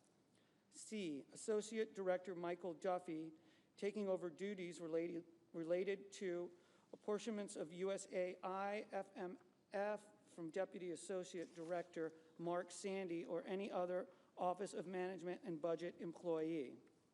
D, all meetings related to the security assistance to Ukraine, including but not limited to interagency meetings on July 18th, 2019, July 23rd, 2019, July 26th, 2019, and July 31st, 2019, including any directions provided to staff participating in those meetings and any readouts from those meetings. E, the decision announced on or about September 11, 2019, to release appropriated foreign assistance, military assistance, or security assistance to Ukraine, including but not limited to any notes, memoranda, documentation, or correspondence related to the decision. F, all draft and final versions of talking points related to the withholding or release of foreign assistance, military assistance, or security assistance to Ukraine, including communications with the Department of Defense related to concerns about the accuracy of the talking points, and G, all meetings and calls between President Trump and the President of Ukraine, including documents, communications, and other records related to the scheduling of, preparation for, and follow-up from the President's April 21st and July 25th, 2019 telephone calls, as well as the President's September 25th, 2019 meeting with the President of Ukraine in New York, and 2, the Sergeant at Arms is authorized to utilize the services of the Deputy Sergeant at Arms or any other employee of the Senate in serving the subpoena authorized to be issued by this section. Mr. Chief Justice. The Majority Leader is recognized.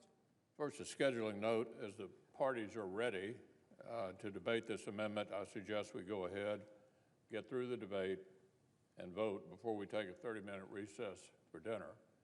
And I would remind everyone that I'll be moving to table the amendment, and it's also important to remember that both evidence and witnesses are addressed in the underlying resolution.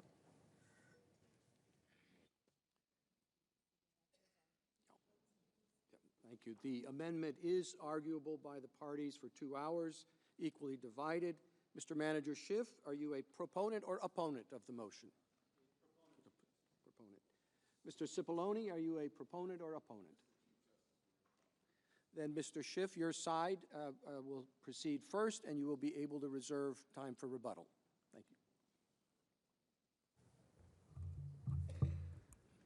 Before I begin, Mr. Chief Justice, the House managers will reserve the balance of our time to respond to the counsel for the President. Mr. Chief Justice, Senators, counsel for the President, and the American people, I am Jason Crow from the great state of Colorado. The House managers strongly support this amendment to subpoena key documents from the Office of Management and Budget, or OMB. These documents go directly to one of President Trump's abuses of power, his decision to withhold vital military aid from a strategic partner that's at war to benefit his own personal re-election campaign. But why should that matter? Why should anybody care? Why should I care? Before I was a member of Congress, I was an American soldier, serving in Iraq and Afghanistan. And although some years have passed since that time, there are still some memories that are seared in my brain. One of those memories was scavenging scrap metal on the streets of Baghdad in the summer of 2003 that we had to bolt onto the side of our trucks because we had no armor to protect against roadside bombs. So when we talk about troops not getting the equipment that they need when they need it, it's personal to me. To be clear, here we are talking of $391 million of taxpayer money intended to protect our national security by helping our strategic partner, Ukraine, fight against Vladimir Putin's Russia, an adversary of the United States. But the president could not carry out this scheme alone. He needed a lot of people to help him. And that's why we know as much about it as we do today. But there is much more to know. And that's what trials are for, to get the full picture. We know there's more because President Trump needed the Office of Management and Budget to figure out how to stop what should have been a routine release of funds mandated by Congress. A release of funds that was already underway. But the people in this chamber don't need me to tell you that, because 87 of you in this room voted for those vital funds to support our partner, Ukraine. Witnesses before the House testified extensively about OMB's involvement in carrying out the hold. It was OMB that relayed the president's instructions and implemented the hold. And it was OMB that scrambled to justify the freeze. OMB has key documents that President Trump has refused to turn over to Congress. It is time to subpoena those documents. These documents would provide insight into critical aspects of the military aid hold. They would show the decision-making process and motivations behind President Trump's freeze. They would reveal the concerns expressed by career OMB officials, including lawyers, that the hold was violating the law. They would expose the lengths to which OMB went to justify the president's hold. They would reveal concerns about the impact of the freeze on Ukraine and U.S. national security. And they would show that senior officials repeatedly attempted to convince President Trump to release the hold. In short, they would show exactly how the president carried out the scheme to use our national defense funds to benefit his personal political campaign. We are not speculating about the existence of these documents. We are not guessing what the documents might show. During the course of the investigation in the House, witnesses who testified before the committees identified multiple documents directly relevant to the impeachment inquiry that OMB continues to hold to this day. We know these documents exist, and we know that the only reason we do not have them is because the president directed OMB not to produce them, because he knows what they would show. To demonstrate the significance of the OMB documents and the value they would provide in this trial, I would like to walk you through some of what we know exists, but which the Trump administration has refused to turn over. As we have discussed, the Trump administration has refused to turn over any documents to the House in response to multiple subpoenas and requests. Based on what is known from the testimony and the few documents that have been obtained through public reporting and lawsuits, it's clear that the president is trying to hide this evidence because he is afraid of what it would show. Documents offer stark examples of the chaos and confusion that the president's scheme set off across our government, and they make clear the importance of the documents that are still being concealed by the president. We know that OMB has documents that reveal that as early as June, the president was considering holding military aid for Ukraine. The president began questioning military aid to Ukraine after Congress appropriated and authorized the money. $250 million in DoD funds and $141 million in State Department funds. This funding had wide bipartisan support because, as many witnesses testified, providing military aid to Ukraine to defend itself against Russian aggression also benefits our own national security. Importantly, the President's questions came weeks after the Department of Defense already certified that Ukraine had undertaken the anti-corruption reforms and other measures mandated by Congress as a condition for receiving that aid. So there is a process for making sure that the funds make it to the right place and to the right people, a process that has been followed every year that we have been providing that security assistance to Ukraine, including the first 2 years under the Trump administration. Nonetheless, the President's questions came days after DoD issued a press release on June 18th announcing it would provide its $250 million portion of the taxpayer-funded military aid to Ukraine. According to public reporting, the day after DoD's press release, a White House official named Robert Blair called OMB's acting director, Russell Vought, to talk about the military aid to Ukraine. According to public reports, Mr. Blair told Vought, quote, "We need to hold it up." OMB has refused to produce any documents related to this conversation. The Senate can get them by passing the amendment and issuing a subpoena. But there's more.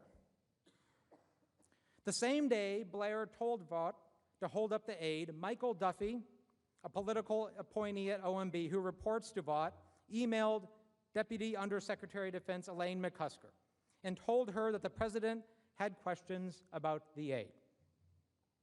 Duffy copied Mark Sandy, a career official at OMB, who told us about the email in his testimony before the House. Like all others, that email was not produced by the Trump administration in the House impeachment investigation. We know this email exists, however, because in response to a Freedom of Information Act lawsuit, the Trump administration was forced to release a redacted email consistent with Sandy's description. But OMB provided none of those documents to the House. With this proposed amendment, the Senate has an opportunity to obtain and review the full record that could further demonstrate how and why the President was holding the aid. These documents would also shed light on the President's order to implement the hold.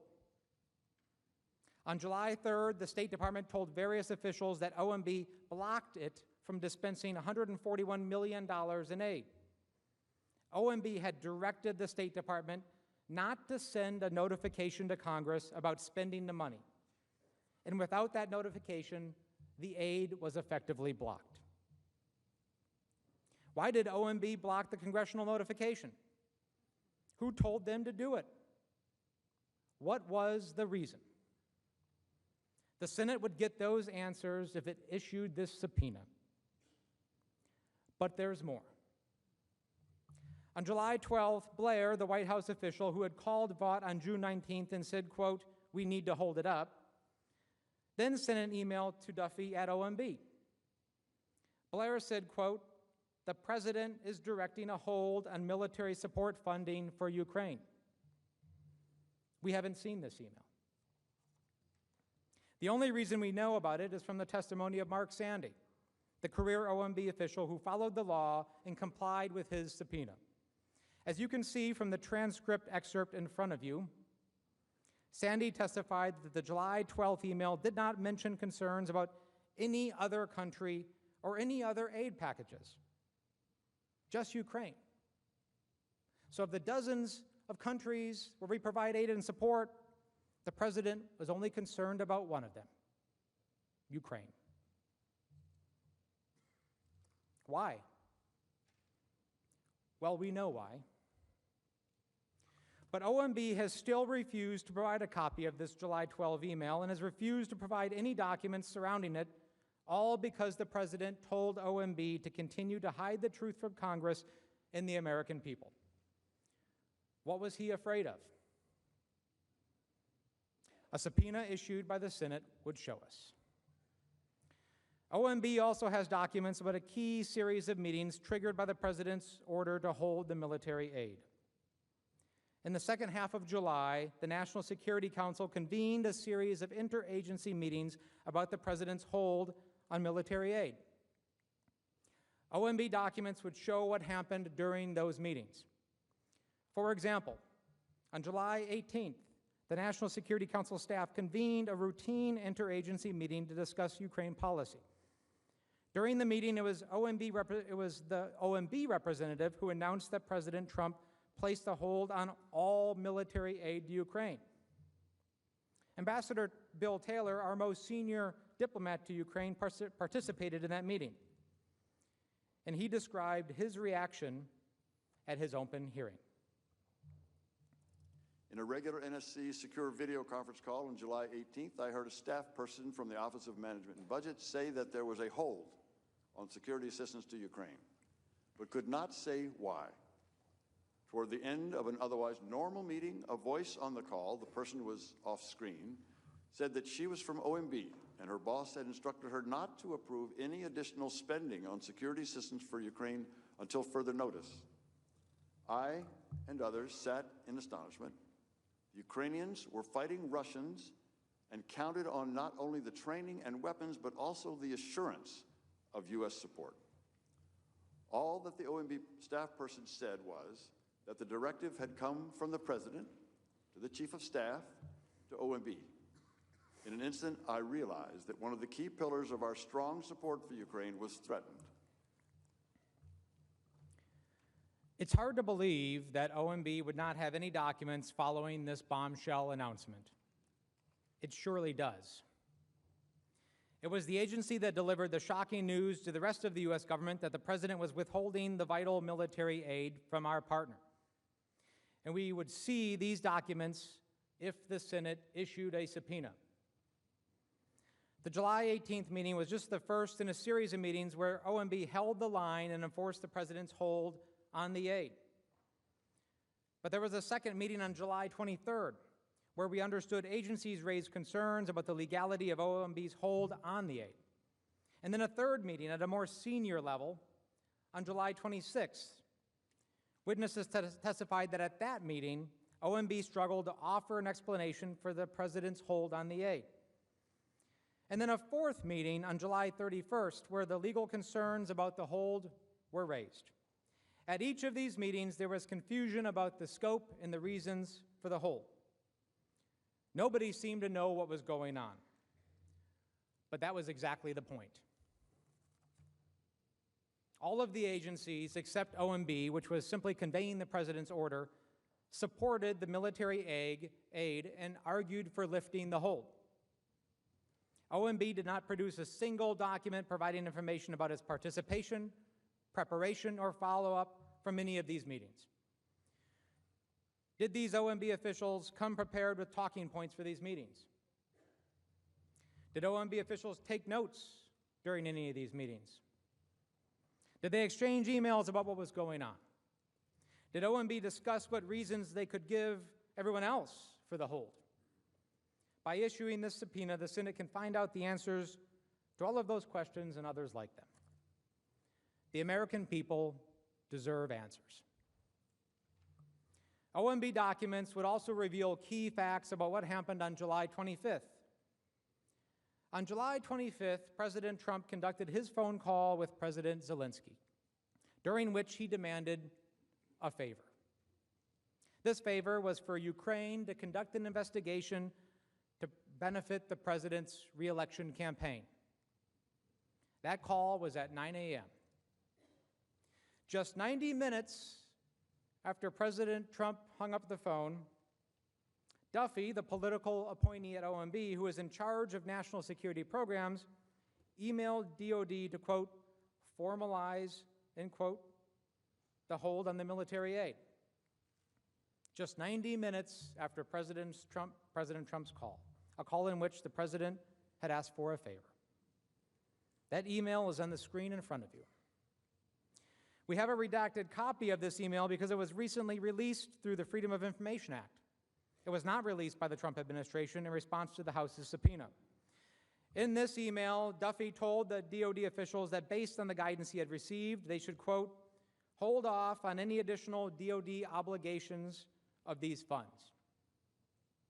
He added that the request was, quote, sensitive, and that they should keep this information closely held, meaning don't tell anybody about it. Why did Duffy consider the information sensitive? Why didn't he want anyone to learn about it? Answers to those questions may be found in OMB emails, emails that we could all see if you issue a subpoena. But there's more. Remember, the administration needed to create a way to stop funding that was already underway. The train had already left the station. And something like this had never been done before. Later in the evening of July 25th, OMB found a way, even though DOD had already notified Congress that the funds would be released. Here is how the scheme worked. OMB sent DOD a funding document that included a carefully worded footnote directing DOD to hold off on spending the funds. Quote, to allow for an interagency process to determine the best use, end quote. Remember that language. To allow for an interagency process to determine the best use. Let me explain that. The footnote stated that this, quote, brief pause would not prevent DOD from spending the money by the end of the fiscal year, which was coming up on September 30th.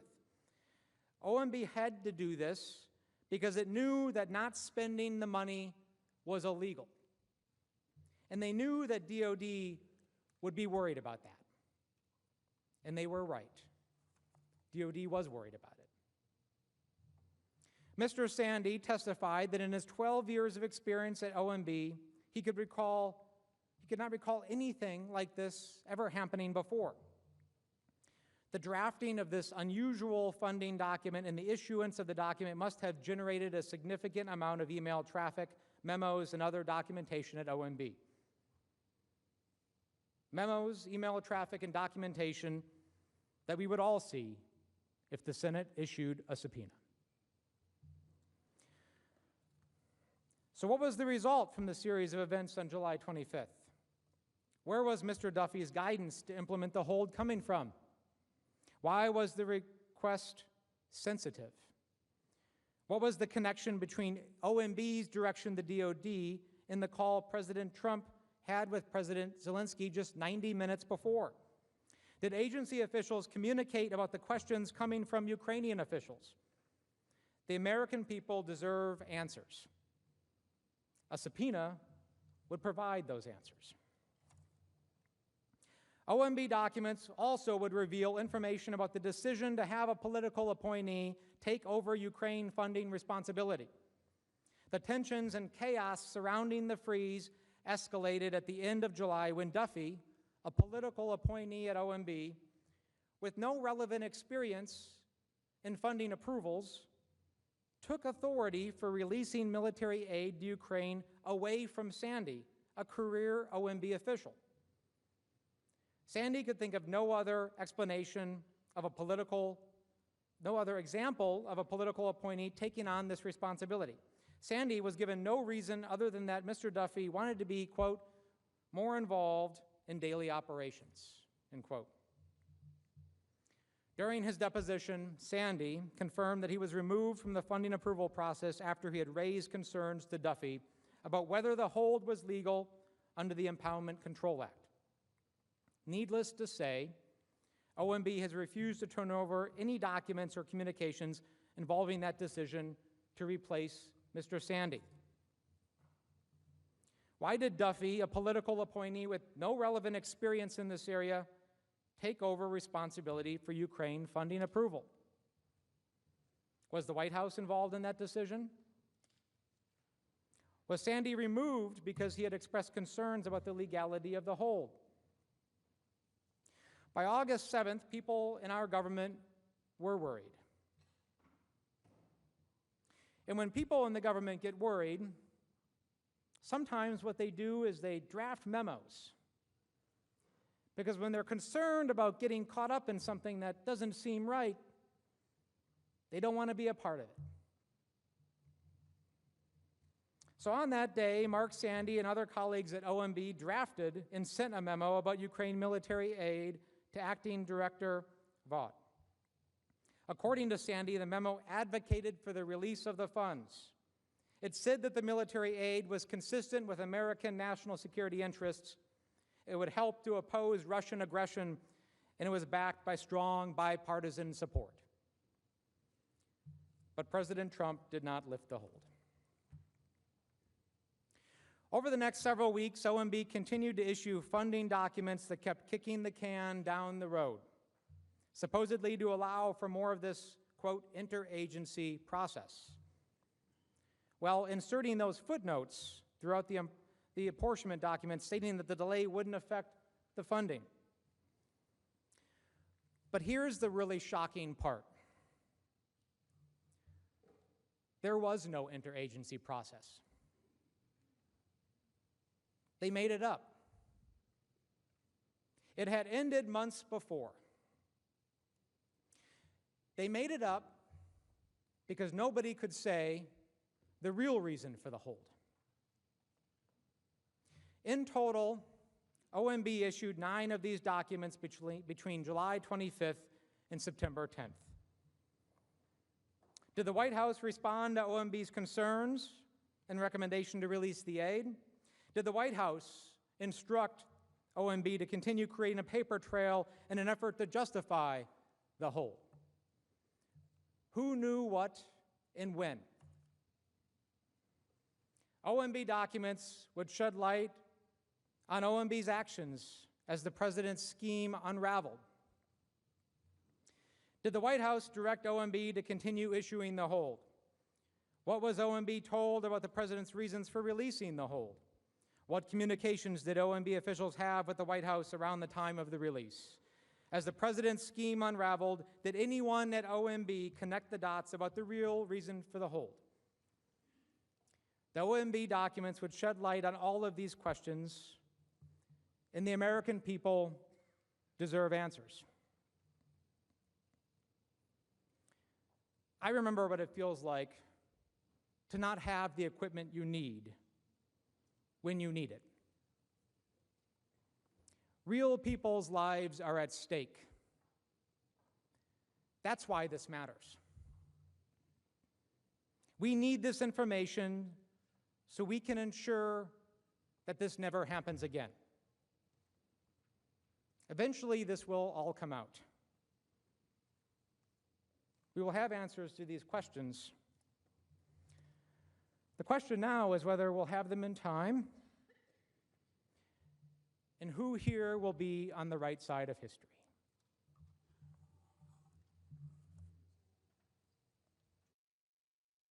Mr. Sekulow? Mr. Chief Justice, the House managers reserve the balance of our time for an opportunity to respond to the President's argument. Thank you. Mr. Sekulow? Thank you, Mr. Chief Justice, members of the Senate. Manager Crow, you should be happy to know that the aid that was provided to Ukraine over the course of the President's administration included lethal weapons. Those were not provided by the previous administration. The suggestion that the Ukraine failed to get any equipment is false. The security assistance was not for funding Ukraine over the summer of 2019. There was no lack of equipment due to the temporary pause. It was future funding. The Ukraine Deputy Minister of Defense, who oversaw U.S. aid shipments, said the hold came and went so quickly they did not notice any change.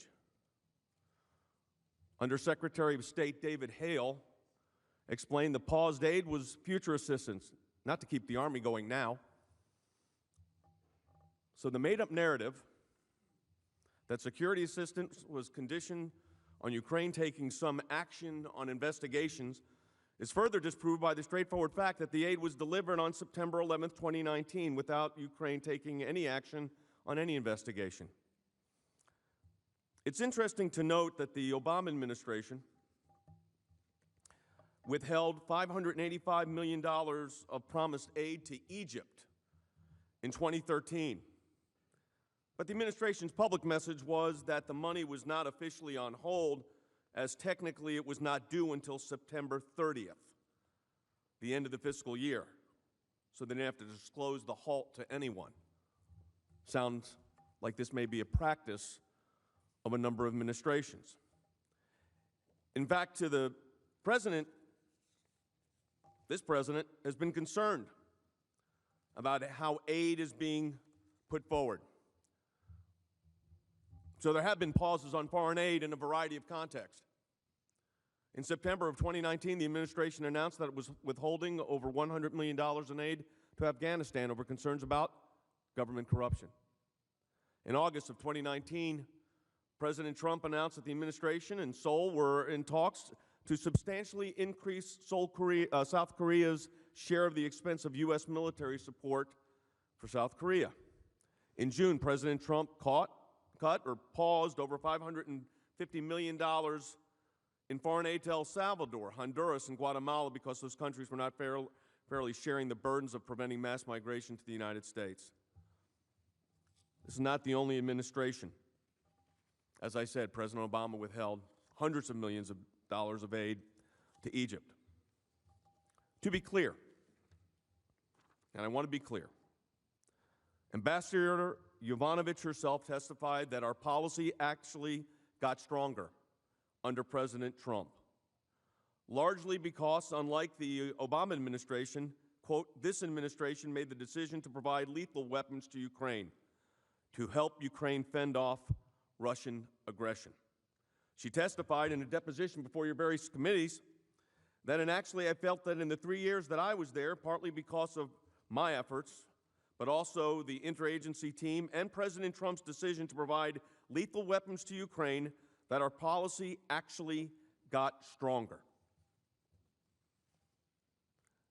Deputy Assistant Secretary Kent, his name's come up a couple of times, agreed that javelins are incredibly effective weapons at stopping armored advance, and the Russians are scared of them. Ambassador Volker explained that President Trump approved each of the decisions made along the way, and as a result, America's policy towards Ukraine strengthened. So when we want to talk about facts, go to your own discovery and your own witnesses that you called. This all supposedly started because of a whistleblower. Where is that whistleblower?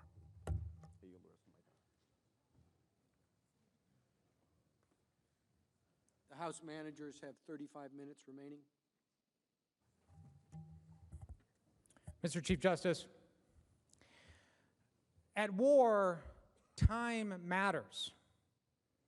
Minutes and hours can seem like years. So the idea that, well, it made it there eventually just doesn't work. And yes, the aid was provided. It was provided by Congress, this Senate, in the House of Representatives with the President's signature. The Congress is the one that sends the aid. And millions of dollars of this aid would have been lost because of the delay had Congress not actually passed another law that extended that deadline to allow the funds to be spent. Let me repeat that. The delay had jeopardized the expenditure of the money to such an extent that Congress had to pass another law to extend the deadline so that the money and the equipment got to the people on the front lines. Need I also reiterate the supposed interagency process, the concerns that the President and his counsel continue to raise about corruption and making sure that the process went right. There was no interagency process. The whole thing was made up. It was a phantom. There was a delay, and delays matter. Mr. Chief Justice, I reserve the balance of my time for Mr. Schiff. Mr. Schiff?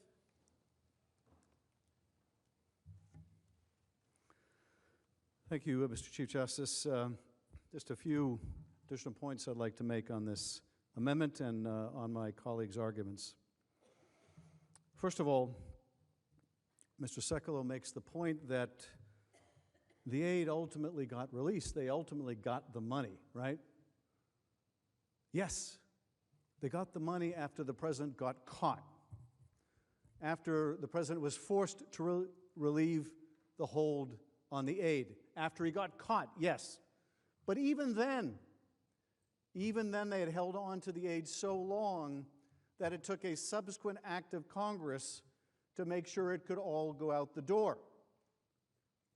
So what, is the president supposed to get credit for that, that we had to intervene because he withheld the aid so long? And that's the only reason Ukraine got all of the aid that we'd approved in the first place? My colleagues have glossed over the fact that what they did was illegal, that the GAO, an independent watchdog agency, found that that hold was illegal. So it not only violated the law, it not only took an act of Congress to make sure they ultimately got the aid. This is supposed to be the defense to why you shouldn't see the documents? Is that what we're to believe? Now, counsel also says, well, you know, he's not the first president to withhold aid, and that's true. After all, counsel says, well, President Obama withheld aid to Egypt. Yes, at the urging of members of Congress. Senators McCain and Graham urged that that aid be withheld, and why? Because there was a revolution in Egypt after it was appropriated. That wasn't something that was hidden from Congress. That was a pretty darn good reason to think, do we still want to give aid to this government after this revolution? We're not saying that aid has never been withheld. That's absurd. But I would hope and expect this is the first time aid has been withheld by a president of the United States to coerce an ally at war to help him cheat in the next election. I think that's a first.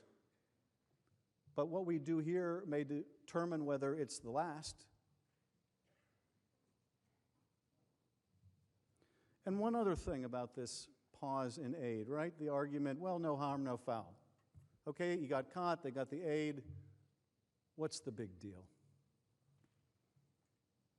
Well, as we heard during the trial, it's not just the aid.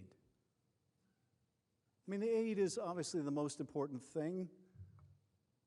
As Mr. Crow mentioned, you know, without it you can't defend yourself, and we'll have testimony about just what kind of military aid the president was withholding. But we also had testimony that it was the fact of the aid itself that was so important to Ukraine, the fact that the United States had Ukraine's back.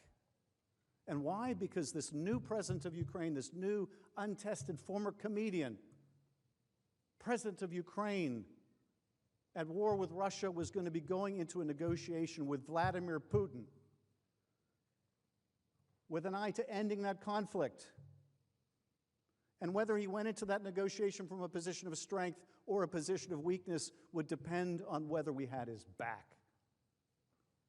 And so when the Ukrainians learned and the Russians learned that the President of the United States did not have his back, was withholding this aid, what message do you think that sent to Vladimir Putin?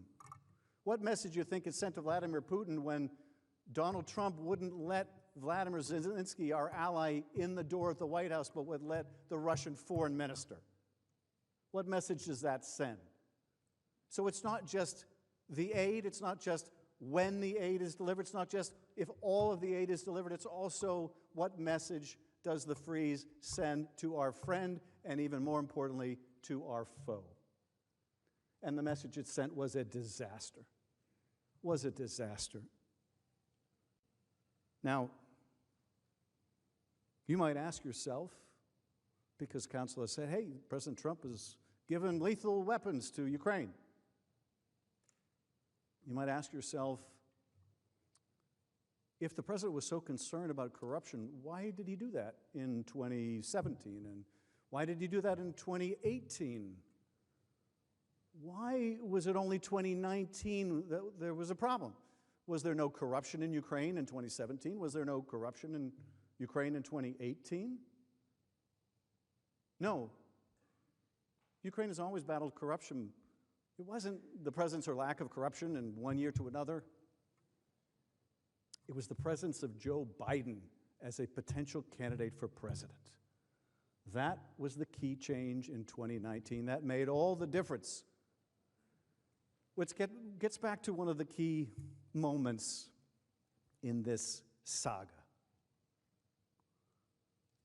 You know, a lot of you are attorneys. You're probably much better attorneys than I am, and I'm sure you had the experience in cases you tried where there was some vignette, some conversation, some document. It may not have been the most important on its face, but it told you something about the case that was much larger than that conversation.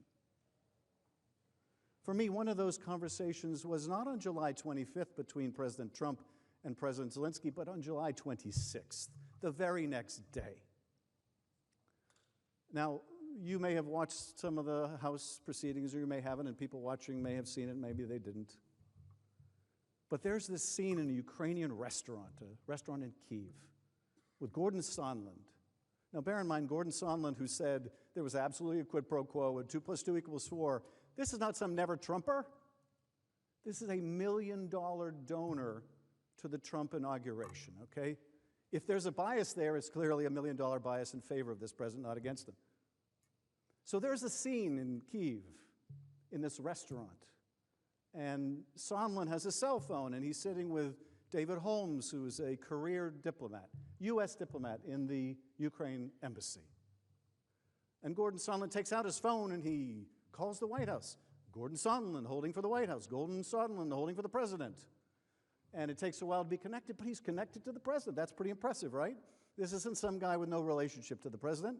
The president may say, Gordon Sondland, I barely know him, or something to that effect, but this is a guy who can pick up his cell phone. He can call the president of the United States from a restaurant in Kyiv, and he does. And the president's voice is so loud that David Holmes, this diplomat, can hear it. And what does the president say? Does he say, how's that reform coming in the Rada? How's the attack on corruption going? No. He just says, is he going to do the investigation? Is Zelensky going to do the investigation? And Sondland says, yes. He'll do anything you want. He loves your ass. This is the extent of the president's interest in Ukraine, and they go on to talk about other things, and then they hang up, and David Holmes turns to the ambassador and says, in language which I will have to modify, to remove an expletive, says something along the lines of, does the president give a blank about Ukraine? And Sondland says, no, he doesn't give a blank about Ukraine. He only cares about the big stuff, like the investigation of the Bidens that Giuliani wants. This is a $1 million donor to the Trump inaugural, admitting the president doesn't care about Ukraine. He doesn't care whether they get military dollars to defend themselves. He doesn't care about what position Zelensky goes into in these negotiations with Putin. He doesn't care about that. Isn't that clear? It's why he didn't care about corruption in 2017 or 2018, and he certainly didn't care about it in 2019. All he cared about was the big stuff that affected him personally, like this investigation that he wanted of the Bidens. So when you ask, do you want to see these documents? Do you want to know if these documents corroborate Ambassador Sondland? Will the documents show, as we fully expect they will, that the only thing he cared about was the big stuff that affected him? David Holmes' response was, well, you know, there's some big stuff going on here, like a war with Russia. This isn't withholding aid because of a revolution in Egypt. This is withholding aid from a country in which 15,000 people have died fighting the Russians. And as Ambassador Taylor said, and others, Russia's fighting to remake the map of Europe by dint of military force. If we think that's just about Ukraine's security, we are very deceived. It's about our security. It's about the tens of thousands of troops that we have in Europe. And if we undercut our own ally, if we give Russia reason to believe we will not have their back, that we'll use Ukraine as a plaything, or worse, to get them to help us cheat in an election, that will only embolden Putin to do more. You've said it as often as I have, the only thing he respects is strength. Do you think that looks like strength to Vladimir Putin?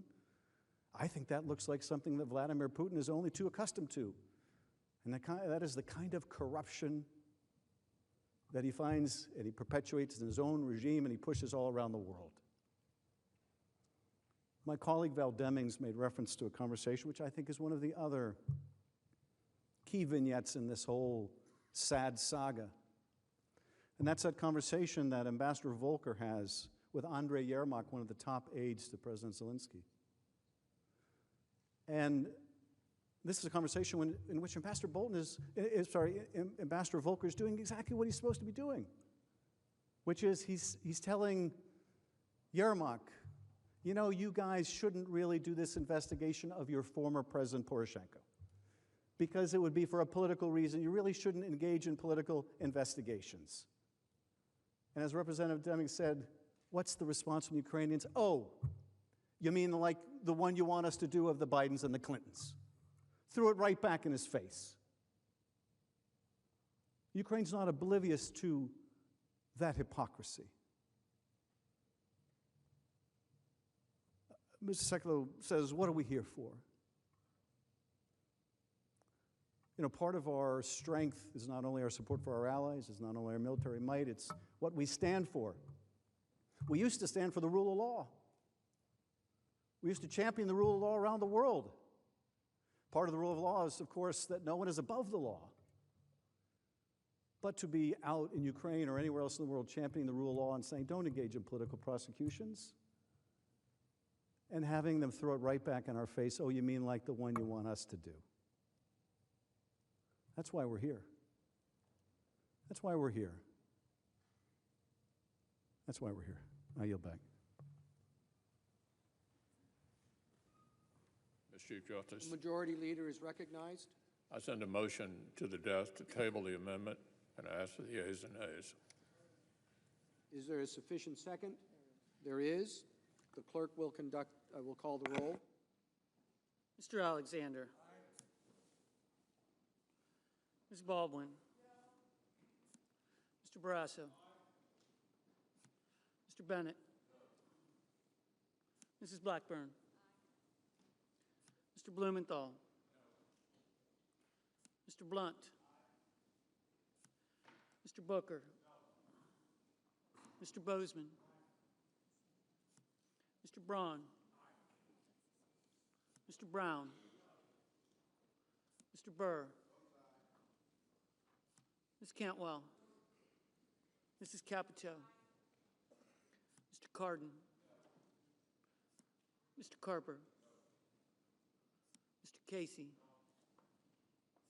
Mr. Cassidy. Ms. Collins. Mr. Coons. Mr. Cornyn. Ms. Cortez Masto. Mr. Cotton. Mr. Kramer.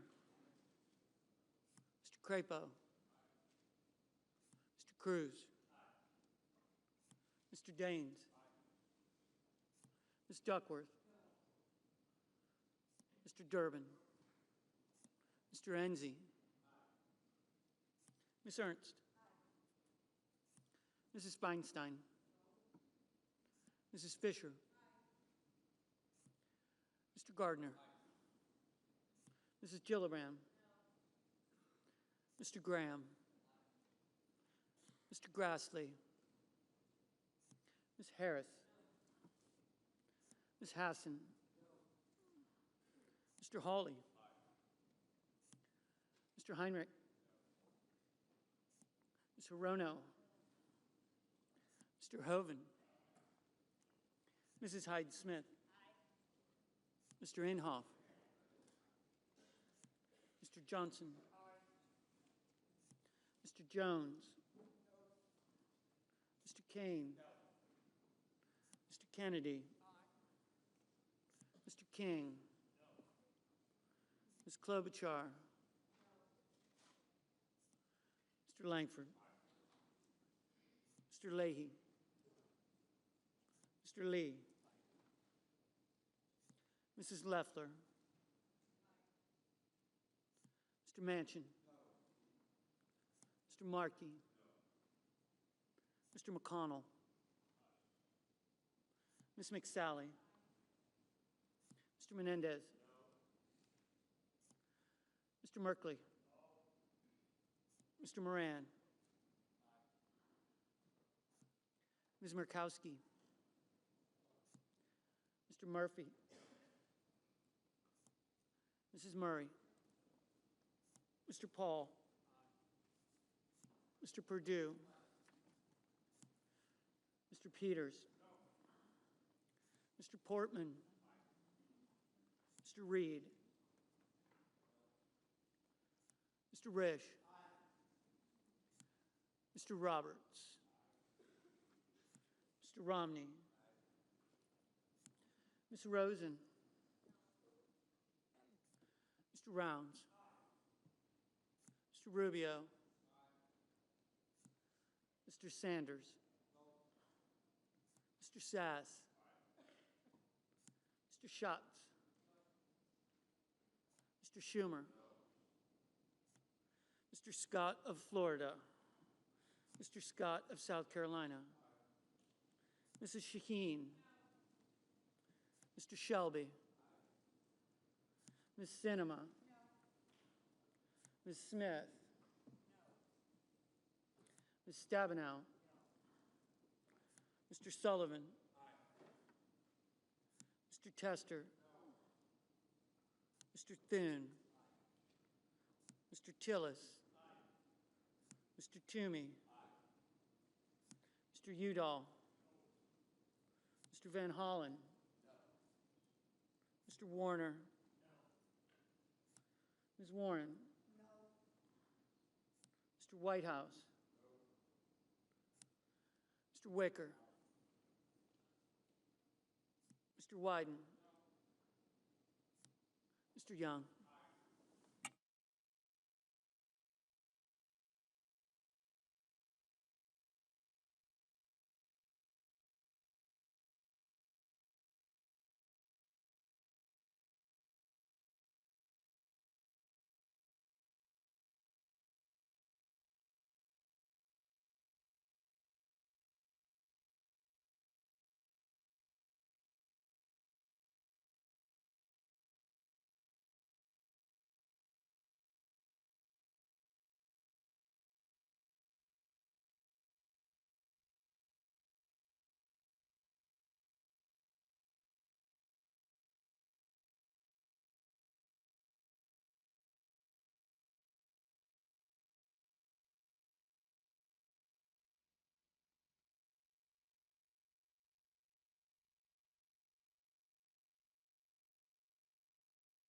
The yeas are 53, the nays are 47.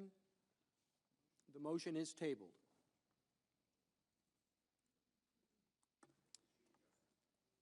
The Democratic leader is recognized. Mr. Chief Justice, I send an amendment to the desk to issue a subpoena to John Michael Mick Mulvaney, and I ask that it be read. Clerk will report.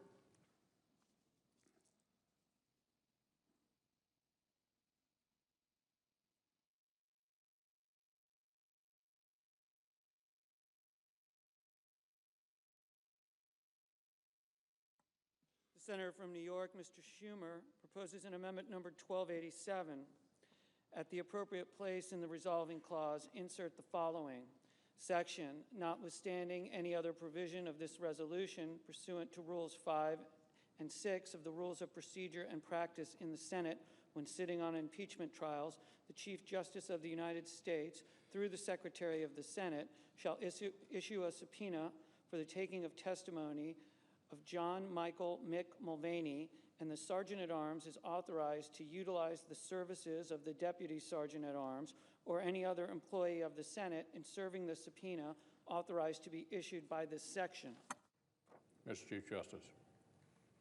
The majority leader is recognized. I now ask for a 30-minute recess before the parties are recognized to debate the Schumer amendment. Following the debate time, I will once again move to table the amendment because votes on witnesses and evidence, as I've repeatedly said, are addressed in the underlying resolution. So I ask that the Senate stand in recess until 8 p.m. Without objection, so ordered. To bang the gavel, right?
Schiff, are you in favor of the motion or opposed, the amendment? Thank you. Mr. Cipollone? Okay. Mr. Schiff, the managers will go first and able to reserve time for rebuttal.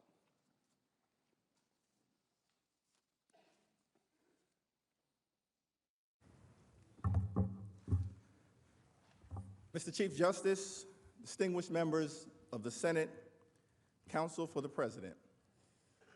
My name is Hakeem Jeffries, and I have the honor of representing the 8th Congressional District of New York in Brooklyn and Queens. It is one of the most diverse districts in the nation. In fact, I've been told that I have the 9th most African-American district in the country and the 16th most Jewish.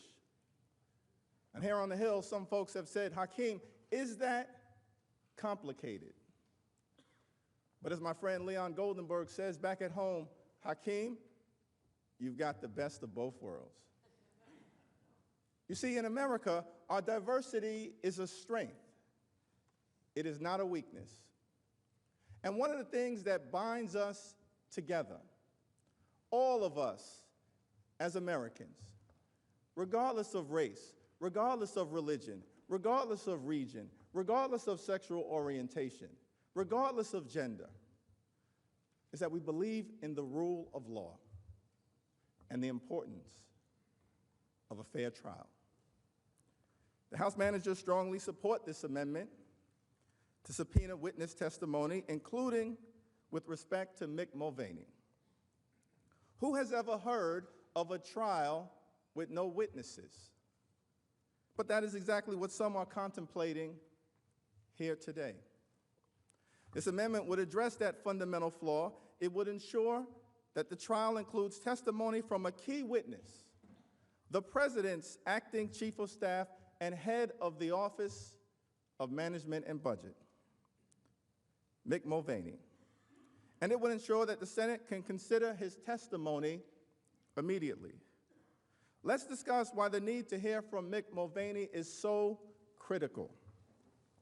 First, Leader McConnell's resolution undercuts more than 200 years of Senate impeachment trial practice.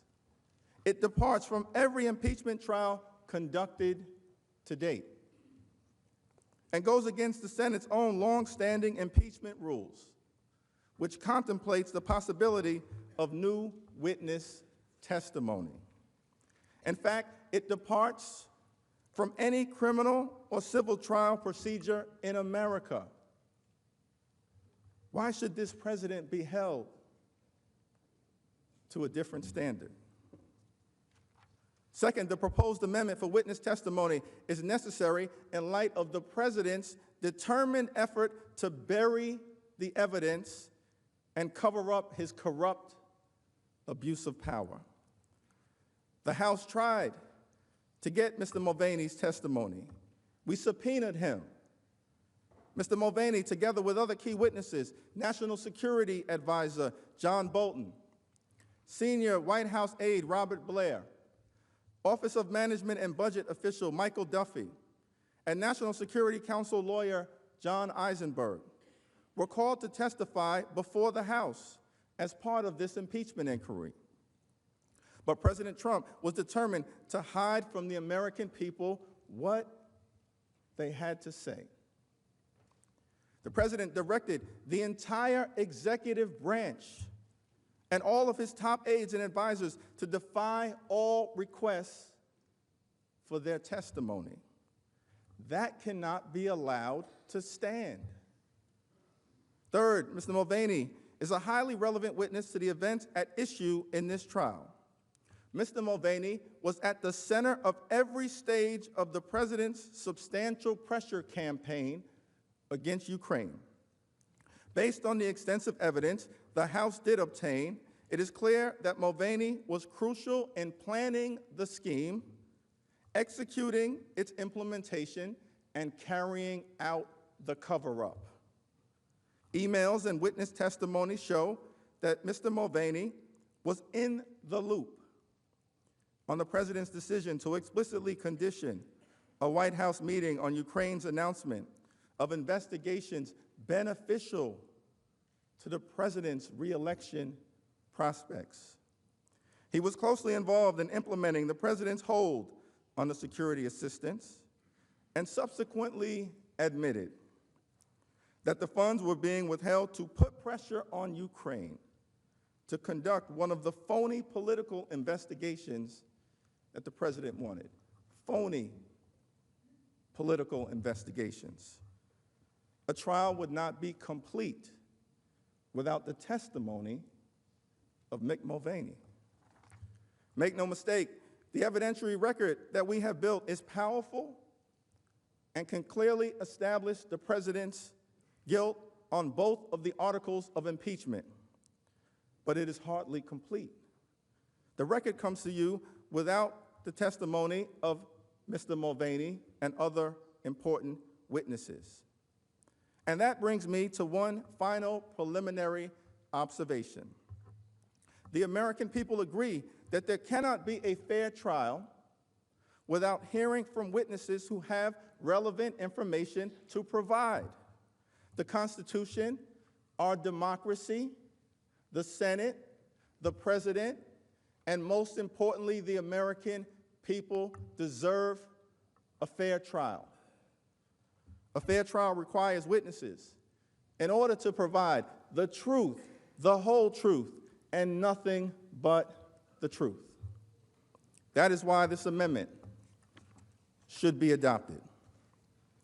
Before we discuss Mr. Mulvaney's knowledge of the president's geopolitical shakedown, it is important to note that an impeachment trial without witnesses would be a stunning departure from this institution's past practice. This distinguished body has conducted 15 impeachment trials. All have included witnesses. Sometimes those trials included just a handful of witnesses, as indicated on the screen. At other times, they included dozens. In one case, there were over 100 different witnesses. As the slide shows, the average number of witnesses to appear at a Senate impeachment trial is 33. And in at least 3 of those instances, including the impeachment of Bill Clinton, witnesses appeared before the Senate who had not previously appeared before the House. That's because the Senate, this great institution, has always taken its responsibility to administer a fair trial seriously. The Senate has always taken its duty to obtain evidence, including witness testimony, seriously. The Senate has always taken its obligation to evaluate the president's conduct based on a full body of available information seriously. This is the only way to ensure fundamental fairness for everyone involved. Respectfully, it is important to honor that unbroken precedent today, so that Mr. Mulvaney's testimony, without fear or favor as to what he might say, can inform this distinguished body of Americans. This amendment is also important to counter the president's determination to bury the evidence of his high crimes and misdemeanors. As we've explained in detail today, despite considerable efforts by the House to obtain relevant documents and testimony, President Trump has directed the entire executive branch to execute a cover-up. He has ordered the entire administration to ignore the powers of Congress, a separate and co-equal branch of government, to investigate his offenses in a manner that is unprecedented in American history. There were 71 requests by the House for relevant evidence. In response, the White House produced 0 documents in this impeachment inquiry. 71 requests, 0 documents. President Trump is personally responsible for depriving the Senate of information important to consider in this trial. This point cannot be overstated. When faced with a congressional impeachment inquiry, a process expressly set forth by the framers of the Constitution in Article 1, the president refused to comply in any respect. And he ordered his senior aides to fall in line. As shown on the slide, as a result of President Trump's obstruction, 12 key witnesses, including Mr. Mulvaney, refused to appear for testimony in the House's impeachment inquiry. No one has heard what they have to say. These witnesses include central figures in the abuse of power charged in Article 1. What is the president hiding? Equally troublesome, President Trump and his administration did not make any legitimate attempts to reach a reasonable accommodation with the House or compromise regarding any document requests or witness subpoenas. Why? Because President Donald John Trump wasn't interested in cooperating. He was plotting a cover-up. It is important to take a step back and think about what President Trump is doing. Complete and total presidential obstruction is unprecedented in American history. Even President Nixon, whose articles of impeachment included obstruction of Congress, did not block key White House aides from testifying in front of Congress during the Senate Watergate hearings. In fact, he publicly urged White House aides to testify. Remember all of those witnesses who came in front of this body? Take a look at the screen.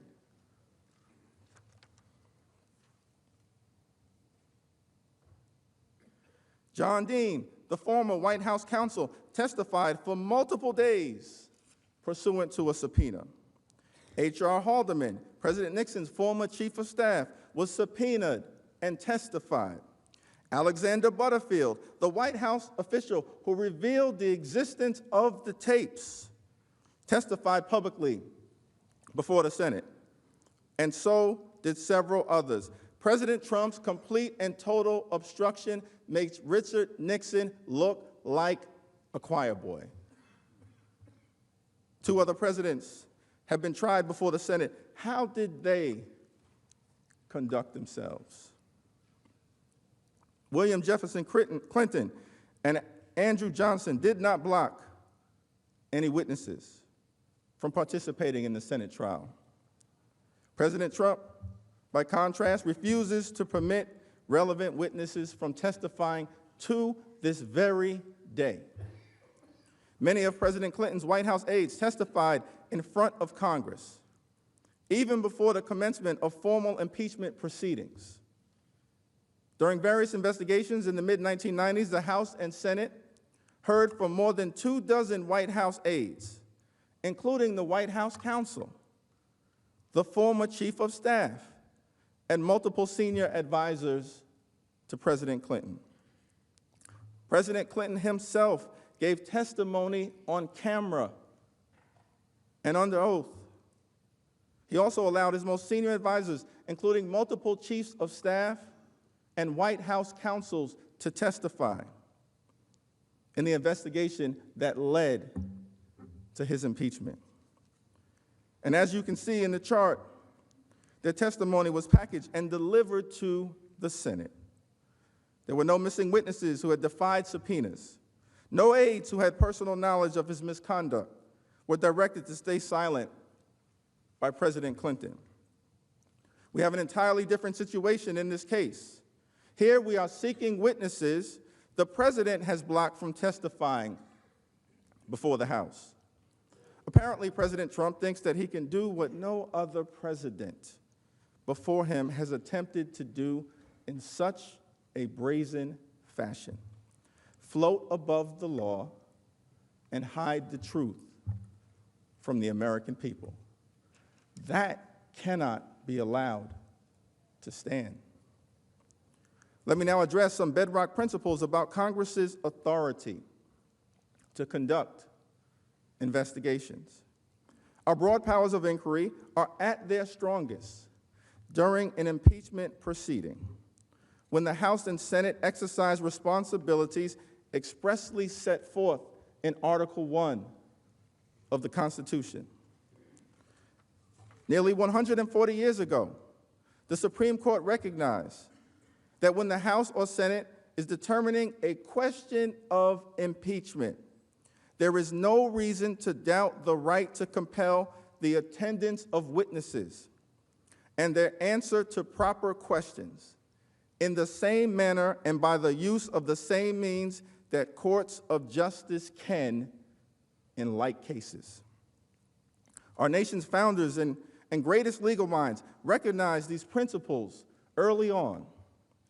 Supreme Court Justice Joseph Story explained that the president should not have the power of preventing a thorough investigation of his conduct or of securing himself against the disgrace of a public conviction by impeachment if he should deserve it. President Trump cannot function as judge, jury, and executioner of our democracy. And it wasn't just the courts who confirmed this for us. Some of our nation's leading public servants. Representative John Quincy Adams, speaking on the floor of the House after he had served as president, once exclaimed, "What mockery would it be for the Constitution of the United States to say that the House should have the power of impeachment, extending even to the President of the United States himself, and yet to say that the House had not the power to obtain the evidence and proofs on which their impeachment was based." As Hamilton, Story, Adams, and others have recognized, the president cannot insulate himself from Congress's investigations of his wrongdoing. The president could decide what evidence gets to be presented in his own trial that would fundamentally nullify the constitutional power of impeachment. This amendment is important because President Trump simply cannot be allowed to hide the truth. No other president has done it. The Supreme Court does not allow it, and the president is not above the law. Witnesses matter. Documents matter. Evidence matters. The truth matters. Let me now turn to a third justification for this amendment. Mr. Mulvaney's testimony is critical to considering the case for removal. It is imperative that we hear from the president's closest aide, a man intimately involved at key stages of this extraordinary abuse of power. President Trump knows this. Why else would he be trying so hard to prevent Mick Mulvaney from testifying before you? There are at least 4 reasons why Mr. Mulvaney's testimony is critical.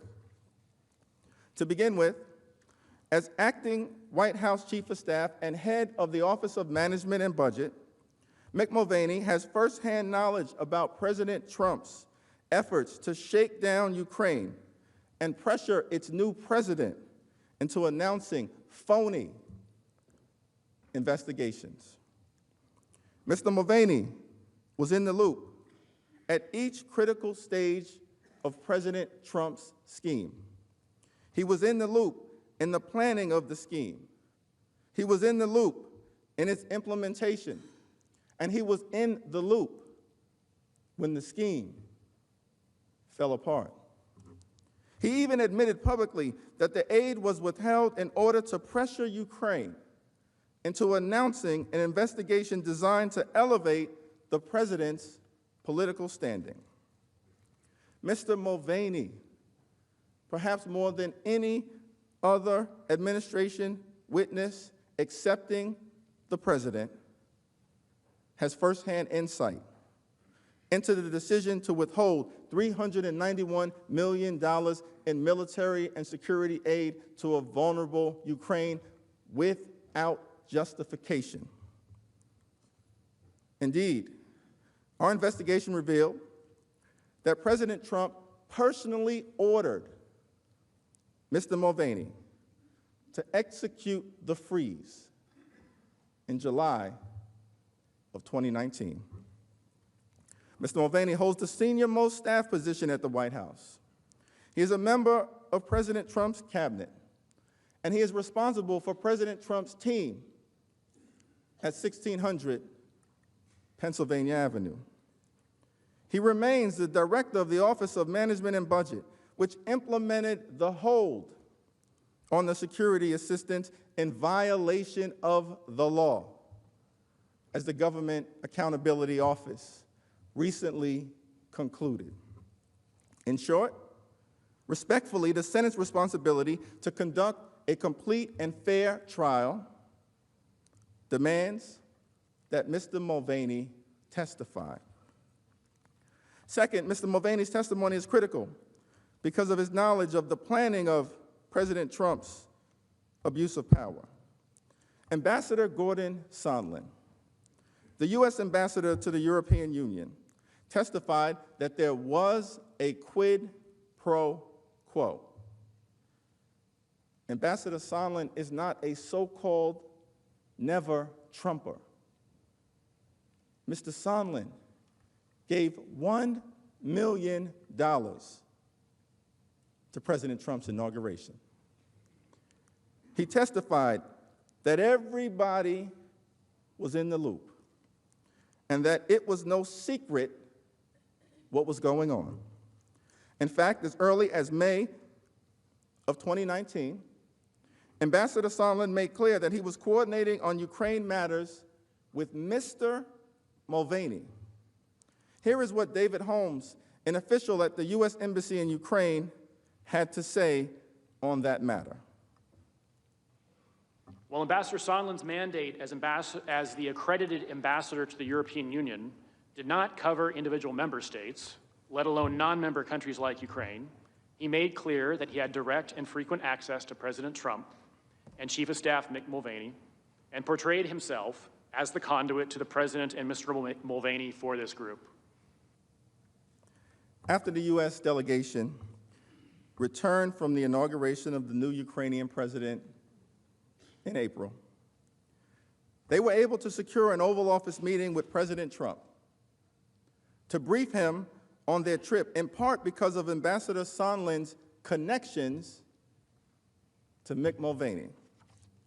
Then, during a June 18, 2019 meeting, Ambassador Sondland informed National Security Council Senior Director Dr. Fiona Hill that he was in charge of Ukraine and that he had been briefing senior White House officials, including Mr. Mulvaney, about his efforts to undertake, as Dr. Hill put it, a domestic political errand in Ukraine. Here is Dr. Hill explaining this herself. So I was upset with him that he wasn't fully telling us about all of the meetings that he was having. And he said to me, but I'm briefing the president. I'm briefing Chief of Staff Mulvaney. I'm briefing Secretary Pompeo, and I've talked to Ambassador Bolton. Who else do I have to deal with? And the point is we have a robust interagency process that deals with Ukraine. It includes Mr. Holmes. It includes Ambassador Taylor as the chargé in Ukraine. It includes a whole load of other people. But it struck me yesterday when you put up on the screen Ambassador Sondland's emails and who was on these emails, and he said, these are the people who need to know, that he was absolutely right, because he was being involved in a domestic political errand. And we were being involved in national security foreign policy, and those two things had just diverged. And there's more. Much more.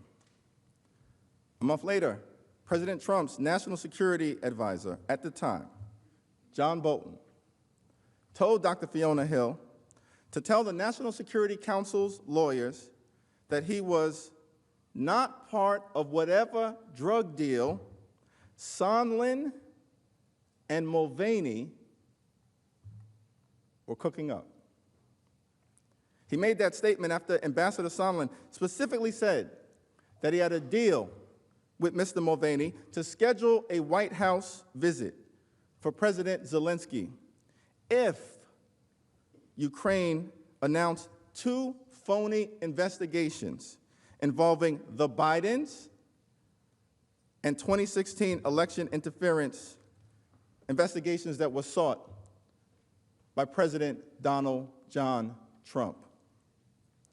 Here is Dr. Hill's testimony about Sondland describing this drug deal he had with Mulvaney. And so when I came in, Gordon Sondland was basically saying, well, look, we have a deal here that there will be a meeting. I have a deal here with Chief of Staff Mulvaney. There will be a meeting if the Ukrainians open up or announce these investigations and, into 2016 in Burisma. And I cut it off immediately there.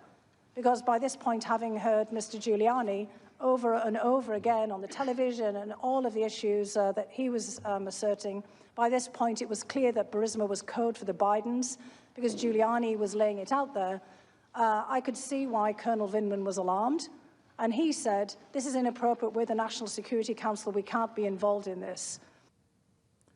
The referenced agreement between Ambassador Sondland and Mick Mulvaney was so upsetting that Dr. Hill reported it to National Security Council legal advisors. Here is the testimony of Dr. Hill explaining these particular concerns. What did he say? Yes, but he was making a very strong point that he wanted to know exactly what was being said. And when I came back and related it to him, he had some very specific instruction for me. And I'm presuming that that's what was that specific asking. instruction? So the specific instruction was that I had to go to the lawyers, to John Eisenberg, our senior counsel for the National Security Council, to basically say, you tell Eisenberg, Ambassador Bolton told me, that I am not part of this whatever drug deal that Mulvaney and Sondland are cooking up. What did you understand him to mean by the drug deal that Mulvaney and Sondland were cooking up? I took it to mean investigations for a meeting. Did you go speak to the lawyers? I certainly did. Sondland's testimony not only corroborates Dr. Hill's account, he actually says that Mick Mulvaney, the subject of this amendment, who should appear before the Senate if we're going to have a free and fair trial. Sondland says Mick Mulvaney knew all about it.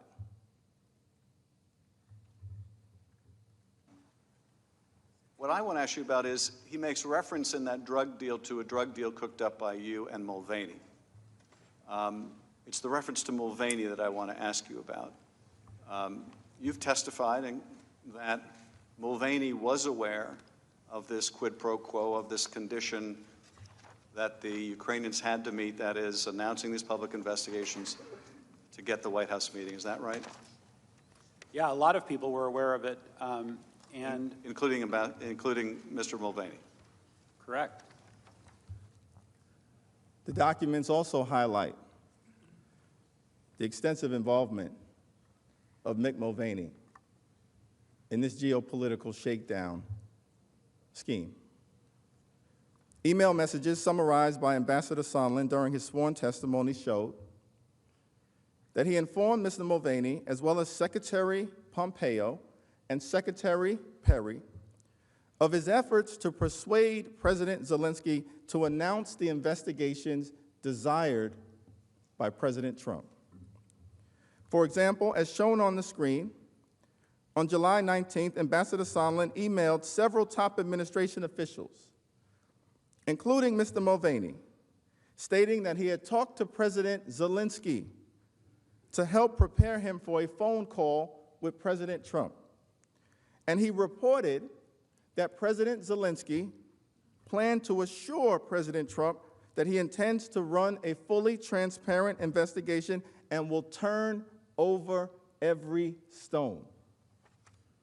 Ambassador Sondland made clear in his testimony that he was referring to the Burisma Biden and 2016 election interference investigations that were explicitly mentioned by President Trump on the July 25th phone call. Mr. Mulvaney wrote in response, I asked NSC to set it up. What exactly did Mr. Mulvaney know about the Ukrainian commitment to turn over every stone? And when did he know it? These and many other questions require answers under oath from Mr. Mulvaney.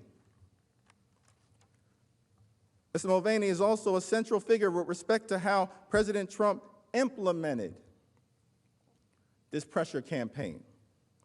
According to public reports and witness testimony, Mr. Mulvaney was deeply involved with implementing the scheme, including the unlawful White House freeze on $391 million in aid to Ukraine. But this isn't just other people fingering Mr. Mulvaney. Mr. Mulvaney has himself admitted that he was involved. Again, I was involved with the process by which the money was held up temporarily. Okay. The public reports confirm Mr. Mulvaney's own account that he has information that goes to the heart of this inquiry, specifically related to why the president ordered the hold on aid to Ukraine and kept it in place, despite deep-seated concerns among Trump administration officials. This New York Times article on the screen summarizes an email conversation between Mr. Mulvaney and Robert Blair, a senior administration advisor, on June 27th, when Mr. Mulvaney asked, did we ever find out about the money for Ukraine and whether we can hold it back? What prompted that email? According to public reports, Mr. Mulvaney was on Air Force One. Air Force One with President Trump when he sent it.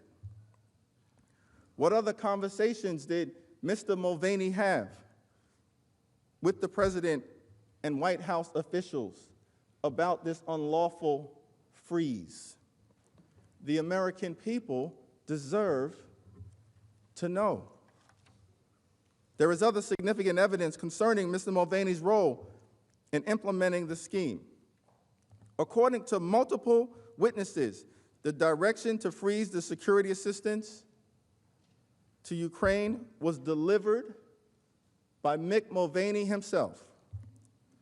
Office of Management and Budget official Mark Sandy testified about a July 12th email from Mr. Blair stating that President Trump is directing a hold on military support funding for Ukraine. Was Mr. Blair acting at Mr. Mulvaney's express direction? The members of this distinguished body deserve to know. On July 18th, the hold was announced to the agencies in the administration overseeing Ukraine policy matters.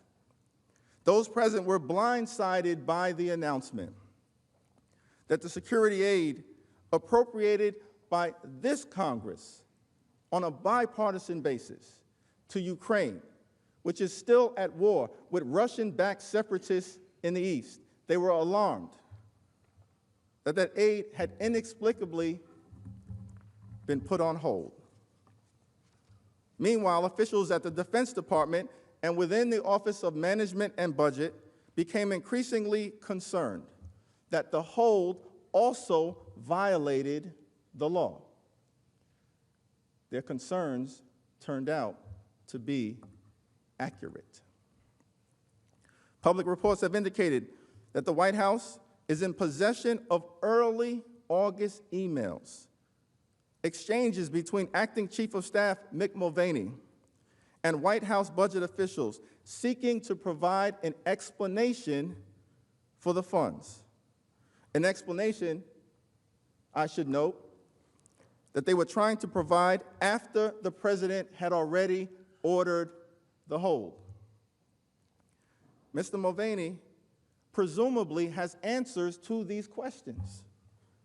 We don't know what those answers are, but he should provide them to this Senate and to the American people.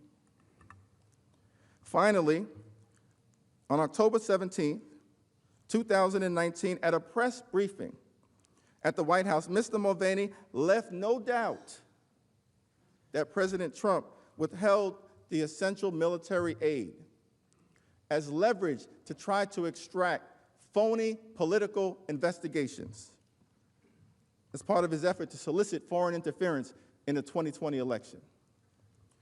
This was an extraordinary press conference. Mr. Mulvaney made clear that the president was, in fact, pressuring Ukraine to investigate the conspiracy theory that Ukraine, rather than Russia, had interfered in the 2016 election.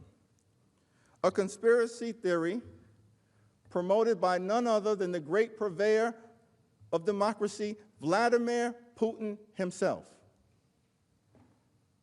When White House reporters attempted to clarify this acknowledgement of a quid pro quo related to security assistance, Mr. Mulvaney replied, "We do that all the time with foreign policy. I have news for you. Get over it."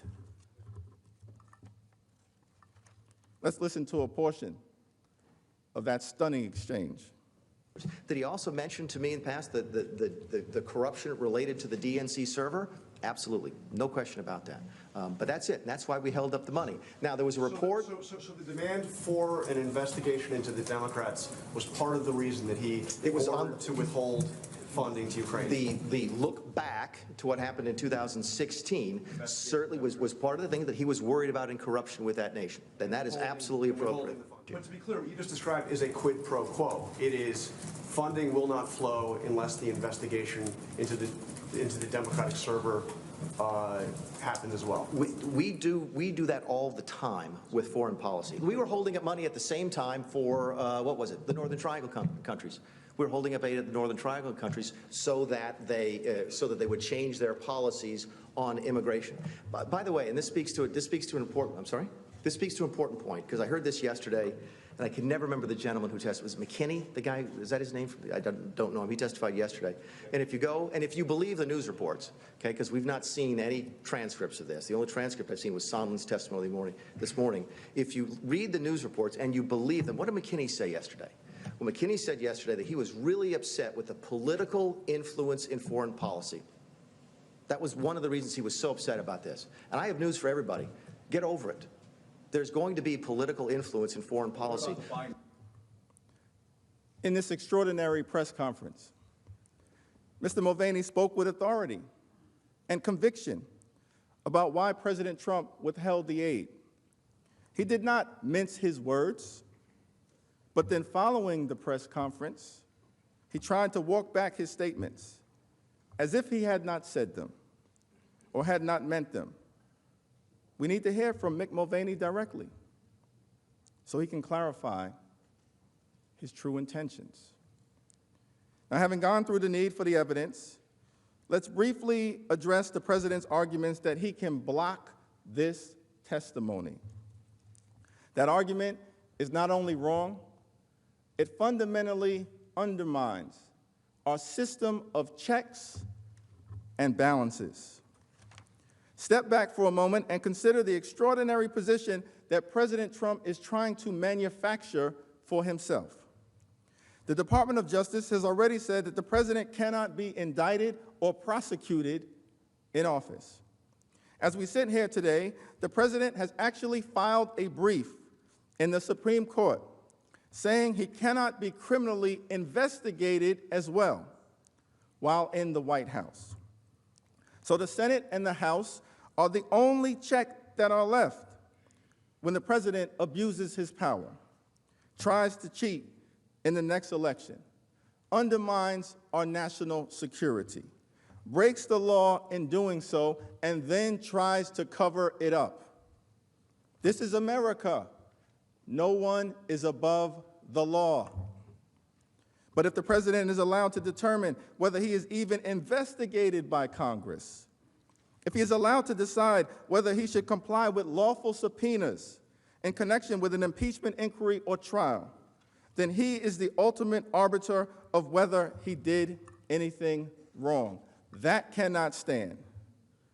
If he can't be indicted, and he can't be impeached, and he can't be removed, then he can't be held accountable. That is inconsistent with the United States Constitution.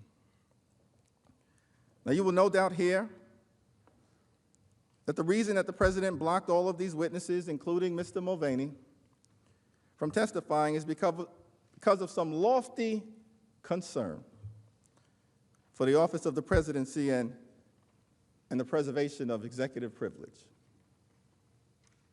Let's get real. How can blocking witnesses from telling the truth about the president's misconduct help preserve the office of the presidency?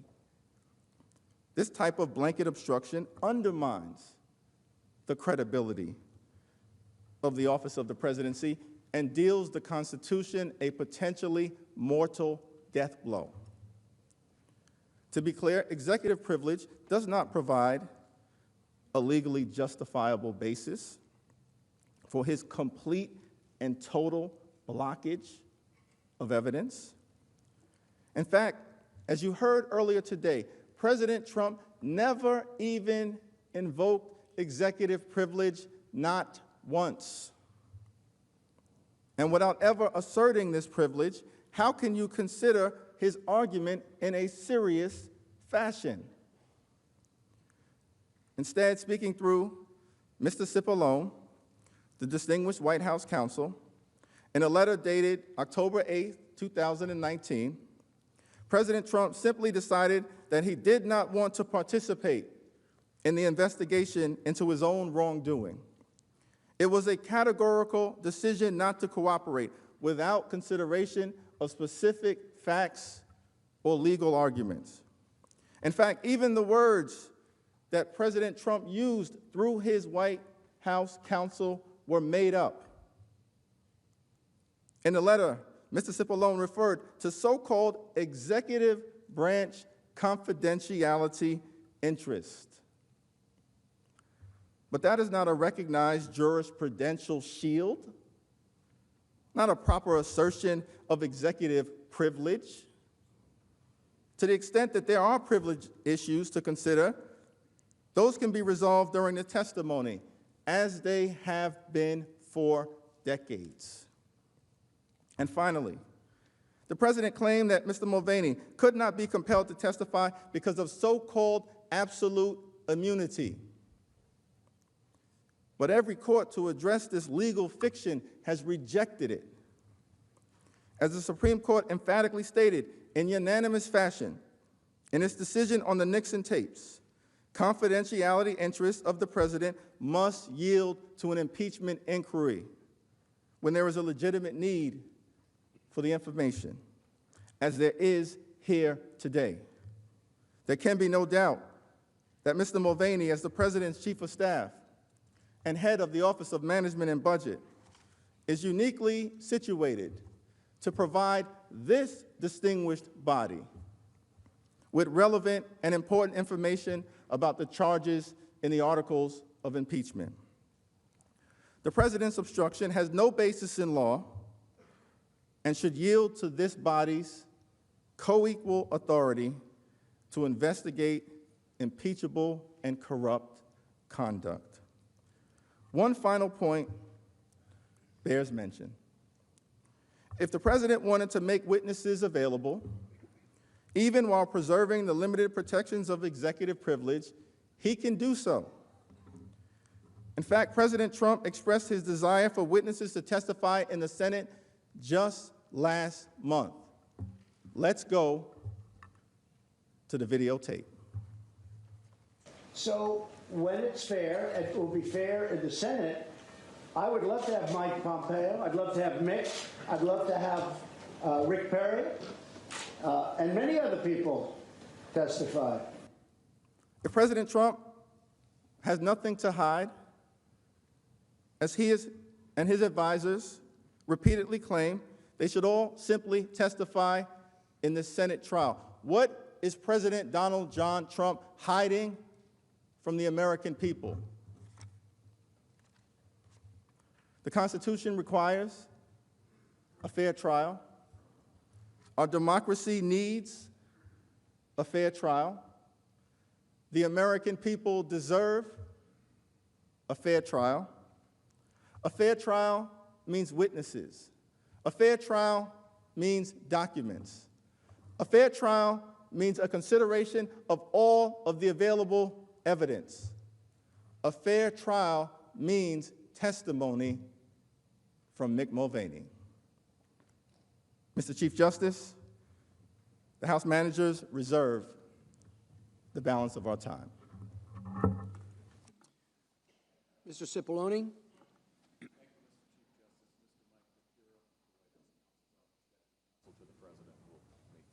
Thank you.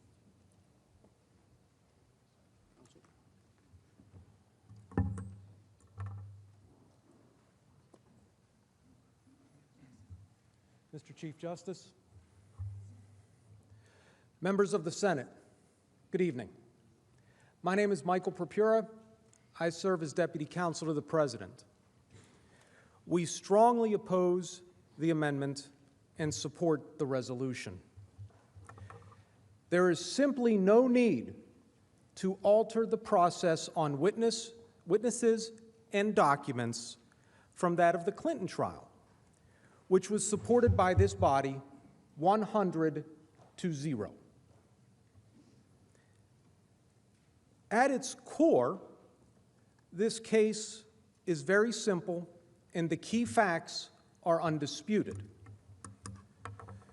First, you've seen the transcripts, which the President released transparently, unprecedentedly. There was no quid pro quo for anything. Security assistance funds aren't even mentioned on the call.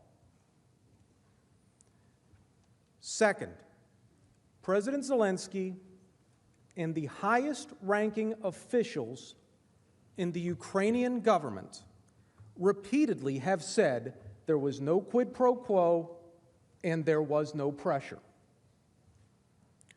Third, the Ukrainians were not even aware of the pause in the aid at the time of the call and weren't aware of it, did not become aware of it until more than a month later. Fourth, the only witnesses in the House record who actually spoke to the President about the aid, Ambassador Sondland and Senator Ron Johnson, say the President was unequivocal in saying there was no quid pro quo. Fifth, and this one's pretty obvious, the aid flowed, and President Trump and President Zelensky met without any investigations started or announced. Finally, and I ask that you not lose sight of the big picture here. By providing lethal aid to Ukraine, President Trump has proven himself to be a better friend and ally to Ukraine than his predecessor. The time for the House managers to bring their case is now. They had their chance to develop their evidence before they sent the articles of impeachment to this chamber. This chamber's role is not to do the House's job for it. With that, I yield the balance of my time to Mr. Cipollone. Thank you, Mr. Chief Justice. Just a couple of observations. First of all, as Mr. Papira said, all we're talking about is when this question is addressed. Under the resolution, that'll be next week. This resolution was accepted 100-0. Some of you were here then, thought it was great. If we keep going like this, it'll be next week. For those of you keeping score at home, they haven't even started yet. We're here today. We came hoping to have a trial. They spent the entire day telling you and the American people that they can't prove their case. I could have told you that in 5 minutes and saved us all a lot of time. They came here talking about the GAO. It's an organization that works for Congress. Do you know who disagrees with the GAO? Don't take it from me. They do. They sent you articles of impeachment that makes no claim of any violation of any law. By the way, you know what also doesn't? You can search high and low on the articles of impeachment. You know what it doesn't say? Quid pro quo, because there wasn't any. Only in Washington would someone say that it's wrong when you don't spend taxpayer dollars fast enough, even if you spend them on time. Now let's talk about the Judiciary Committee for a second. 2 days in the Judiciary Committee, 2 days. The Judiciary Committee is supposed to be in charge of impeachments. The delivery time for the articles they produced was 33 days. I think this might be the first impeachment in history where the delivery time was longer than the investigation in the Judiciary Committee. They come here and falsely accuse people. By the way, they falsely accused you. You're on trial now. They falsely accuse people of phony political investigations. Really? Since the House Democrats took over, that's all we've had from them. They've used their office, all the money that the taxpayers send to Washington to pay them, to conduct phony political investigations against the president, against his family, against anyone who knew him. They started impeaching him the minute he was elected. They've weaponized the House of Representatives to investigate incessantly their political opponent. And they come here and make false allegations of phony political investigations. I think the doctors call that projection. It's time for it to end. It's time for someone, for the Senate, to hold them accountable. Think about what they're asking. I said it, they didn't deny it. They're trying to remove President Trump's name from the ballot, and they can't prove their case. They've told you that all day long. Think about what they're asking some of you senators to do. Some of you are running for president. They're asking you to use your office to remove your political opponent from the ballot. That's wrong. That's not in the interest of our country. And to be honest with you, it's not really a show of confidence.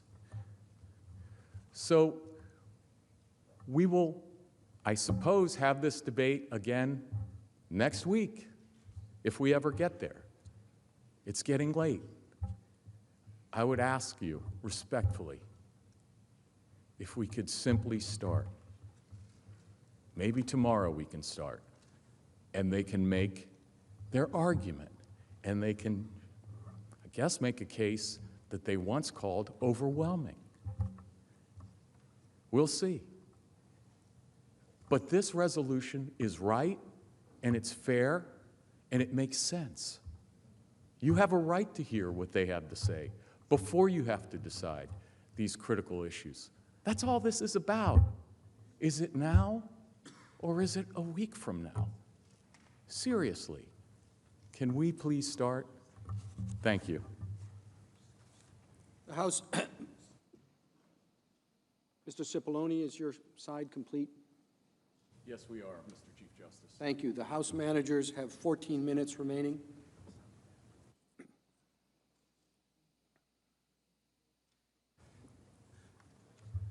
Counsel for the President indicated that we have not charged President Trump with a crime. We have charged him with crimes against the United States Constitution, high crimes and misdemeanors.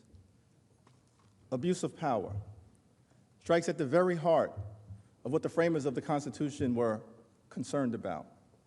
Betrayal of one's oath of office for personal gain, and the corruption of our democracy. High crimes and misdemeanors, that's what this trial is all about.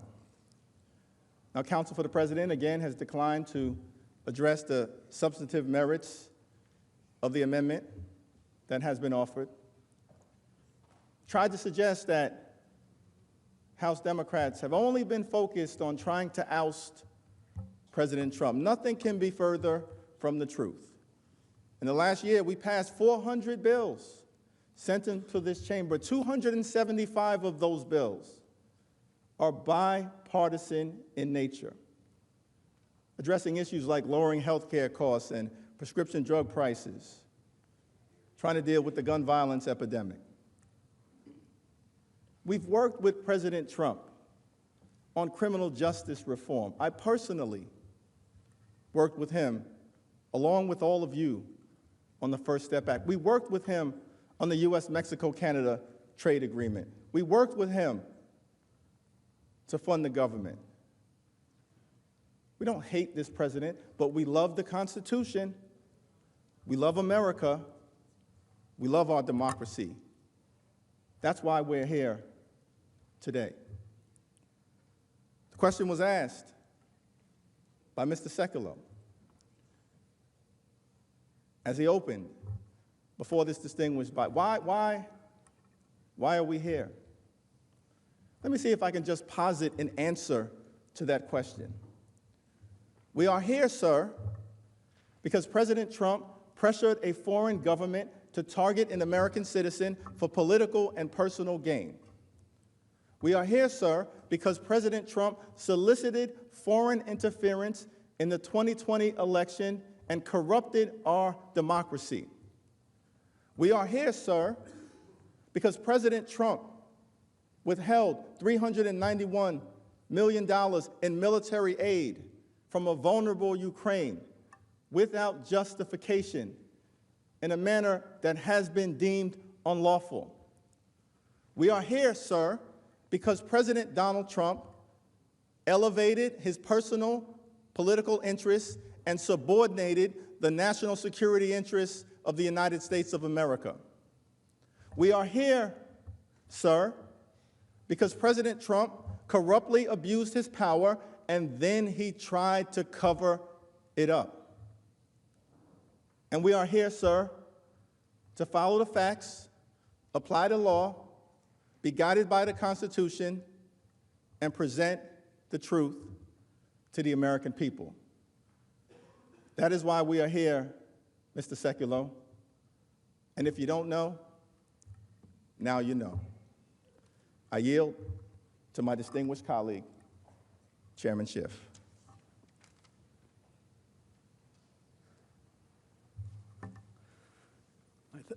I thank the gentleman for yielding, and just want to provide a couple quick fact checks on my colleagues at the other table. First, Mr. Purpura said that security assistance funds were not mentioned at all in the July 25th call between President Trump and President Zelensky. Well, let's think back to what was discussed in that call. You might remember from that call that President Zelensky thanks President Trump for the Javelin anti-tank weapons and says they're ready to order some more. And what is President Trump's immediate response? I have a favor to ask, though. What was it about the president of Ukraine bringing up military assistance that triggered the president to go immediately to the favor that he wanted? I think that's telling that it takes place in that part of the conversation. So, yes, security assistance, military assistance did come up in that call. It came up immediately preceding the ask. What kind of message do you think that sends to Ukraine? They're not stupid. The people watching this aren't stupid. Now, Mr. Purpura says, well, they never found out about it, or they didn't find out about the freeze in the aid until a month later. Mr. Purpura needs to be a little more careful with his facts.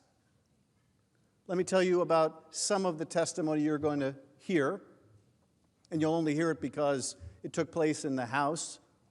If these were other witnesses, you wouldn't be able to hear it. But you had Catherine Croft, a witness from the State Department, a career official at the State Department, who talked about how quickly, actually, after the freeze went into place, the Ukrainians found out about it, and she started getting contacts from the Ukrainian embassy here in Washington. She said she was really impressed with their diplomatic tradecraft. Now, what does that mean? It means she was really impressed with how quickly the Ukrainians found out about something that the administration was trying to hide from the American people. Ukraine found out about it. In fact, Laura Cooper, a career official at the Defense Department, said that her office started getting inquiries from Ukraine about the issues with the aid on July 25th, the very day of the call. So much for Ukraine not finding out about this for a month later. But I thought this was very telling, too. The New York Times disclosed that by July 30th, so within a week of the call between President Trump and President Zelensky, Ukraine's foreign ministry received a diplomatic cable from its embassy indicating that Trump had frozen the military aid. Within a week, that cable is reported to have gone from the Ukrainian embassy to the Ukrainian foreign ministry. And the former Ukrainian deputy foreign minister, Olena Zerkal, said, quote, "We have this information. It was definitely mentioned that there were some issues." She went on to say that the cable was simultaneously provided to President Zelensky's office. But Andrei Yermak, who you'll learn more about later, a top aide to President Zelensky, reportedly directed her to keep silent and not discuss the hold with reporters or Congress. Now, we heard testimony about why the Ukrainians wanted to keep it secret, that they knew about the hold. You can imagine why. Zelensky didn't want his own people to know that the President of the United States was holding back aid from him. What does that look like for a new president of Ukraine who is trying to make the case that he's going to be able to defend his own country because he has such a great relationship with the great patron, the United States? He didn't want Ukrainians to know about it, but you know, even more than that, he didn't want the Russians to know about it for the reasons we talked about earlier. So yes, the Ukrainians kept it close to the vest. Now, Mr. Purpura also went on to say, well, the Ukrainians say they don't feel any pressure. That's what they say now. Of course, we know that's not true. We've had testimony that they didn't want to be used as a political pawn in U.S. domestic politics. They resisted it. You'll hear more testimony about that, about the efforts to push back on this public statement, how they tried to water it down, how they tried to leave out the specifics, and how Giuliani, at the president's behest, forced them to know, no, this isn't going to be credible if you don't add Burisma and you don't add 2016.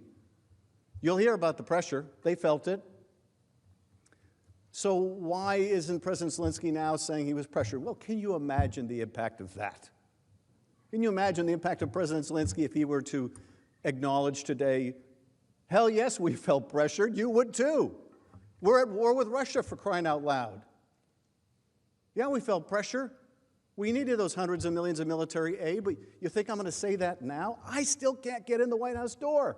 They let Lavrov in, the Russian foreign minister, they let him in. I can't even get in the White House door. You think I'm going to go out now and admit to this scheme? I mean, anyone who's watched this president the last 3 years knows how vindictive he can be. Do you think it would be smart for the president of Ukraine to contradict the president of the United States so directly on an issue he's being impeached for? That would be the worst form of malpractice for the new president of Ukraine. We shouldn't be surprised he would deny it. We should be surprised if he were to admit it. Now, let me just end with a couple observations about Mr. Cipolloni's comments. He says, this is no big deal. We're not talking about when we're going to have witnesses or if we're going to have witnesses. We're just talking about when. Just talking about when. As if, well, later they're going to say, oh, yes, well, we're happy to have the witnesses now. It's just a question of when. Okay. As my colleague said, let's be real. There will be no when. There will be no when. Do you think they're going to have an epiphany a few days from now and say, okay, we're ready for witnesses? No, no. Their goal is get you to say no now, get you to have the trial, and then argue, make it go away. Let's dismiss the whole thing. That's the plan. A vote to delay is a vote to deny. Let's make no mistake about that. They're not going to have an epiphany a few days from now and suddenly say, okay, the American people do deserve the answers. Their whole goal is that you'll never get to that point. You'll never get to that point.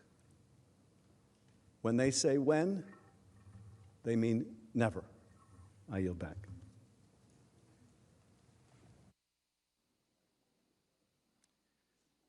The majority leader is recognized.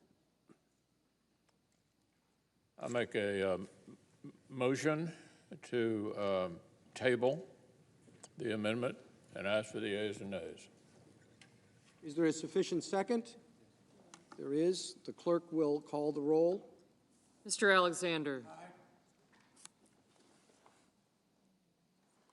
Ms. Baldwin. Mr. Barrasso.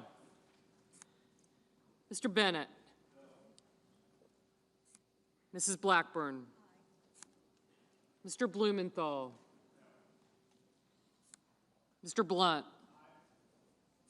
Mr. Booker. Mr. Bozeman. Mr. Braun. Mr. Brown. Mr. Burr. Ms. Cantwell. Mrs. Capito. Mr. Cardin. Mr. Carper. Mr. Casey. Mr. Cassidy. Ms. Collins. Mr. Coons. Mr. Cornyn. Ms. Cortez Masto. Mr. Cotton. Mr. Kramer. Mr. Crapo. Mr. Cruz. Mr. Daines. Ms. Duckworth. Mr. Durbin. Mr. Enzi. Ms. Ernst. Mrs. Feinstein. Mrs. Fisher. Mr. Gardner. Mrs. Gillibrand. Mr. Graham. Mr. Grassley. Ms. Harris. Ms. Hassan. Mr. Hawley. Mr. Heinrich. Ms. Hirono. Mr. Hoven. Mrs. Heidsmith. Mr. Inhofe. Mr. Johnson. Mr. Jones. Mr. Kane. Mr. Kennedy. Mr. King. Ms. Klobuchar. Mr. Lankford. Mr. Leahy. Mr. Lee. Mrs. Loeffler. Mr. Manchin. Mr. Markey. Mr. McConnell. Ms. McSally. Mr. Menendez. Mr. Merkley. Mr. Moran. Ms. Murkowski. Mr. Murphy. Mrs. Murray. Mr. Paul. Mr. Perdue. Mr. Peters. Mr. Portman. Mr. Reed. Mr. Risch. Mr. Roberts. Mr. Romney. Ms. Rosen. Mr. Rounds. Mr. Rubio. Mr. Sanders. Mr. Sass. Mr. Schatz. Mr. Schumer. Mr. Scott of Florida. Mr. Scott of South Carolina. Mrs. Shaheen. Mr. Shelby. Ms. Sinema. Ms. Smith. Ms. Stabenow. Mr. Sullivan. Mr. Tester. Mr. Thune. Mr. Tillis. Mr. Toomey. Mr. Udall. Mr. Van Hollen. Mr. Warner. Ms. Warren. Mr. Whitehouse. Mr. Wicker. Mr. Wyden. Mr. Young.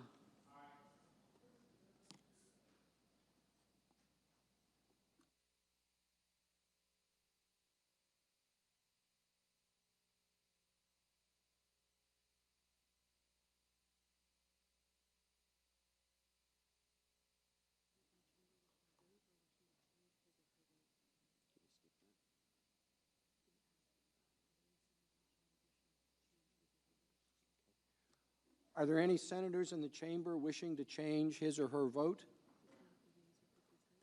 If not, the yeas are 53 and the nays are 47. The amendment is tabled. Mr. Chief Justice. Mr. Majority Leader is recognized. I would ask consent to ask the Democratic leader, since there's a certain similarity to all these amendments, whether he might be willing to enter into a consent agreement to stack these votes. Without objection, the inquiry is permitted. Thank you, Mr. Chief Justice. The bottom line is very simple. As has been clear to every senator and the country, we believe witnesses and documents are extremely important, and a compelling case has been made for them. We will have votes on all of those. We will also, the leader, without consulting us, made changes, a number of significant changes that significantly deviated from the 1999 Clinton resolution. We want to change those. So there will be a good number of votes. We are willing to do some of those votes tomorrow. There's no reason we have to do them all tonight and inconvenience the Senate and the Chief Justice. But we will not back off on getting votes on all of these amendments, which we regard as extremely significant and important to the country. As I've said, Consent was for a question. As I've said repeatedly, all of these amendments under the resolution could be dealt with at the appropriate time. I suggest the absence of quorum. The clerk will call the roll. Mr. Alexander.